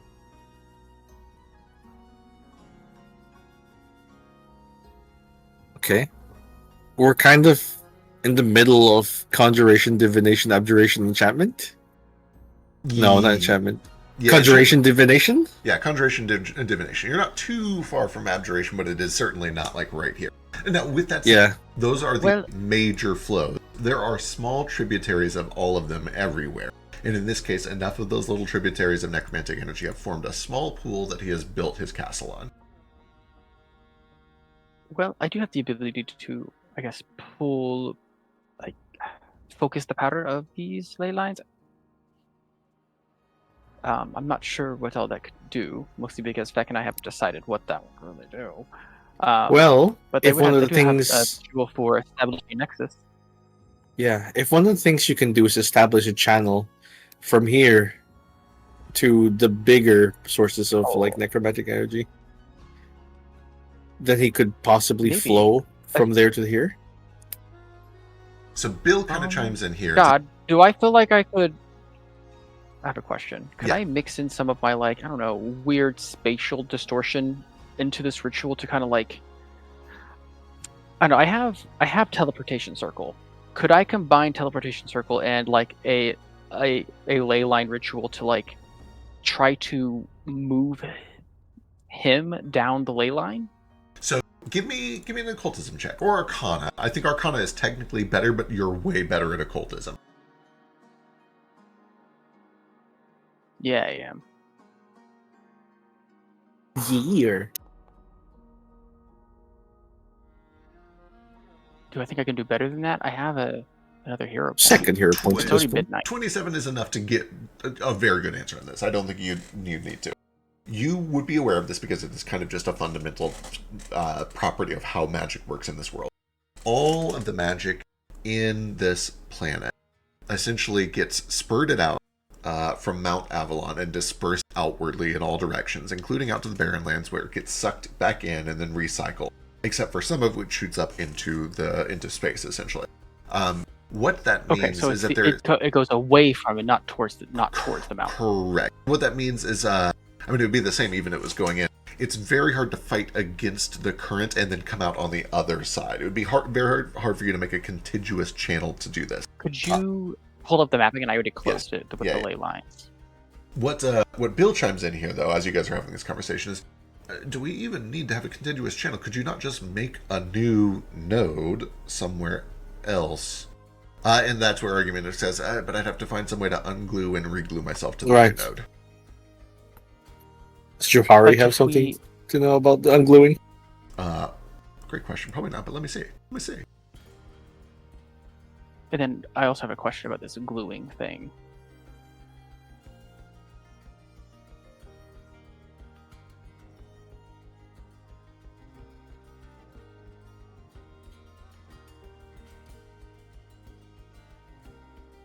Actually, I do have something for this. What you got? I have an ability. What lore would you say this is for? What lore would you say to know things about moving a soul is tethered to a ley line? Sounds like necromancy or possibly haunts. Or I have an ability maybe. I have an ability that allows. I have an ability that. Let me see if I can find it real quick. That's actually the purview of esoteric lore. So this is 2 higher. I can choose any lore I want, take 10 minutes, and I can try to just pump out information as if I am a proficient in that lore. Johari. Hero point.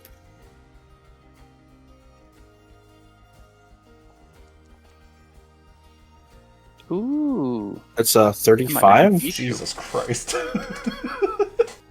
Alright. You guys start to put your heads together. Let me get occultism from Baby Boy. Okay. So Baby Boy starts writing frantically on these pieces of paper as he's muttering to himself and just starts slapping them on the ground. And as he slaps them on the ground, they become a little bit more legible as they piece together.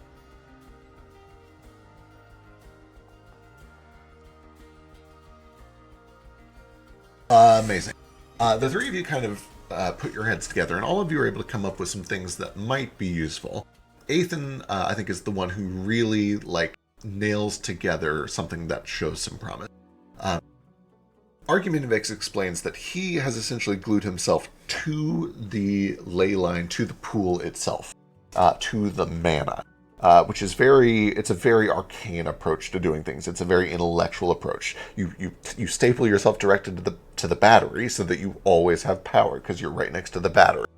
Johari and Baby Boy, and especially Ethan, understand that many times when you're dealing with haunts and spirits and you need to relocate them, what you're actually dealing with is a spirit that is emotionally tethered through sympathy to something that is of sympathetic value to them. Argumentative doesn't have a strong emotional connection to this pool of mana underneath his fort. It's a resource to him. It's a well. It's not like he actually has a castle. Right. Correct. You get the impression that if you were to establish a new nexus somewhere, and if you were to disconnect somehow through probably a potentially dangerous ritual, disconnect him from the pool, you might be able to encourage his spirit to stay tethered to something that does have emotional value to him, rather than the pool, long enough to move whatever that anchor is over there and re-glue it to the new pool. We get urgent hand raise from Luch. What's up? Could his wife Can he be tethered to his wife, and as his wife travels from here to the next nexus? Because I assume that he is probably tied more emotionally to her than probably anything else here. Yeah. So all of you guys know this on your incredibly high checks. When a ghost is bound to a living creature, one of two things almost always happens. A, possession, or B, it drains the life force out of them. Gotcha. It is not safe to use a living creature as your, phylactery. What about his wedding ring? That could work, certainly. Yeah. It essentially just needs to be an object that is of great emotional significance to him. We'll probably ask him what's the most. The ring certainly is one of them. There's also my son had a wooden horse. I've kept it all these years. That means a lot to me. My wedding ring, of course. The castle, but that is very large. The castle has meant a lot to me. Mm-hmm. If we glued the ring to the horse, put it on its tail, maybe, or one of its hoofs. It is worth mentioning on these very high rolls before we move on. All of these hypotheticals could work. The DC here is not easy. It is very high.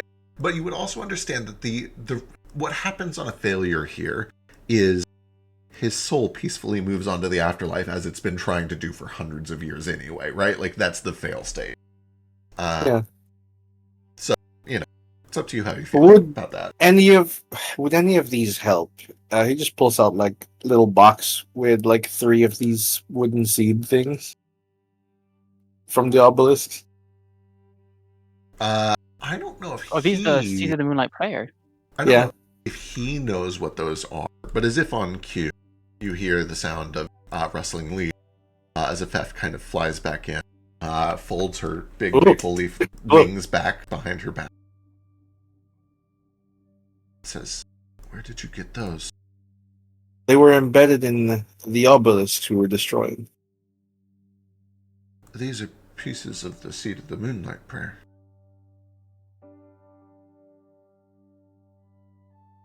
Could you tell us what they do, I suppose? I'm not very familiar with the Seed of Moonlight Prayer's abilities. I've heard of it. I mean, the Desolate King was using it to rip souls off of the moon before the gods can bring them to the afterlife. Was that something it could do? He's using it to rip souls off of the moon? Yes, Six tried to prevent as many as she could. I was able to do one through a stupid piece of trickery, but... You watch as almost involuntarily the fan of leaves at her tail begins to bristle and spread. And you watch as the kind of muted brown-orange of all of the undersides of those leaves are suddenly flush with color, this like brilliant fiery red.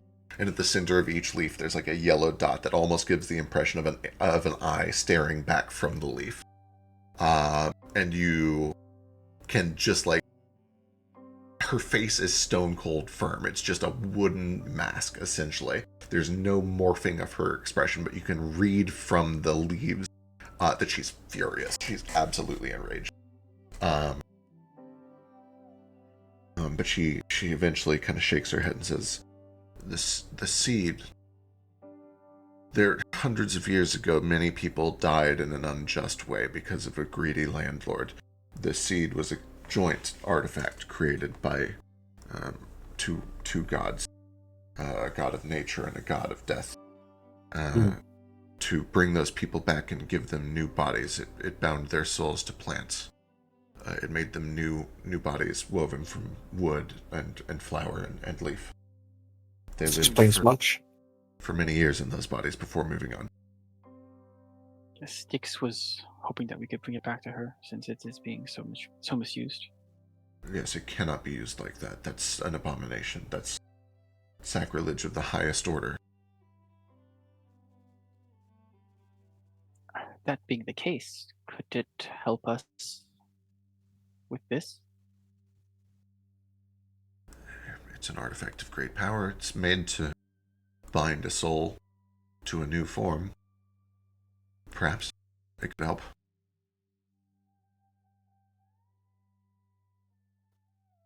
How do you feel about having plants all over you, Argy?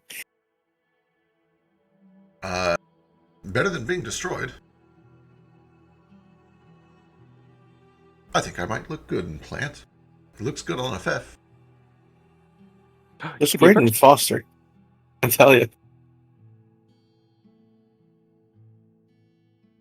Another thing I wish. Never mind. I'll wait until we are finished. No, sorry. I was saying it's worth studying. This could help. Yes. And for what it's worth, we're trying our best to dethrone the Desolate King. That's great news, FS says. I remember that name. It was around even in my prime, even before I gave my first life. If I can help, tell me. I was sworn to protect that seed.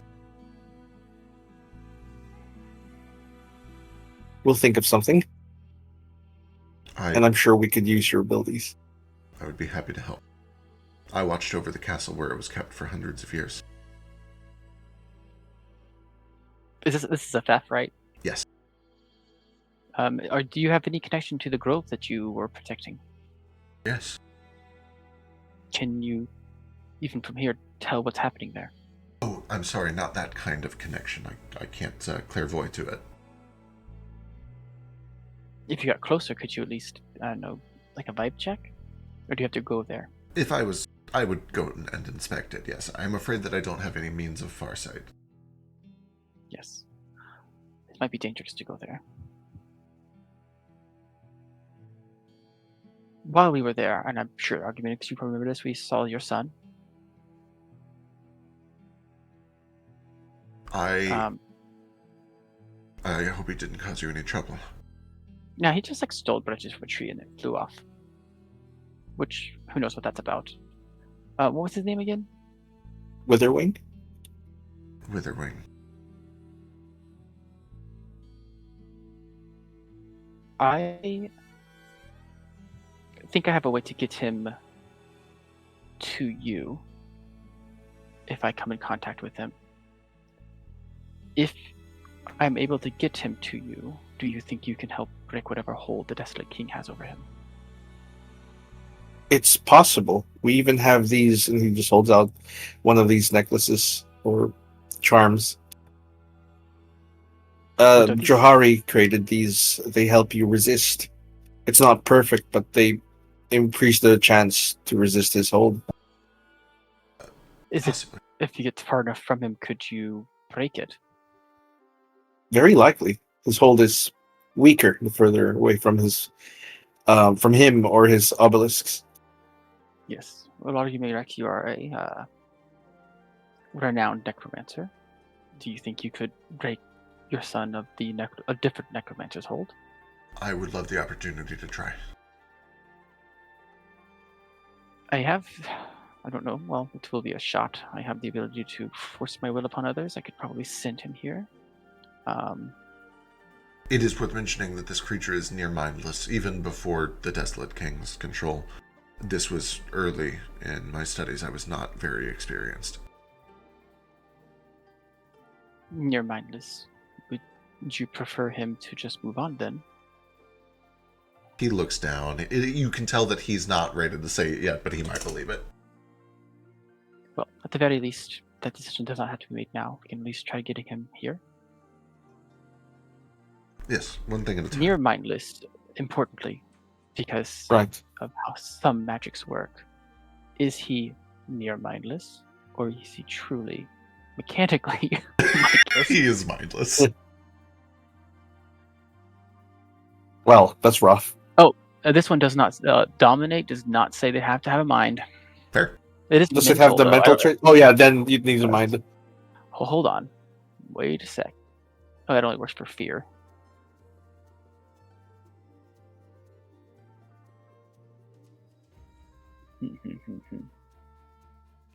But if he's mindless, then how is the Desolate King mind controlling him? Riddle me that, Batman. This is more like puppet. It turns them into a minion. There's a specific spell that takes control of other people's undead. You just is can't there? harm them. Yeah. What is it? Let me pull it up. Argument makes sense. It is a little bit nitty gritty, but it is kind of the difference between stealing the puppet stick. What is it called? What's it called? The puppet handle? Stealing the puppet handle from another puppeteer. Marionette cross? Marionette, yeah, stealing the cross from another marionetter. And telling a puppet to obey your orders instead of theirs. As much as I don't like to think about it, Withering is a puppet, nothing more. It has just enough autonomy to move around and do things on its own like a construct would, or a skeleton, or something along those lines.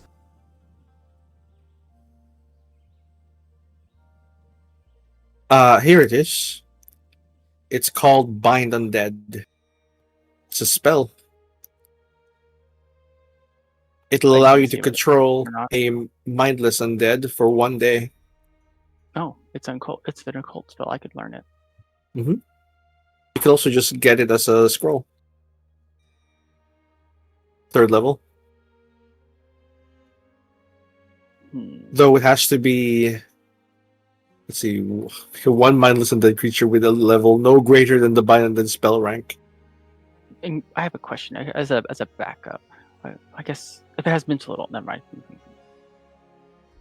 Okay. I might have to reformulate my plan then. This might be the way to do it. Still though, this is these are good thoughts. I'm happy to try any of these methods. Why don't we grab some dinner and then we can talk things over some more? It's I'll break out the good wine.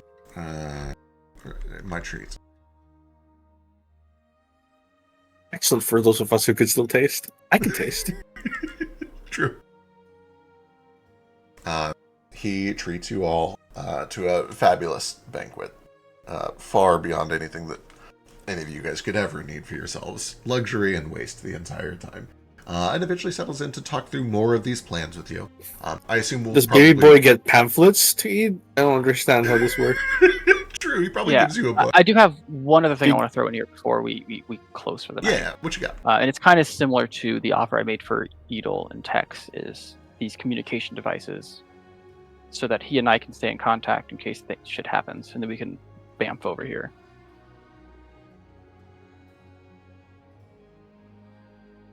Okay, sorry, hit me.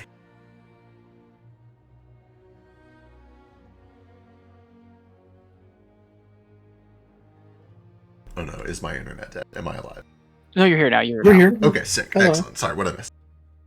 Oh, I said, I'm too out of character. Say it faster. I'm going to do the same thing, offer the same thing that I did for Edel and Tex, which is a communication device between us. Oh, it's yes. like a level 1 spell that I can upcast with his ritual chamber. Should be pretty easy. It should allow us to just like say a phrase, and then we can communicate telepathically through this device anywhere on the planet.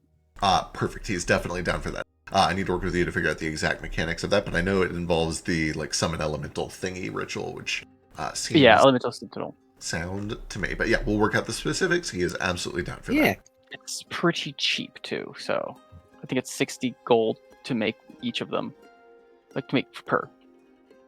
Hell yeah, excellent. Is our banquet blood and bone dust?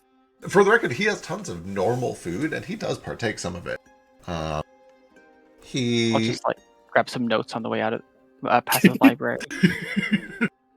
He does say the way that you regain new senses is through exercise, like anything else. I can taste almost as well as I did in life. It can come back to you with a lot of time and practice.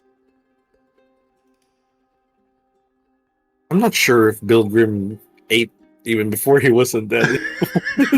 Now that I think about it. I did eat, thank you very much, although I'm mostly focused on getting my smell back first. That's the one that is most closely tied to memory, and it's hard to learn new things without remembering the old ones. Oh, it's clever. What's your most memorable smell?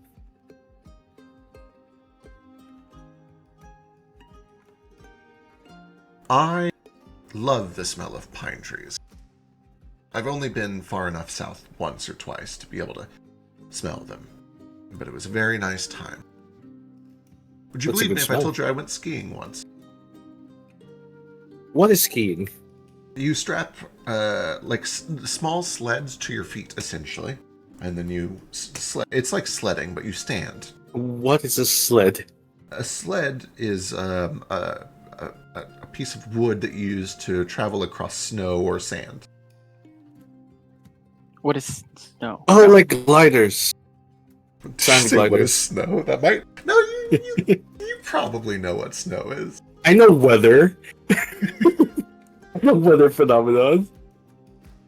I was gonna say, I've been in the snow mountain. area Yeah. recently. I have a question for Argument of X. When you raised your son, like the second time, not the first time, Yes. how do I ask this in world? Can you describe the ritual to me? I'm just looking for like what level of undead is his son. So like what level did he raise him Lord as? God. I would have to double check. This is kind of like a story ritual, which I'm sure is based on a real ritual that I just don't know in this system yet. Well, I assume it's create undead. Probably, yes. Yeah.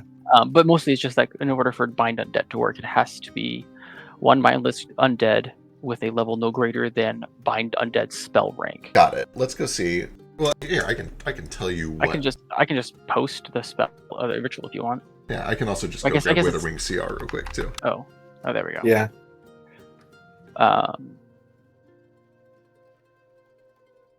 Witherwing is so. Some of this has been. I'm gonna say. As far as Argumentavex knows, Witherwing CR is 11. Oof. Oh, Even, I don't think really a spell yeah. could work for that then. Got it. Unless might spell not- circles rankings are higher than their spell level. I think there might be if it's based on counteract checks. But otherwise, no. Oh, there is another spell at 6th level. I think you have access to those at level 12. It's called. This one like wrests control from another person controlling it. It's called Claim Undead.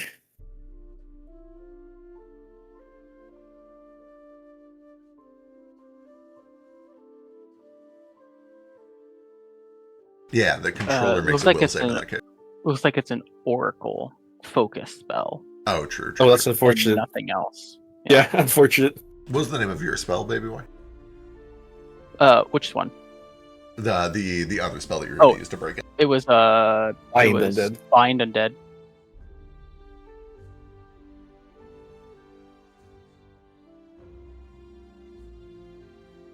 Oh, it's wild that it's a creature with... Okay, yeah, level no greater than rank. Weird that they compare it Yeah. like that, but that makes sense. Then yeah. Yeah. I mean, So it's up to like rank 10, I suppose. Or is well, there a no. way to I mean, give the spell rank is mindness? 3, and the level is 11. Right. What if I I mean, got if really, you cast the spell at a higher level. Oh, true, yeah. If you have Yeah. what if I got really creative? Uh-huh. Mm. I'm Such interested. as a combo of spells. Spiritual Amnesty, which will make him be racked by memories of his past life, making him mindful, and then casting a spell on him.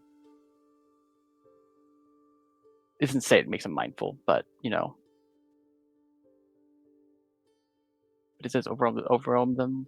I guess it is mental, so it probably wouldn't work on him then. Yeah, the Makes us knee-jerk answer is mindful. that it doesn't work on things without a mind because it has the mental trait.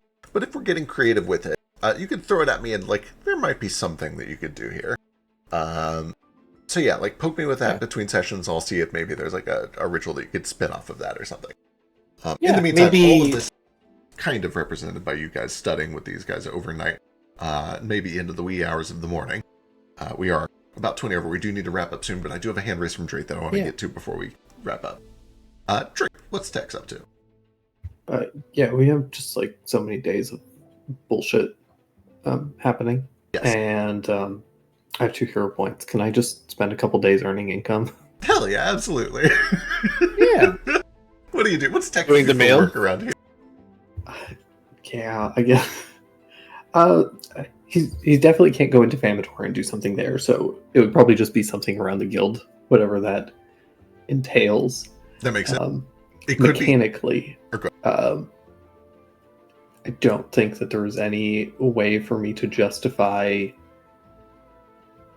Well, so we have a bunch of people working like construction and stuff, right? Yeah, absolutely. Okay.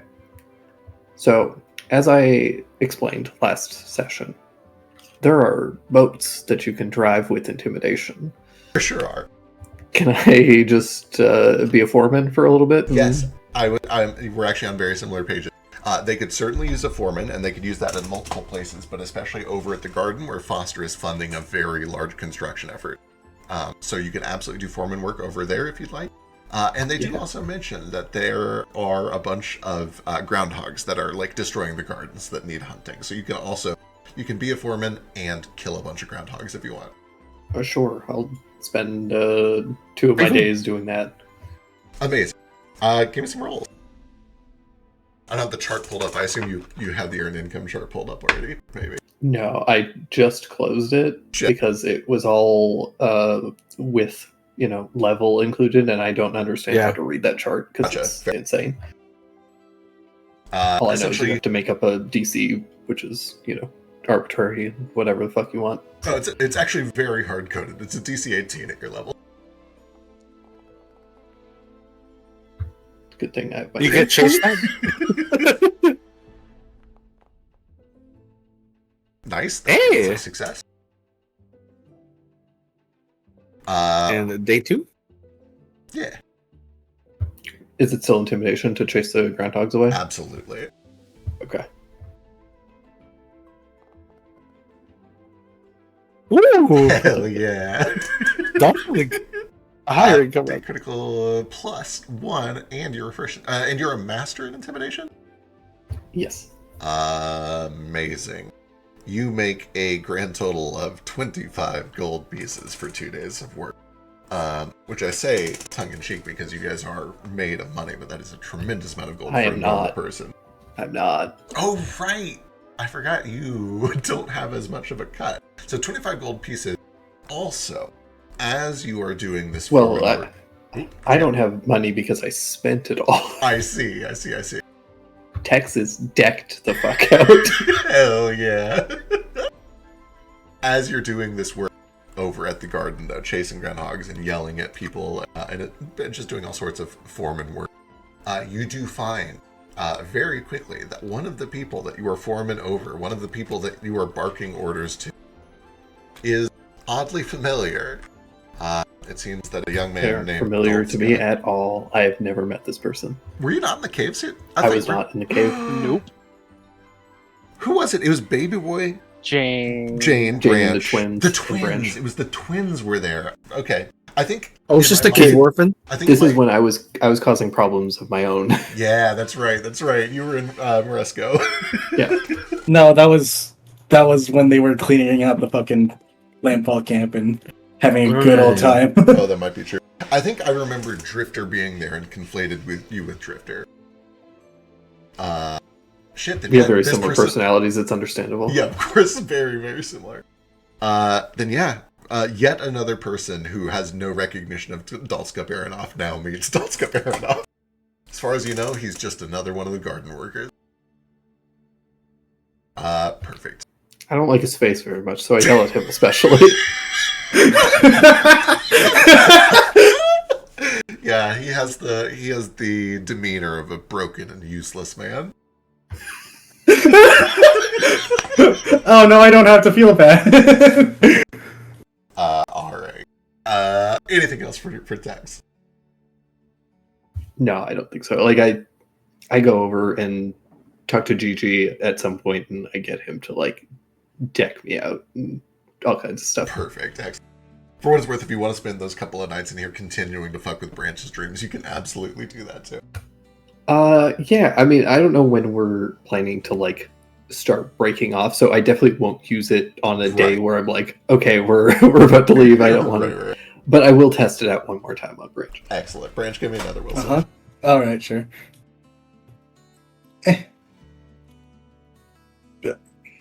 Watch it, not 20. Uh-huh. I hope so. Uh-huh. Texas never never used it truly again. believe that this thing. Okay, there we go. I think that's a fail. Sure, why not? Then Branch yeah, just has some real bad nightmares. Oh. You don't choose them? I don't think I do. Do I choose them? I think you do. Okay. Probably The what term he always, sugar brother is used a lot. Yeah. No, probably what he always has nightmares about if he does have them. He's just on the plinth again, except this time his family's like facing away from him, or like and like the fucking like kill him is ubiquitous among the whole crowd. There's no like descending voice. And the fucking gavel actually does hit his head, and that's the end of that. oh, gross. Hate it. Perfect. And Well, you for weren't supposed to make me feel bad. It does also, the opening flavor text of the spell does say, you send disturbing nightmares to your target. So I feel like if you want to text, you could shape these a little bit. Okay. But yeah, I'll leave that kind of up to you on a case-by-case basis. Yeah, in that case, Branch has a bunch of nightmares where he is a tiny little mouse and Tex is chasing him throughout the Landfall campus.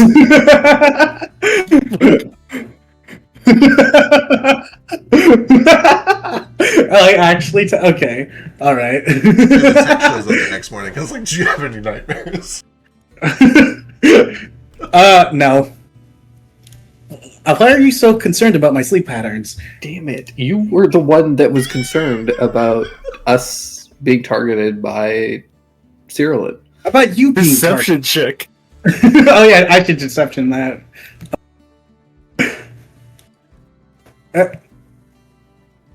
I'll hero point that one. Oh, Holy you, fuck. you hero point whatever you want. Hey. No, not at all. Yeah. You Over the sword. sure don't seem to have slept very well, though. Well, fucking seeing your family's exhausting. So, again, why are Mom you concerned hit you about my with sleep the patterns? chocolate again? Oh, every time I see her, yeah. You know, that's probably why I'm so good at surviving, honestly. Really toughened you up. Mm-hmm. So, what, nothing. What's, you've taken the fucking career in yelling at people? Yeah, and killing groundhogs, too. I'm glad you finally found something you were good at and love? Question mark? Yeah, I'm really romantically attracted to killing groundhogs and yelling at people. I wouldn't expect anything less from you. Anyway, hey, can you cause nightmares? You used to be able to. Oh, anymore. God. Nah, just, I was just, what the fuck was I gonna say? Fuck. Oh. You're really out of it. You should lay down. Yeah. Well, later, fine. Hey, actually, is there anything you can fucking tell us about Somnum before we go fucking headfirst into his wherever the fuck he is? I already told you all that I could. All right, could. He fucks with dreams. That's his thing. Should we just long never as you fall asleep? Make sure that you're not dreaming. You should be fine. Perfect. Okay. Shouldn't be too much of a problem outside of that. Yeah. The big problem is going to be all the Cyrillin guards that are harassing him and surrounding him. But I think that their attention is a little divided right now, so we should have a pretty easy time. How do you do it so easily? What? being awesome just comes naturally. No. The whole fucking disassociating, getting rid of the fucking personal side of, combating another person.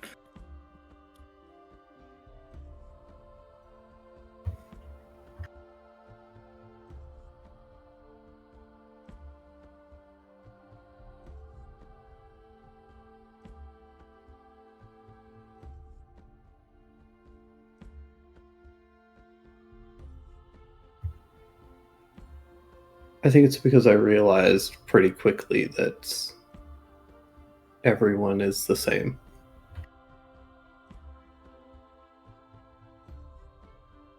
So everyone has the same value to you? They did. Past tense?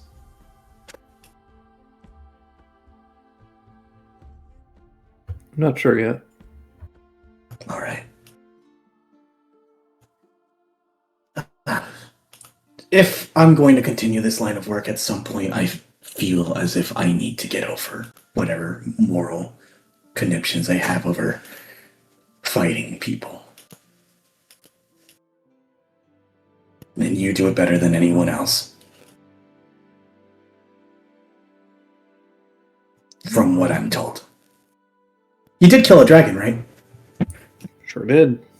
Yeah. I believe that, yeah.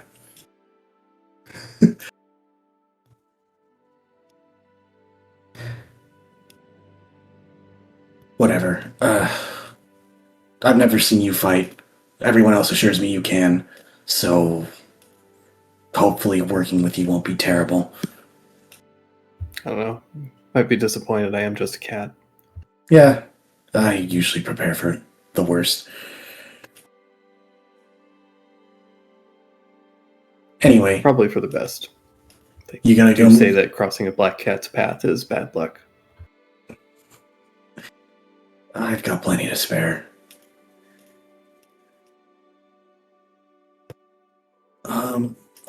Hey, have you seen that guy with the punchable face?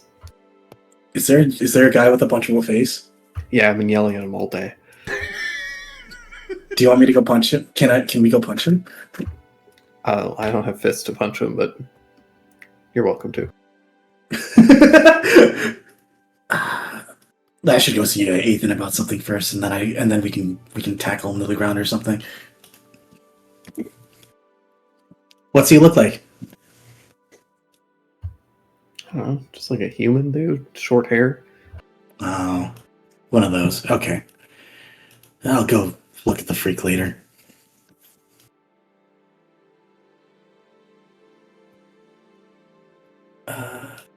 There is actually something I want to bring up towards Ethan, but we're a little over. We're a little over. We also have a hand raise from Luge. Let me get to that first real quick. What you got? Okay. Mine's kind of going off the text. So Darvin and Finn said, blah, blah, blah, blah, blah, paying you money for all these rituals you did. How much money did they pay me for warding their entire encampment? I will work that out with you. I'll have you roll the same income thing with occultism for the 10 days that you were back. So if you want to give me 10 occultism checks, we can get that sorted out.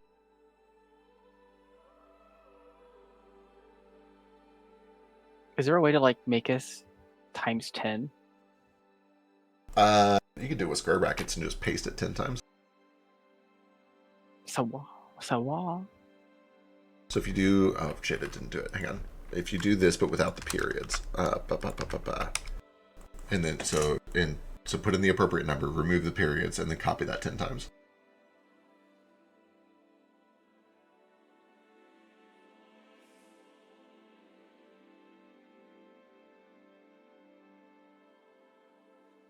While you're doing that, Branch, what you got? Yeah, he has whatever fucking awkward conversation he has with Tex, and then goes to, what's Ethan doing? First, oh no, he's probably getting ready for work. He might be. Yeah, I was gonna say we might have to save it for next time because I probably got to bounce too. Yeah, that's fine. Tomorrow. All right, we will pick up with that next time, and I'll get you a number, Lucian. Yay, because I spent money. Hopefully it's like 4,000 gold. That would be nice. It's going to be way less than that. It's I going to know. be probably like 100 something. Hey, I don't even know what money is. I just know that I give money to people and sometimes they give me stuff I like. True. Wild. Why? I do want to get a Domino's game at the end of the day. Get all of our nerdy asses together. Play a game. AKA Ruko. And Karaka and the girl's name I always forget every single goddamn time. God damn it. It's the Lila. I need to meet her because Lila. I blew up a lot of people for her. Her specifically. She was in the It was tavern when you guys before- were all talking together. Yeah, but like Ruko was having his moment, you know. I was just spying on him creepily from the corner. Oh. Fair. Understandable. I like to lurk. Yeah, because I don't actually know. I don't remember how to play dominoes. Is she low? Plus, I won't say it. They're adorable. It's all the new people together. The new folk. You're able to kind of gather everybody up and play some dominoes in the tavern one of these nights. There you go.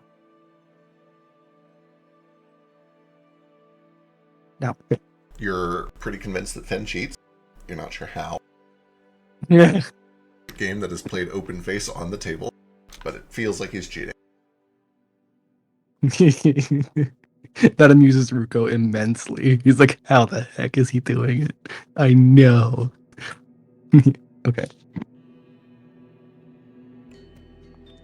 I'm gonna use her point to replace one of mine if that's okay. The 18 is actually a 28, so I have one left. That's Got okay. it. Excellent. Okay.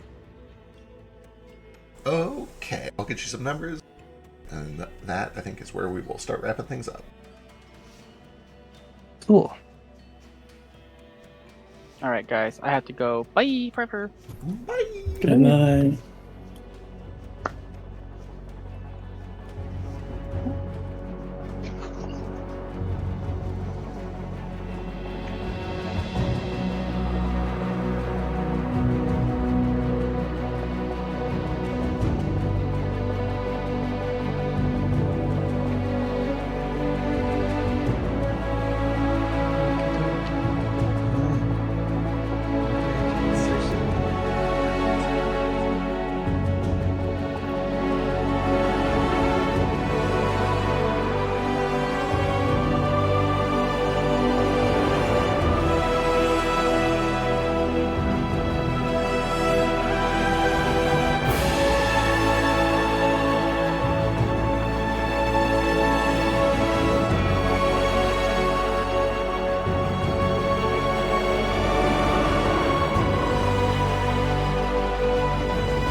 Eastward of Eden, where the clouds meet the dirt, we left our poor mother and seeded the earth.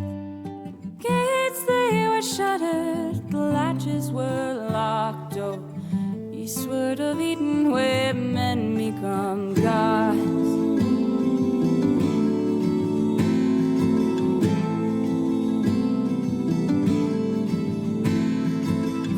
Though our people, we toiled as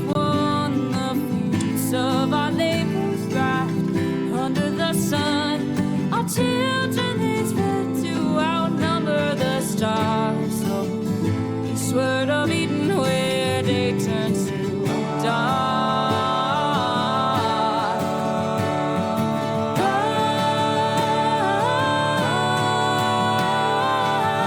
Leave it all, leave it all, leave it all behind. Leave it all, leave it all, leave it all behind. Leave it all, leave it all, leave it all behind. Leave it all, leave it all, leave it all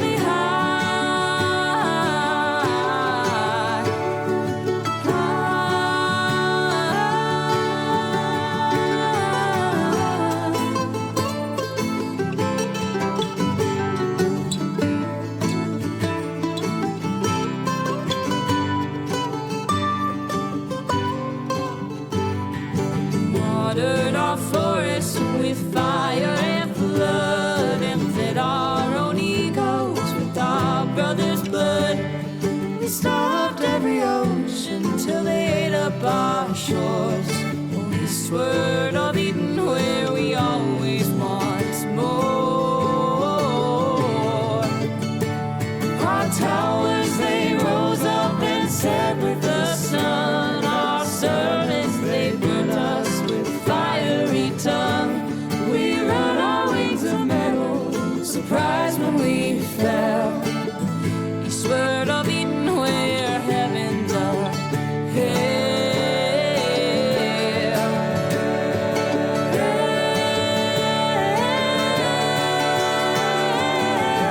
leave it all, leave it all, leave it all behind. Leave it all, leave it all, leave it all behind. Leave it all, leave it all, leave it all behind. Leave it all, leave it all, leave it all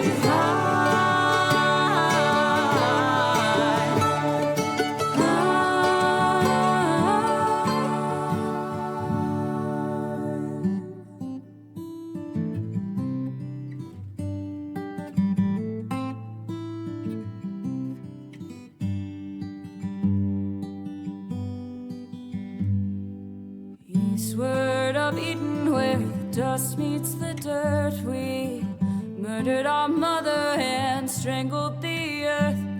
Forgive us, oh mama, whose face we forgot. Oh, eastward of Eden, where men become gods. Eastward of Eden, where men become